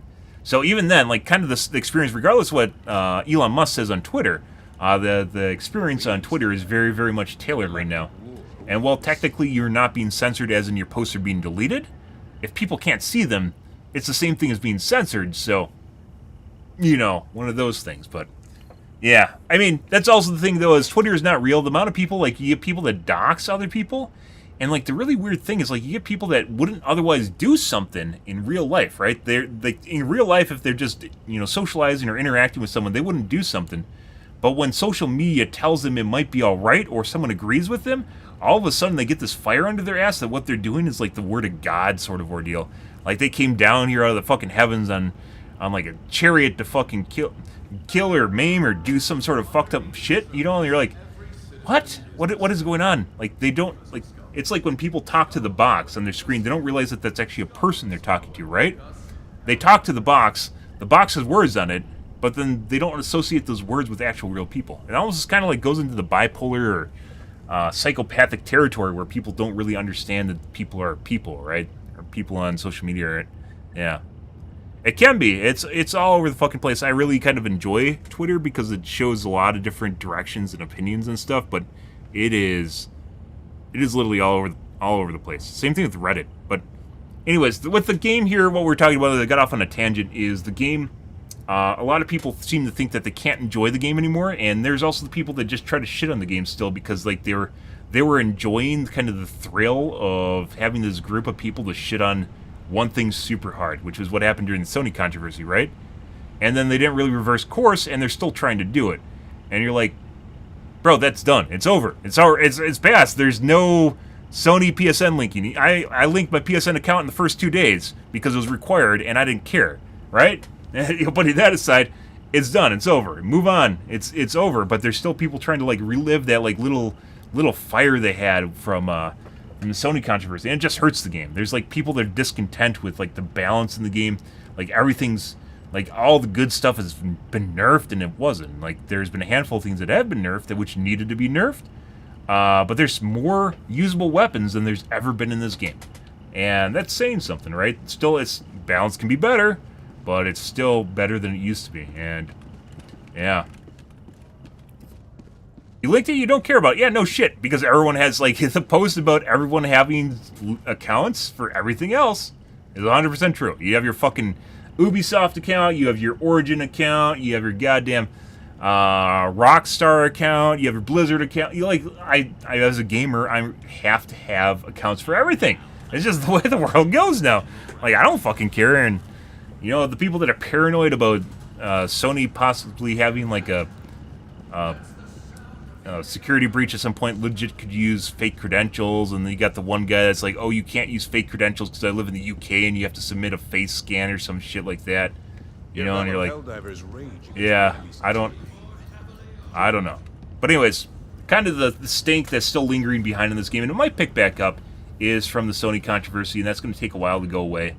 Putting aside the fact that the game balance could be better, but then the community is also like, oh, let's not have content because we need better, higher quality content. You know, putting aside the fact that obviously some stuff when it releases isn't that great, but then it gets better. They fix it and they improve on it, and it gets better. But they're like, oh no, let's just slow down and, you know, let's get some high quality content, which sounds good in theory, but you realize people quit because they get bored while that's happening. So you feel like, yeah, oh, I'll come back after the content's better, right? You're like, you could do that anyways, putting that aside. you're not going to want to, because in, you know, maybe 2 weeks from now, when people, like, the patch is out in 2 weeks from now, and people are like, oh, yeah, that game, no, that fell off, didn't it? You know, because people quit. Oh, that game fell off, didn't it? Yeah, so it's like, it's literally a cycle in which they basically perpetuated the fact that they they aren't going to get content. It's going to cause people to quit, and then they aren't going to come back because the game's going to be dead. It's literally like a self-fulfilling cycle. And obviously, content could be better, for sure. Quality could be better. Balance patches could be better. But at the same time, it's a service, and things are constantly... You're part of basically a development cycle, and the service keeps improving. So, like, maybe... Like, what is even the answer to that? Maybe you could put out 2 versions of the game, one of which is locked and is stable. Like a stable, but then it'd split the player base, too. So I don't know if people want that. It's like stable, where it updates every once a month, right? Like a software release cycle. And then you have your nightly build, or your just basically weekly build, in which things constantly change. And then people can choose whether or not they play the new version or the old version. Although that kind of split the player base, because of this game is generally about community and like being like this map, right? Where you see the war, the waging war, right? Enemies march ever closer. See the waging war going on here. And that's just part of the galaxy, right? You like seeing numbers here, and then there's people that freak out because there's not enough numbers, there's not enough little heads popping up here. But I don't even know if this includes PSN players. This is kind of a weird thing. It might, actually. I don't, like, if we went and looked right now and compared to the Steam charts numbers, what would we see?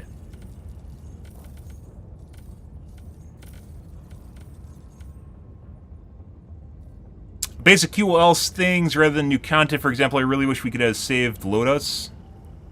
Sure. I mean, if that's really what's stopping you from playing the game, they could do that. I don't have any problems with that. I've never really felt like I needed a save loadout, though, either. It's kind of like the...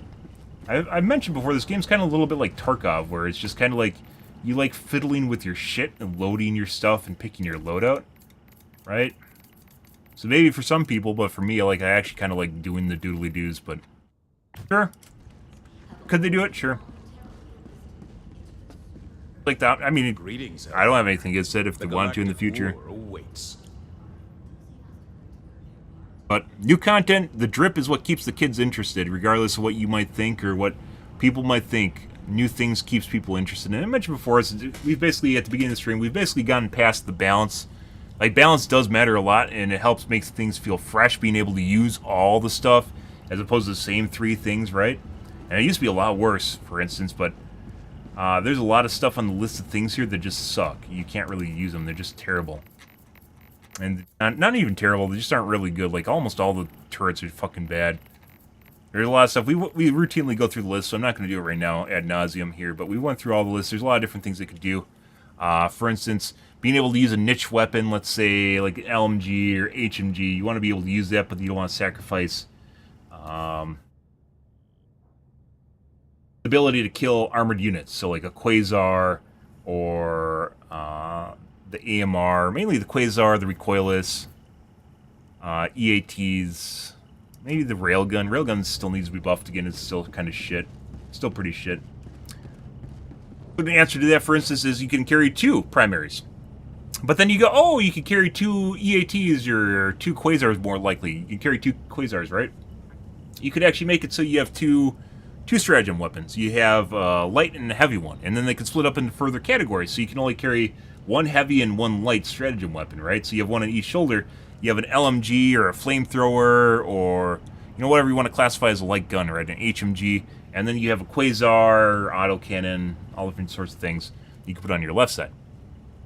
Yeah. You can make the HMG. I use it for a little bit, but I stopped using it because basically my teammates never take stuff to kill Bile Titans or Chargers when you use it. Although you can kill Chargers with the HMG. It's very, very chonky.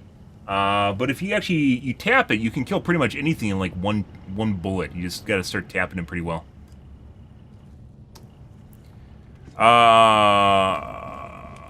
The AMR does feel kind of underpowered for what it is as a stratagem. The Eruptor, when it first came out, I said actually should have been a stratagem weapon because it was that fucking good. And people that thought it needed to be nerfed or didn't need to be nerfed are full of shit. It was a tier, 2 tiers above everything else in the game. You could literally just shoot it at the ground near stuff and it'd kill like 5 units. It's literally like a grenade launcher, only it's your primary weapon, and it can close bug holes, and it performs well against armored units. Oh, it can snipe too, and you can shoot off the hip, and it was absurd.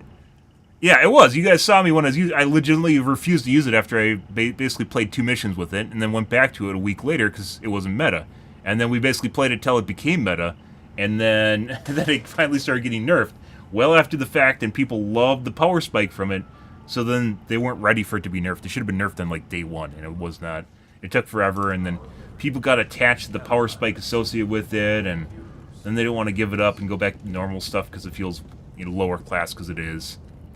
The Quasar is still very good. I use it against bugs routinely when I'm using a laze dog.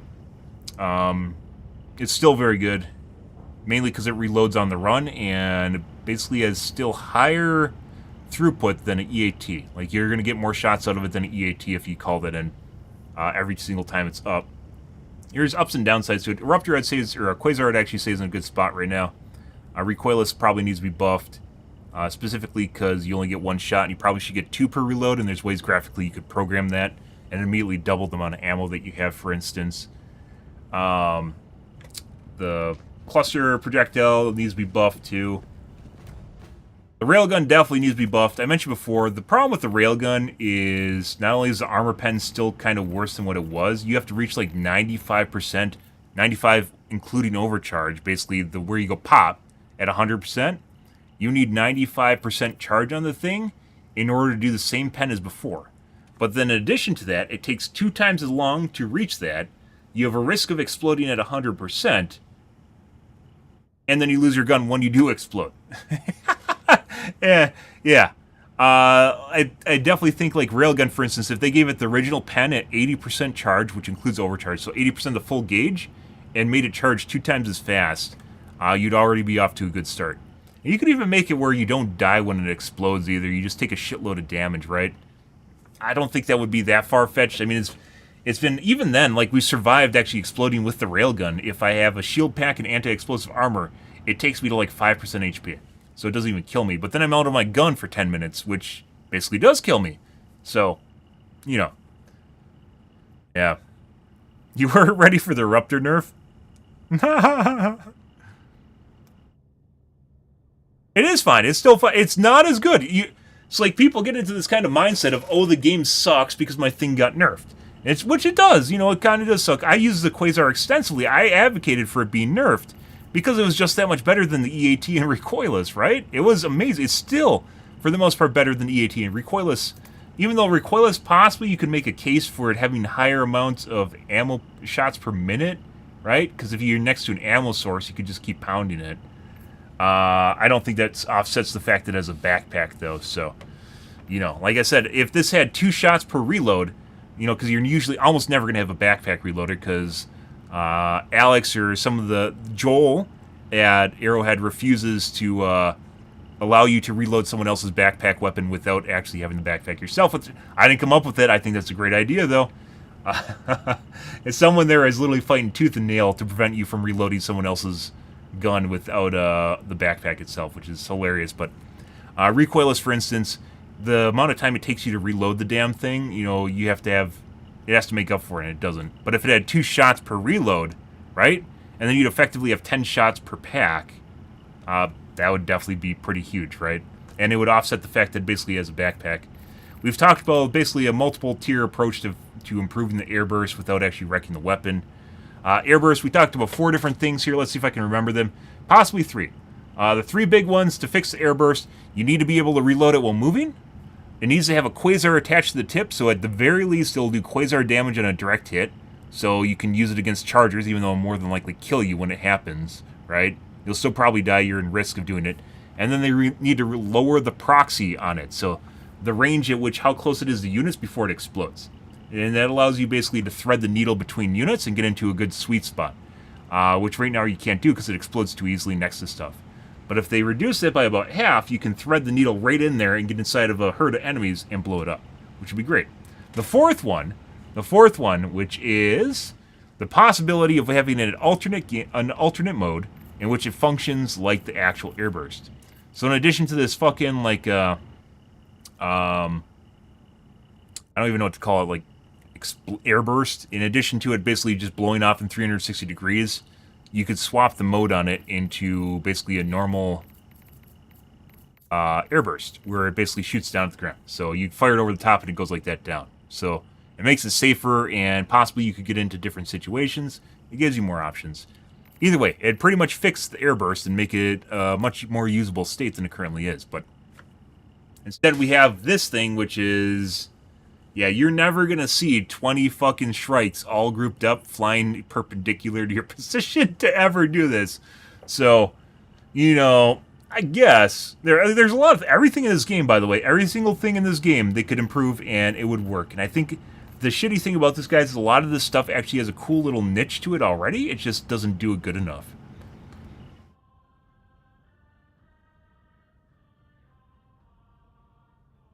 Well, I mean, if you can thread the needle, that allows you to do that manually. So, I mean, you could do that. You can manually dial it in if you wanted to. But what I mean by that is basically if you get an angle, you got multiple units along the way. If you angle it properly between the units, if you saw it, you'd have a pretty good idea what I'm talking about. But if you angle it between the units, you can get it between them and have it explode in the back, which basically does the same thing as what you're suggesting. But the problem right now is the radius where it comes in contact with, you know, near the enemy unit.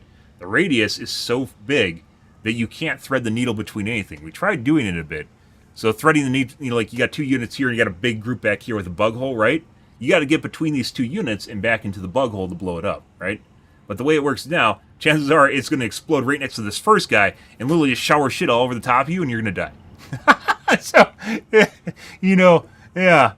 The alternate option is manually setting a range on it too, which you could do that, but I think, you know, basically what I'm suggesting is a more adaptive range, because then you could pick and choose where it blows up just based on how close it is to units, right? So, I mean, it's another way of doing the same thing. But, yeah.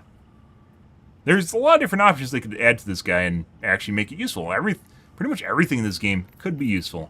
And instead, all you have is Reddit fucking, oh my god, the spear is still broken, guys. I can't play Helldivers because the spear is broken. Did you guys know that Helldivers 2 isn't fun because the spear is broken? I mean, I was thinking about playing Helldivers 2, and then I realized the spear is broken. Oh my god. Like, oh shit, dude. What the fuck is wrong with you? But, Reddit is a... You know, Twitter, Reddit, you gotta take it with a grain of salt. There is some comedy on there. Just don't get too invested in what's going on, but, yeah. Good morning, gaming? Yeah.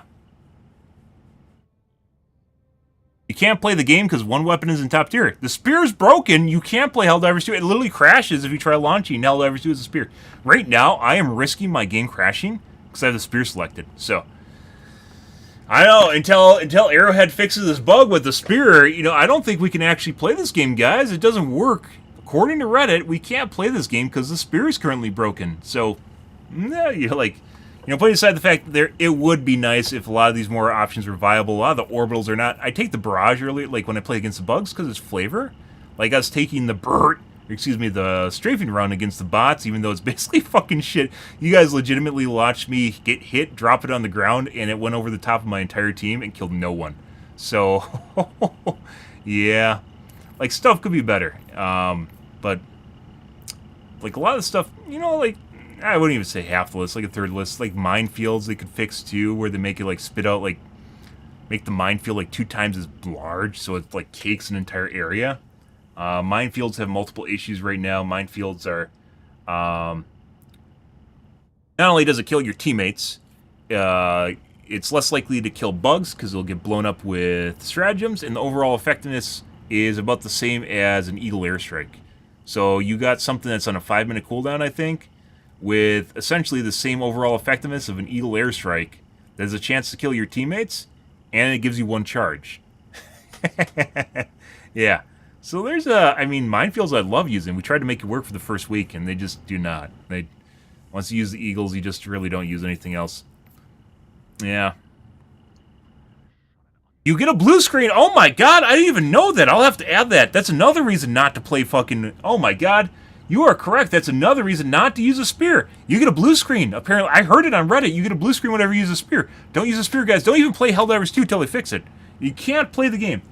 I will say, We did try making it work, and the last time that I used the spear was... No, I actually picked it up when they said they fixed the lock, and I realized it's still broken and threw it back on the ground. That aside, the time that I stopped using the spear was when 80% of my lock-ons would fail. Like, it would lock on, and then it would unlock. I even had it lock on, I clicked the button to fire it, and then it would unlock and it wouldn't fire. And that was frustrating as fuck, and I threw it on the ground and spit on it, and then I didn't touch it again. But that said, you don't need to play with the fucking spear, so I don't play with the spear either. But yeah, there's a lot of stuff here that can be fixed. The most recent, which is starting to come up, is the fact that no one's using the mechs, and the mechs are actually very, you know, put aside the rocket accuracy being off with it, because it is. The rocket accuracy is off on it. They do run out of ammo very fast, and they're very offensive. One of the problems with the mechs, though, is they die too fast. And I think even if you made the mech basically invulnerable, or borderline invulnerable, you'd run out of ammo pretty fast. So the effectiveness of it arguably is about the same as an Eagle airstrike. So, right? Like, basically it all comes down to Eagle airstrikes, where I wouldn't say Eagle airstrikes are broken. They're a good baseline for balance in terms of decimation for the value, right? And the mech, even if it was invulnerable, to a certain extent, even if it was invulnerable, and you had the same amount of ammo and damage you're doing currently, it still wouldn't be OP, because you run out of ammo fairly fast with the thing. Even if you min-max it, you run out of ammo fairly fast with it, and then that's it, right? And you have to wait for another one. Well, that's another thing people said, I've mentioned that too, is you could get ammo back from a resupply, but then maybe people min-max it too much. But considering how easy it is to blow them up, maybe that isn't actually horrible either. Like, there's options here, right? And if you could get ammo from a resupply, like an actual resupply, right? Would it be broken? I mean, you could try and min-max it, but like with the way bug waves work and the way bot waves work, you probably explode before you get a chance to actually, you know, use it well. Maybe someone could finagle it pretty good, and lower difficulties would probably be pretty broken, to be perfectly honest. But at Helldive, I'm pretty sure you'd still die to the bugs. So even a resupply wouldn't actually be horrible either. I mean, it does actually have a... you probably... you can actually melee with it. You just have a high probability you're going to die doing it. Yeah, the mech actually has a melee, if you didn't know that. Yeah. And you can step on smaller units. So, how long have I been playing Helldivers? Is that a Facebook user? No, it's a YouTube user. How long have I been playing Helldivers? I think I have like 400 hours in the game. I don't have that much. There's some people with like 900 or some stupid shit. I actually enjoy playing the game, and I don't want to kill my enjoyment of the game, so we've switched off to other games off and on through it. But basically, we played since day one because it looked like a really cool game, and then I've just been swapping on and off. Basically, now we're to the point where we're probably going to play League of Legends in the coming week. Maybe. I don't know. I'm still enjoying it right now, so we're going to basically swap off and come back for War Bonds is what's going to happen, which is what I'm currently doing. And we came back for the last War Bond, and I haven't stopped playing since then, so... really depends. But, been playing Helldivers a long time. A very fun game. Well, relatively long time. It's not been out that long, so. Cool stuff. A lot of cool stuff in this game. Don't believe people, guys, that say the game's not fun. Your friends don't need to play with you to enjoy the game. You can literally play alone. You can play with, I play with randos. No one I play with that I know. We just group with randos. Sometimes it's a shit shot. It actually is more fun when your group is basically dying as opposed to SEAL Team 6. They might seem counterintuitive because Reddit tells you how OP they want to make everything in the game, but if the game's too easy, which we've had with SEAL Team 6, it just, you're playing a turkey shoot with bugs, and they don't even have a chance. Today was, I might be because I'm using the autocannon, but today was, like, the last couple days the bugs have been really spicy. We've been getting overwhelmed. I think it's, like, Joel is spawning them around where normally they have patrol spawns, right? And then the bug holes. Now they're, like, spawning them, like, in front of you and behind you, like, over the corners around, like, line of sight and shit. Like, the beetles, especially those little guys, like, they'll just spawn them out of nowhere and then just come over and bitch slap you when you're not looking. Yeah. Like, you'll just, out of nowhere, and then they'll just, like, run away. They really should run away after hitting you. Like, just, like, they're afraid. But they don't. But also what people don't realize, guys, and what, like, is kind of... Arrowhead doesn't defend themselves for the most part, because when they did, the Kirans got bent. Like, literally bent out of shape, and they're talking about how horrible the game is, and staff shouldn't talk to them this way, right? Like, I'm not talking about, like, the controversy shit, but, like, there's, like, I think it was Frederick that told people to get good because they literally couldn't kill chargers. And he was right. And then HR talked to him and he had to apologize. He got shame-walked through the fucking Reddits. Yeah. I remember Frederick, by the way.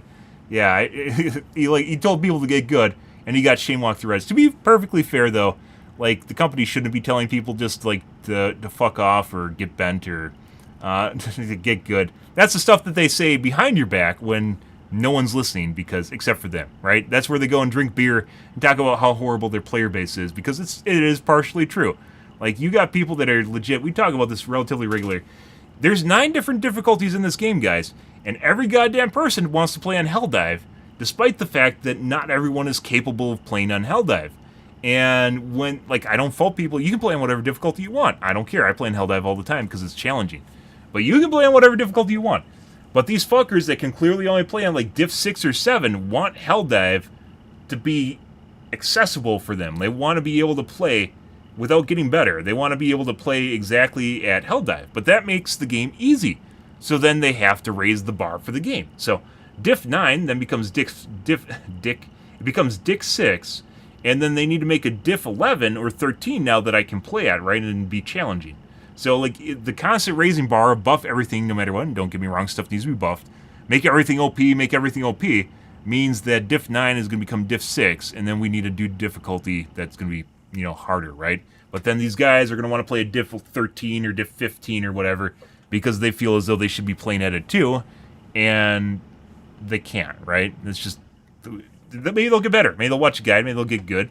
Maybe they'll pay someone to boost their account, because that'll make them good. I don't know. But, like, it also kind of ruins things on the upper end for basically people that want to enjoy the game, right? For basically people that want a challenge, I need to have something to challenge you. The game is not fun for me unless I have a challenge. And I'm not talking about getting ass-fucked constantly, because that's not fun. And with the robots you guys just saw, that was getting pretty bad. When I have to start kiting around the map and despawning waves, and basically sending in people to die every time they spawn, and then just running away and being basically the anchor for the rest of my team, that's not really playing the game anymore. I'm literally trying to manipulate spawning mechanics, right? Because it's too overbearing, and there's nothing I can do for the most part. I could have tried to go in and defend the... with the last one we played, the mineral one, right? Where you have to... the seismic geology one. I could have went in with my teammates and tried to help them out, but if both of us die, then we lose, right? So the option for me is only just to go around the map. It might have seemed like I have no idea what I was doing, or I was scared, but my legitimate best-case scenario is me just running around the map and providing basically an anchor for my teammates to spawn off of, and basically maybe snipe the beacon when nothing's there. But every single time I showed up there, there was a new spawn wave, or patrol wave, that was definitely spawned there to overlap the objective so I couldn't snipe it. So, but apparently I kited them away, and then my teammate went in and sniped it, but that's like a worst-case scenario where I'm not even playing the game anymore. You know, that's not something I would expect people to be able to beat unless you basically know what's going on and how to manipulate essentially the coding in the background. And that's not something you'd expect someone to do in a game, right? But yeah, that's something I'm not against. I mentioned this before. Like, the only legitimate concern I've heard people make for playing on Helldive is they don't want to do it, but they have to do it for samples. And I guess, you know, I play the shit out of this game, so I'm maxed out on everything, as you can see. I get it that maybe you're playing for samples or whatnot, but I wouldn't be against them basically upping the sample count for lower tiers. Like, if it's going to stop people from playing something they don't want to, is it really that horrible? I don't even know. Like, if I could donate my fucking samples to the Save the Kid Fund or something, I could click a button that allows me to give this to a random active Helldiver, I would totally do it. And we still pick up samples, and we still go for samples no matter what, because when I play with people, there's still sometimes people that don't actually have samples, right? I wouldn't be against there being a button where I can push it and give this to people, like, let's say the people I'm grouping with. Imagine if I could just give them some, like, my resources. I wouldn't care, because I'm maxed out, and I don't mind, actually, to be perfectly honest. Yeah, like sample donations. I mean, that's kind of in the spirit of Helldivers anyways, is just giving your shit away, right, to the greater cause. So, like, if I could do that, I 100% would. I just, like, I'm literally pissing away everything right now because I don't have anything for it, so. Yeah. Yeah, or yeah, it's also combining. I think I was always hamstrung on greens. So regardless of what you think, when I was crafting stuff for my ship, we were always stuck on greens. Yeah, the one that everyone, I like, criticized this when I was, like, basically unlocking shit. No one was picking up greens. I want to pick up the oranges and obviously the pinks, right? But no one pick up the goddamn greens, and I always need greens. Just end up getting stuck on it. Maybe it's different at lower dives because I don't play that, but I was never stuck on... Occasionally I was stuck on oranges, like twice, but it was almost always greens. It was for everything is just greens, just stuck on greens. But yeah, a conversion system would also be, I think, would be fine too, right, between them. Yeah. And obviously the people talk about progression in the game where they want these to do something. I don't even think this is why you're playing the game, but some people really want this to do something because they see this game like Destiny or an RPG or something where these are supposed to be numbers that you care about, and I don't really think that's exactly what they're for. We talked about how you could make it into a crafting system for the armor, but Pilt's already shot that down on Twitter, where basically you could craft the buff for armor, and then you could remove it using your resources. You could craft the buff, and then every time you wanted to put it on a new piece of armor, you could craft the buff and put it on the armor, right? Assuming it fits the criteria. It's like a simplified crafting system, more or less, which I thought was honestly a really good idea.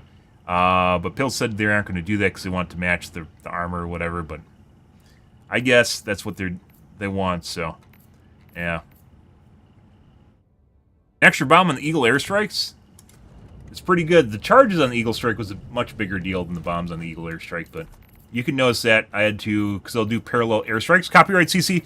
Trademarked, reserved, Ben7123, by the way. I'll do parallel airstrikes, so if you guys didn't know, depending on which Eagle you're using, they will drop parallel to your position. So parallel airstrike, imagine you have bugs chasing you, right? You have bugs chasing you. A parallel airstrike is instead of throwing it like this, which goes across the bugs, you turn sideways 90 degrees, and you throw it along with the way you're running. So then you run along the width of the Eagle Airstrike, which is now chasing the bugs. You run along the width of it, and then on the other end there, make sure you run, by the way. It takes some effort to get this down. You'll basically be on the far end of the Eagle Airstrike, and you'll either see it coming in, or you'll see it leaving, and those bombs get very close to your face. But when they added the fourth bomb, or the extra bomb to it, right? Wherever that is. When they added an extra bomb to it, it took a little bit of tweaking and relearning that, so I wasn't dropping the last bomb on my face with the Eagle Airstrike, because you can 100% do that. But parallel airstrikes, copyright CC, Ben7123, trademark reserved. I've basically mentioned it every single time I do it, by the way. So when another streamer starts doing it, you can literally talk about my channel. But it's actually one of the cool things you can do with the Eagle Airstrike, because it's a relatively small radius and you can outrun it. So you potentially can get out of the way of the Eagle Airstrike and run it right across the length of bugs, and it's extremely destructive. Even though now basically I use napalm just because it's fun, because I use Eagle Airstrikes for so long. I use napalm against bugs. The Eagle Airstrike, especially doing a parallel airstrike, is incredibly effective at what it does. But this basically is if you're looking for like balanced efficiency ratio to like destructive potential and normalizing things, it comes down to basically the Eagle Airstrike. It's just the overall go-to for everything. The goat of stratagems. Yeah. Copyright CC Ben7123. Try it sometime. It's actually kind of exhilarating when you see the fucking eagle coming in, and you're like looking it down while it's running at you, and you're hoping you got the distance down right, and you see that fucker coming in on you. Pretty fantastic. But yeah. Alright, guys. I haven't done it recently, once again, because I've been using Pyro. You guys got me on a talking binge again, by the way. I was done streaming, like, what was it, 45 minutes ago. Good job, guys. You get some nice conversations going. It's fantastic, though. I really need to readjust my schedule, because it's all over the place, as you guys know right now. Probably start streaming earlier in the evening instead of late morning, which is what's happened, where I've kind of morphed into a late morning streamer, or a morning streamer in general, actually. I need to fix my sleep schedule, but that's another thing for another day. But alrighty, guys, we're going to call things here. Alright, this was a podcast, and by the way, if you guys are curious about that, about podcast stuff, or where we bullshit, basically the beginning of the stream is a podcast, more or less, where I cover stuff that's happening around, maybe stuff that's happening in a game, maybe we'll watch a YouTube video or whatever, then we play the game. Usually I don't have a podcast at the end, though, because I'm hungry right now. But we're going to call things here, guys, for this afternoon/morning. Tonight will be more of the Helldivers 2. We'll see where it goes. As I mentioned before, It's kind of a shame that the community was all for basically slowing down development of the game. It might sound good at first, but then you realize basically now are people going to quit, but they might not come back because they need that drip to keep them interested. But that's where we're at now. So my guess is the moment I decide that I'm going to play League of Legends, they're going to decide to patch the game, which is generally what happens anyways. So we'll see how it goes, guys. But anyways, if you are new to the stream, you enjoyed the bullshit, you enjoyed the fun, you enjoyed watching me play against bugs or bots, make sure to follow button on your select platform. I stream to Kick, Facebook, YouTube, Twitch, as well as Trovo every day from late night to early morning, GMT-6, so late night North America time. I usually stream for about 5 to 6 hours, give or take. It depends on my life, what's happening, etc., guys. Make sure you follow the TikTok. The only thing that will ever be on my TikTok is my stream, if and when I can stream. So make sure you guys hit the button on that, so that I can get some more crazies in my stream too. So, but alrighty, guys, I'm out here for this morning, guys. Thanks for watching my stream as always, and I hope you guys have a wonderfully fantastic Friday morning and afternoon. Have a good day, guys.